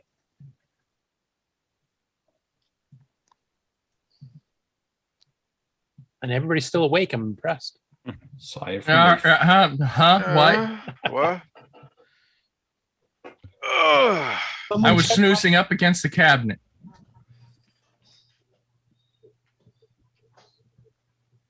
So I want to give a big thank you to both Ciaran, our special guest interview today, and for Stu for joining in for the interview and also giving further perspective on some Dragon stuff. Also to add to all of the other extra feature creep that we've been adding to Ciaran as it is on Xroar. And he came in and plugged in a few extra ones too, so that was awesome. So Ciaran, you're going to be busy till retirement now just doing all that. So, but thanks to both of you for coming by today. Thanks to both of you also for the great games you guys have made and for being part of the Dragon Talk special, etc. And for we hope having to us. see you guys at the meetup if you guys can make it, and it's safe to do so at the end of November. I'll get in contact with Tony Jewell and see if we can arrange for getting a live feed even starting when you guys are starting, and then people can just wake up here at 3 a.m. instead of you guys having to do it all the time to join in the fun. So, and we'll be trying to live stream CoCo Fest too as well here at the beginning of November. So hopefully, if everything goes well, we'll have 2 completely live stream shows at the beginning and the end of November for the CoCo and for the Dragon. Oh, I believe we have a couple of project updates. Yep. Alan, did you had you on my list? Yeah, so it's not exactly CoCo related, but I was asked to discuss it. I guess last week I got a notice from an online game store called Steam that everyone should be familiar with, that an early access game called Turing Complete was being made available so that people could help tune the final puzzles for the game. Now, the point of the game I thought was really, really cool, so I went ahead and grabbed it and I shared it around on the Discord because I thought it's the kind of thing that CoCo folks would really, really like. And the idea of the game is that you've been abducted by an alien race who is going to test your intelligence. And if you fail the intelligence test, you are eaten. And the intelligence test basically is to build a computer from scratch using logic circuits and then program it to solve their puzzles that they're going to present to you. And you start off with simple NAND gate, and the game has a fairly brilliant interface for how to build these circuits and construct the signal paths for things. And it leads you almost tutorial-like through being able to try each challenge and do some experimentation to understand how those circuits work before you go ahead and say, okay, alien guys, check my progress and do I get eaten or not? And there's at least 78 levels to the game. And along the way, you design your own assembly language if you get tired of doing switch flips to program things. And with that assembly language, you then complete their challenges by making short games that you'll complete tasks and stuff. And my thought when I saw the ad was, I wonder how much of the 6809 opcodes I could put in this thing. So that's what I'm playing for. So, you know, give it, yeah, well, so far, when I completed the first level, there's a little bit of a spoiler. I completed the first level. I got my NAND gate working. They said, well, we've decided you're at least not a plant. And that's the way this game goes. And that part alone was pretty fun, just with the little alien guy giving you the business every time before they give you the next challenge. So take a look at it if you like puzzle games. It reminded me a little bit of the kind of puzzle things of something like Robot Odyssey, where you're programming to a task as part of the game. Mm-hmm. So yeah, Mikey in the chat mentions it sounds like, you know, Robot Odyssey or Rocky's Boots is one I think I mentioned in the pre-show. Yeah, those are both great games. Yeah, so give this one a look.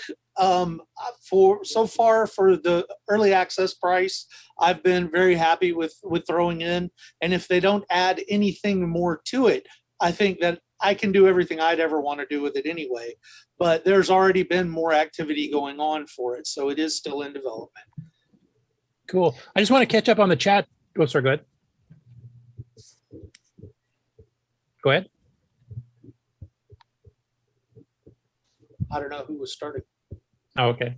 I was just going to catch up on the chat here. Tom Eric Anderson said that the dragons were sold in Norway. He worked at the local dealer that actually sold them. So it was natively sold in Norway. So that's cool. Yeah, it sounds like a fascinating project. I mean, I've seen like Rocky's Boots and Robot Odyssey, and they do teach you like simple logic circuits and stuff and how to put them together to do simple things. It's actually one of the things I like about Minecraft. What was the name of that game? It's called Turing Complete, in reference to Alan Turing. And that's one of the early tasks, is that you're building a Turing Complete computer, starting with NAND gates. Yeah, that's what I said I like about Minecraft, because you can create with redstone. You can create all sorts, the gates. People have made entire computers inside of Minecraft, which is mind blowing. I mean, I've seen some that actually boot the computers to the desktop or to they actually this game will run. show you how to do that, and then you design your own assembly language to do it with as well. So I thought that was kind of cool. They show an example in the video where you've got the binary pattern, and then you assign what mnemonic you want to have to that binary pattern. And then from then on, you use that as your mnemonic in your code, and that's the pattern it's going to put on the bus, that kind of stuff. So it looked like just fantastic fun for exploring that kind of level of the hardware without, setting your hair on fire or doing what I do, which is totally burning holes through things, not myself. So, yeah. So an educational game for those who want to learn, how circuits are designed, basically. Yeah. Okay. There's one for you to review, Boat. I just want to hear the various levels above. At least you're not a plant. How far can you go? All right. Well, let's see. Next up.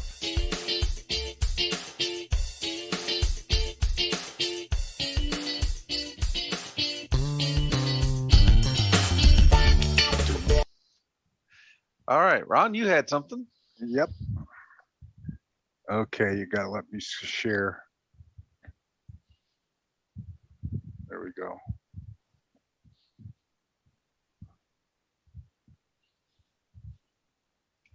Okay. Can you see? Yes. Yes. You can. Okay. So the day before yesterday, I traded these two controllers for a CoCo that didn't work from Terry Gartland. I received a Radio Shack Color Computer 2 16K Basic from Terry Gartland and trade for the joysticks. It came in the mail day before yesterday. It wasn't working when he sent it. I pushed down the chips, opened it up. And since they were all socketed, I powered it up and it worked, which I thought was awesome because I figured it I would never get it working. I noticed it had some yellowing on the outside, so I did the retro bright thing, and that's how it came, and that's how it retro brighted. Nice. Wow, that one worked well. Great, don't it? Looks great. Now I did it differently this time. I used used paper towel, laid it over top of the cover, put it on a glass table outside, and then poured the stuff over it. What do you call it? The hydroperoxide? Yes, exactly. Did you have the liquid or the gel kind of? This stuff. Liquid, yeah. It was $1 at the dollar store. Just straight up hydrogen peroxide. Yeah. No fancy hair cream. No. And Straight up. Did it for a day, and the next day it looked like you see it right there. And it works. There's a cartridge, even though it's color basic, there are cartridges that work with it. And then there's some that say not enough memory with an exclamation point. I don't know if you guys have ever run across that, but anyway. Not since I had 16K machines. I haven't had those in decades. Yeah. Right. Yeah, here's something I did a while back. I put the color computer on the screen, and it looks like they're staring at it, wondering what to do. I thought that was cool. It's the color computer from the 1980s and the 1960s, about the 2020s. Who knows what year this took place? It was supposed to be way in the future, and it's cool that they had they had space cars or whatever, and all we have is these SpaceX cars driving around that charge. Space cars. They had space cars that would fold up into a briefcase. Yeah. That you could walk off with. Okay, so that's about it. Nothing big. No WeFX? Yeah, I always have WeFX going on.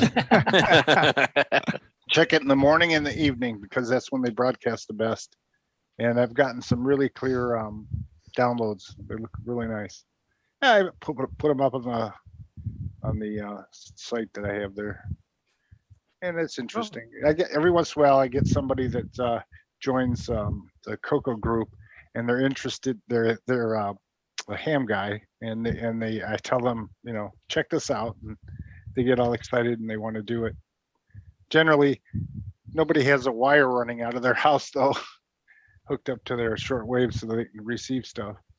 And it depends on where you are, because if you are in some spots of the country, it's pretty tough to do.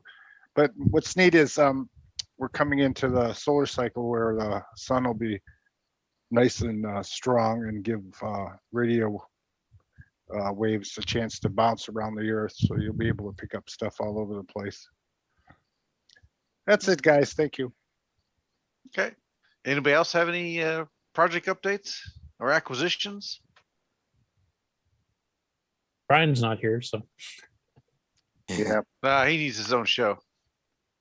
I have a non-update, but I would like someone's help. Let's see. Can I just throw a share up here? Yeah. So let's see. My OSK adventure has ended right here for the moment. I was trying to back up my hard drive and it started, and then it made a really loud clack and spun down. And now that's all that hard drive does. So if anyone knows where to get OS 9 for a Delmar System 5, please let me know, because this BIOS screen's kind of boring. And that's that. Okay. We ready for the outro then? If somebody else has anything last minute to add here, I guess we should promote that in 2 weeks is the MC10 special with multiple special guests. So, okay. Do you want to review the upcoming schedules? 'Cause I don't have any promos to run on those. Yeah, actually, I've got to contact some of the people. I'm going to try to get some promos made for some of these here. I didn't have time yesterday. We had a couple test calls there, but unfortunately, I was so loaded with work with deadlines that I had to basically just do a very quick video audio test, and that was it. We're done. I know there's some talk. There's the guy who's doing the ICS calendar import for the CoCo. Actually wants me to put up the full schedule so that you can actually bring it into your CoCo itself to see what the schedule is like. Cool. But as far as interviews and specials go, the currently scheduled ones, starting in 2 weeks, is the MC10 special, which will have Greg Dion, Jim Gary, Darren Ottery, Alan Cox, James Diffendaffer, Simon Jonassen, and Robert Sieg. The following week, on October the 30th, is Mark Siegel of Tandy. November the 6th will be CoCo Fest Live. Exactly what form that will take, I'm not quite sure yet. But hopefully we'll get some live footage, especially for those people that can't travel down there this year. November the 13th is Doug and Kevin Leaney, who wrote some of the CoCo 1 and 2 and CoCo 3 casino programs back in the 80s, being interviewed by another brother team, Paul and Tim Thayer, who've done CoCo 3 casino-based games in the 2010s. And so we're going to have two brothers interviewing two brothers. And a couple of them have already met on Zoom, and it was pretty fun watching them visit. So it's going to be a fun show. November 27th is, of course, the Dragon. Hopefully we can get it. So we're going to have to do the live stream from the Dragon Gathering at Cambridge, and maybe even do some impromptu interviews afterwards. So like I said, I'll get in contact with Tony Jewell there to try to get it all straightened out. December the 4th, Brian Weasler it's rescheduled because he was supposed to do his special on that big, massive U-Haul full of CoCo stuff that he got recently that he had to reschedule because he got called in for work and got called out of town. So that's going to be on December the 4th. And then the last one of the year is Scott Riepentrog, who we had on briefly earlier. We interviewed the guy from the internet radio station. And why am I pulling a blank on his name? Gene Turnbull. So, because Scott was involved with a lot of stuff with OSK, he was involved with a lot of stuff with OS 9, including the BBS system that Gene ran in the late 80s, early 90s, that actually let CoCo's link across the web like its own FidoNet, but not using FidoNet, but using his own protocol that he designed. And we're going to be talking about that and a bunch of his other OS 9 and OSK projects. Maybe he can help you with your System 5 there, Rick. He might have had one of those. Besides that, so that's the last official interview for the year, and then I've already reached out to about 4 or 5 different people to get interviews going starting in January. Haven't heard anything official back yet, so but basically we're booked right through the end of the year. So that's what's upcoming. Okay. Not much going on, eh? Yeah, dead computer. Nah. You know. Actually, All Nick, right. do you? It's not CoCo related, but did you want to mention progress on your tier setting Model 1 project? No, we'll leave it for another time. Okay. I got some Model 1 news. I just took can I share for a second? Sure. Yep. Let's see. Hang on a second. My computer's complaining for permission. Oh man. Whew. I gotta quit and reopen. Let me in real quick when I come back. Well, I'll tell you what, while he's doing that, let's just run the outro.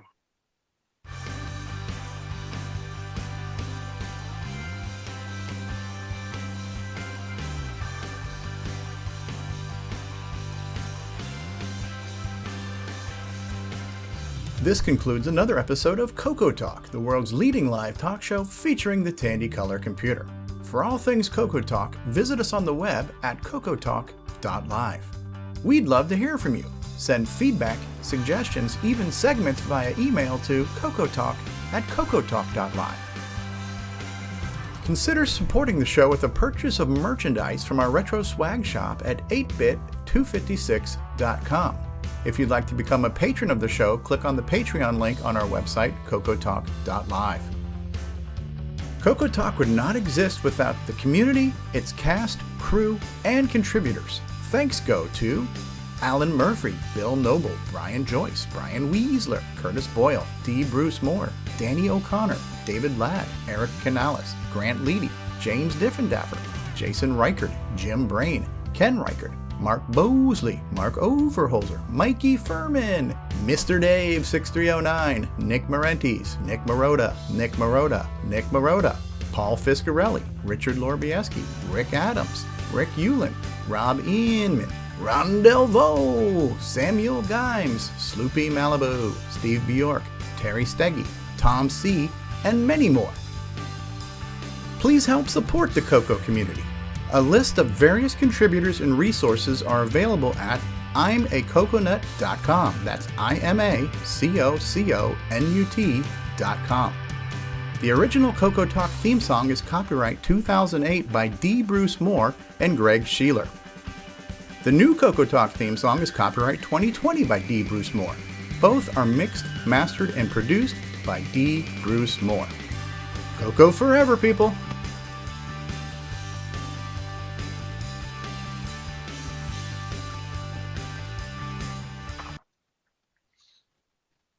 And we're back for a minute. Hit this button here. Okay, John, you can show us what you got. Okay. Let's see here. I ran upstairs and did a shot when we were talking about the Model 1. That one television had that like wood grain section here. Mine does not. I was wondering. I didn't think mine did. Yeah, But yeah, I haven't had that open. I can't tell you the last time I had this computer on. Yep. That's the top mine's got as well. That Yeah, strange mine too. darker gray covering the wood grain. I wonder if I scrape it off, will the wood grain be under there? Who knows? So yeah, is that gray is it paint or is it the actual plastic color? Yeah, I think it might It's just be the paint. plastic. Is it? Well, Because it's a Yeah, I different don't know. tone than the outer casing. Are the sides like that too? The sides are No. gray like that. No, it's just that wood grain insert in the top has been replaced with this dark gray color that doesn't match the matte gray or the silver. Right. It's actually black. It's just the way the light's hitting it. It's kind of making it look grayish, but it's actually as black as the front part. I'll bet you I got a picture of my old monitor somewhere showing the. And this is a better angle of the cover that covers the tuner holes that are in the plastic. Because it's this big hunkin' chunk of Right. plastic that hangs off it. And if you grab it, you can jiggle it. It's like you tell it's just like snapped in there. And you It's can also so see the obvious. holes. Yeah. Oh, actually, if you Once look you in know the what back- it is, it's so Yeah. obvious. But if Yeah. you don't know what it is, it never occurs to you. Right, exactly. if you look in the back, you can actually see the two round circular holes where the tuner knobs stuck through. Is there a hole for the pull-up antenna at the back? No, but it does say volume where the video cable comes out.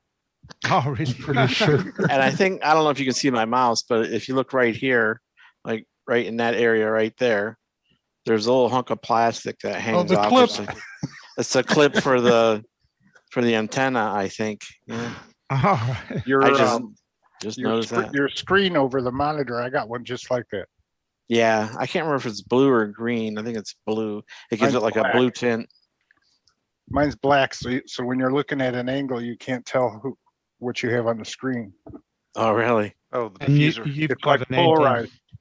you've got an anti-glare mask over the screen there, I see. Yeah, I bought that like 100 years ago. Well, I obtained the unit in like 83, so by 83 or 84, that's when that was put on there. Mine came with my Model 4. Yeah. So I don't know. I should pull out the rest of it and fire it up. Maybe make a video of it. Do you have the expansion interface? Nah, I've been looking online for one recently. Yeah, though. there's one on there right now for $51. Has anyone been able to find the color computer monitor that Tandy showed in their CM8? advertising? No, way back in the color computer 1 and 2 days, they had adverts and they were showing the Tandy a Tandy color TV for Yeah, the that had color wood grain on it computer. too, and a little push button. Yeah, the that's push right. button numbers. And Yeah. it was it styled like the CoCo? I can't remember. It was just like a regular television. It had wood grain, plastic wood All grain, right. faux wood grain. Yeah, just one of the Magnavoxes they sold in stores. All right. Is that- yeah, that's- might have said color computer.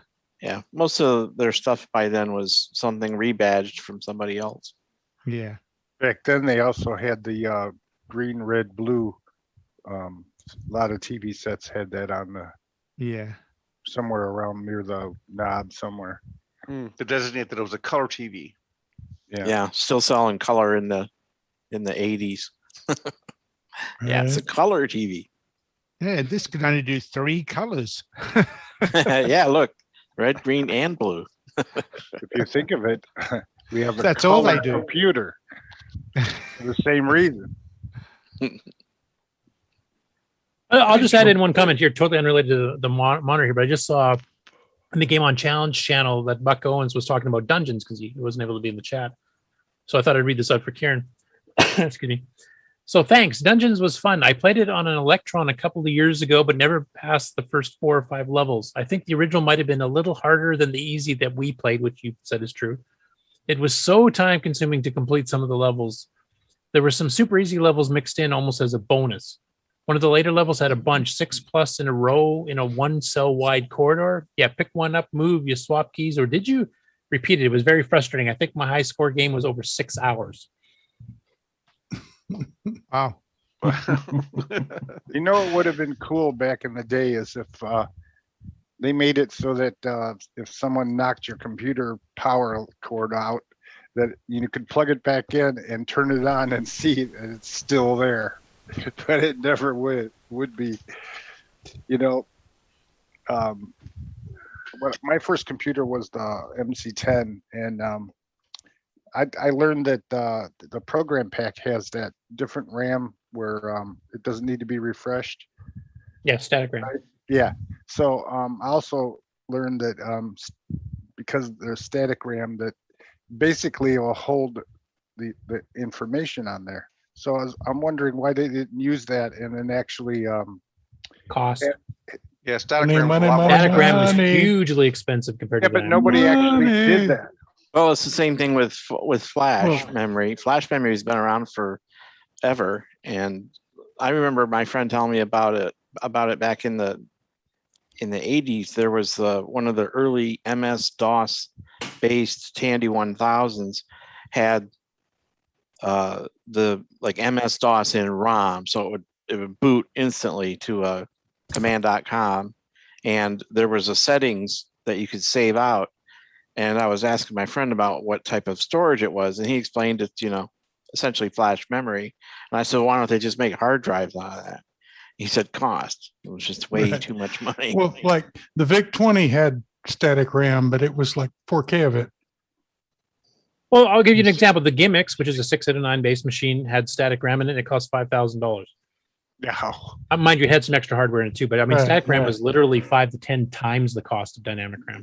So you were juggling processing speed against cost, because for dynamic RAM, you had to strobe all those rows.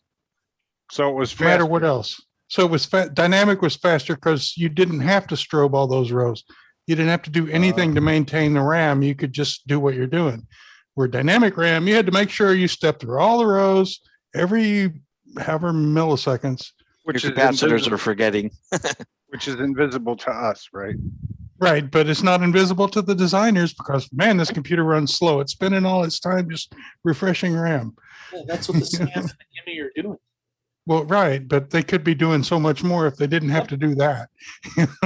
So when you buy RAM, like I was thinking of getting some RAM for this PC, the CoCo I just got, and it's 4164s, and it's 150 is the speed of them. Yeah, nanosecond. Yeah, or should it be 120, or does it matter? Is this CoCo 1, 2, or 3? 2. 150 should be fine for CoCo 1 and 2. Okay. 120s were recommended for the CoCo 3. But I'll give you an example too. The Gimme X, like static RAM, has come down in price over the last 30 years.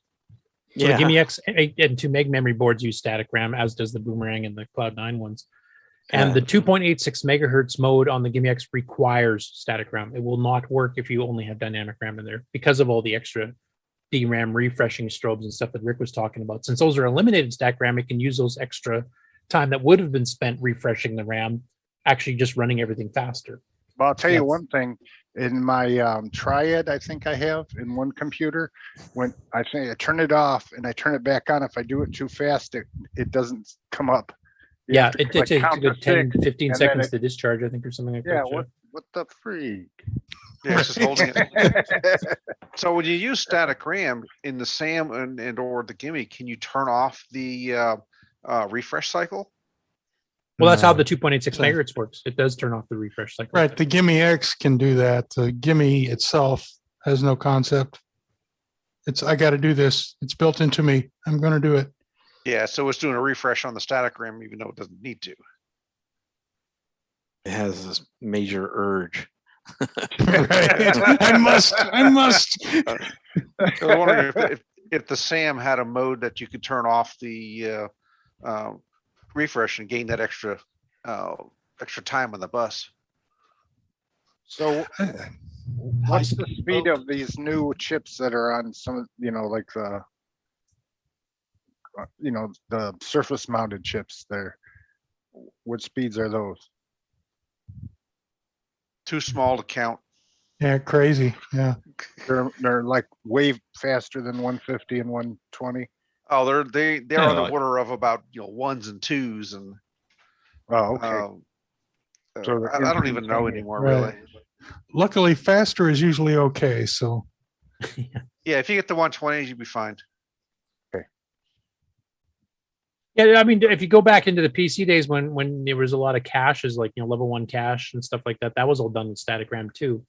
And the reason they only put like 16 or 32 or 64K of static RAM cache when you had like 8 megabytes of regular RAM, once again, the cost, you could make it all 8 megabytes of static RAM, but then the memory upgrades would have been way more expensive even on the PC. So now they're cheap. That's what phones and stuff use now, I think. Don't they these days use static RAM? I'm sure.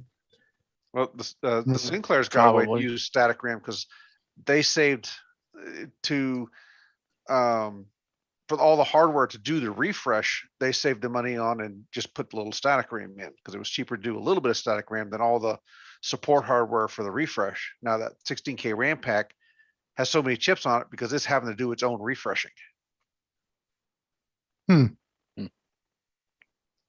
So, alrighty, we ready to push the button? Unless anybody else we got some need- last minute things to add. This No, portion of RAM has been brought to you by Dodge. Maybe the lad should do the closing message for everyone.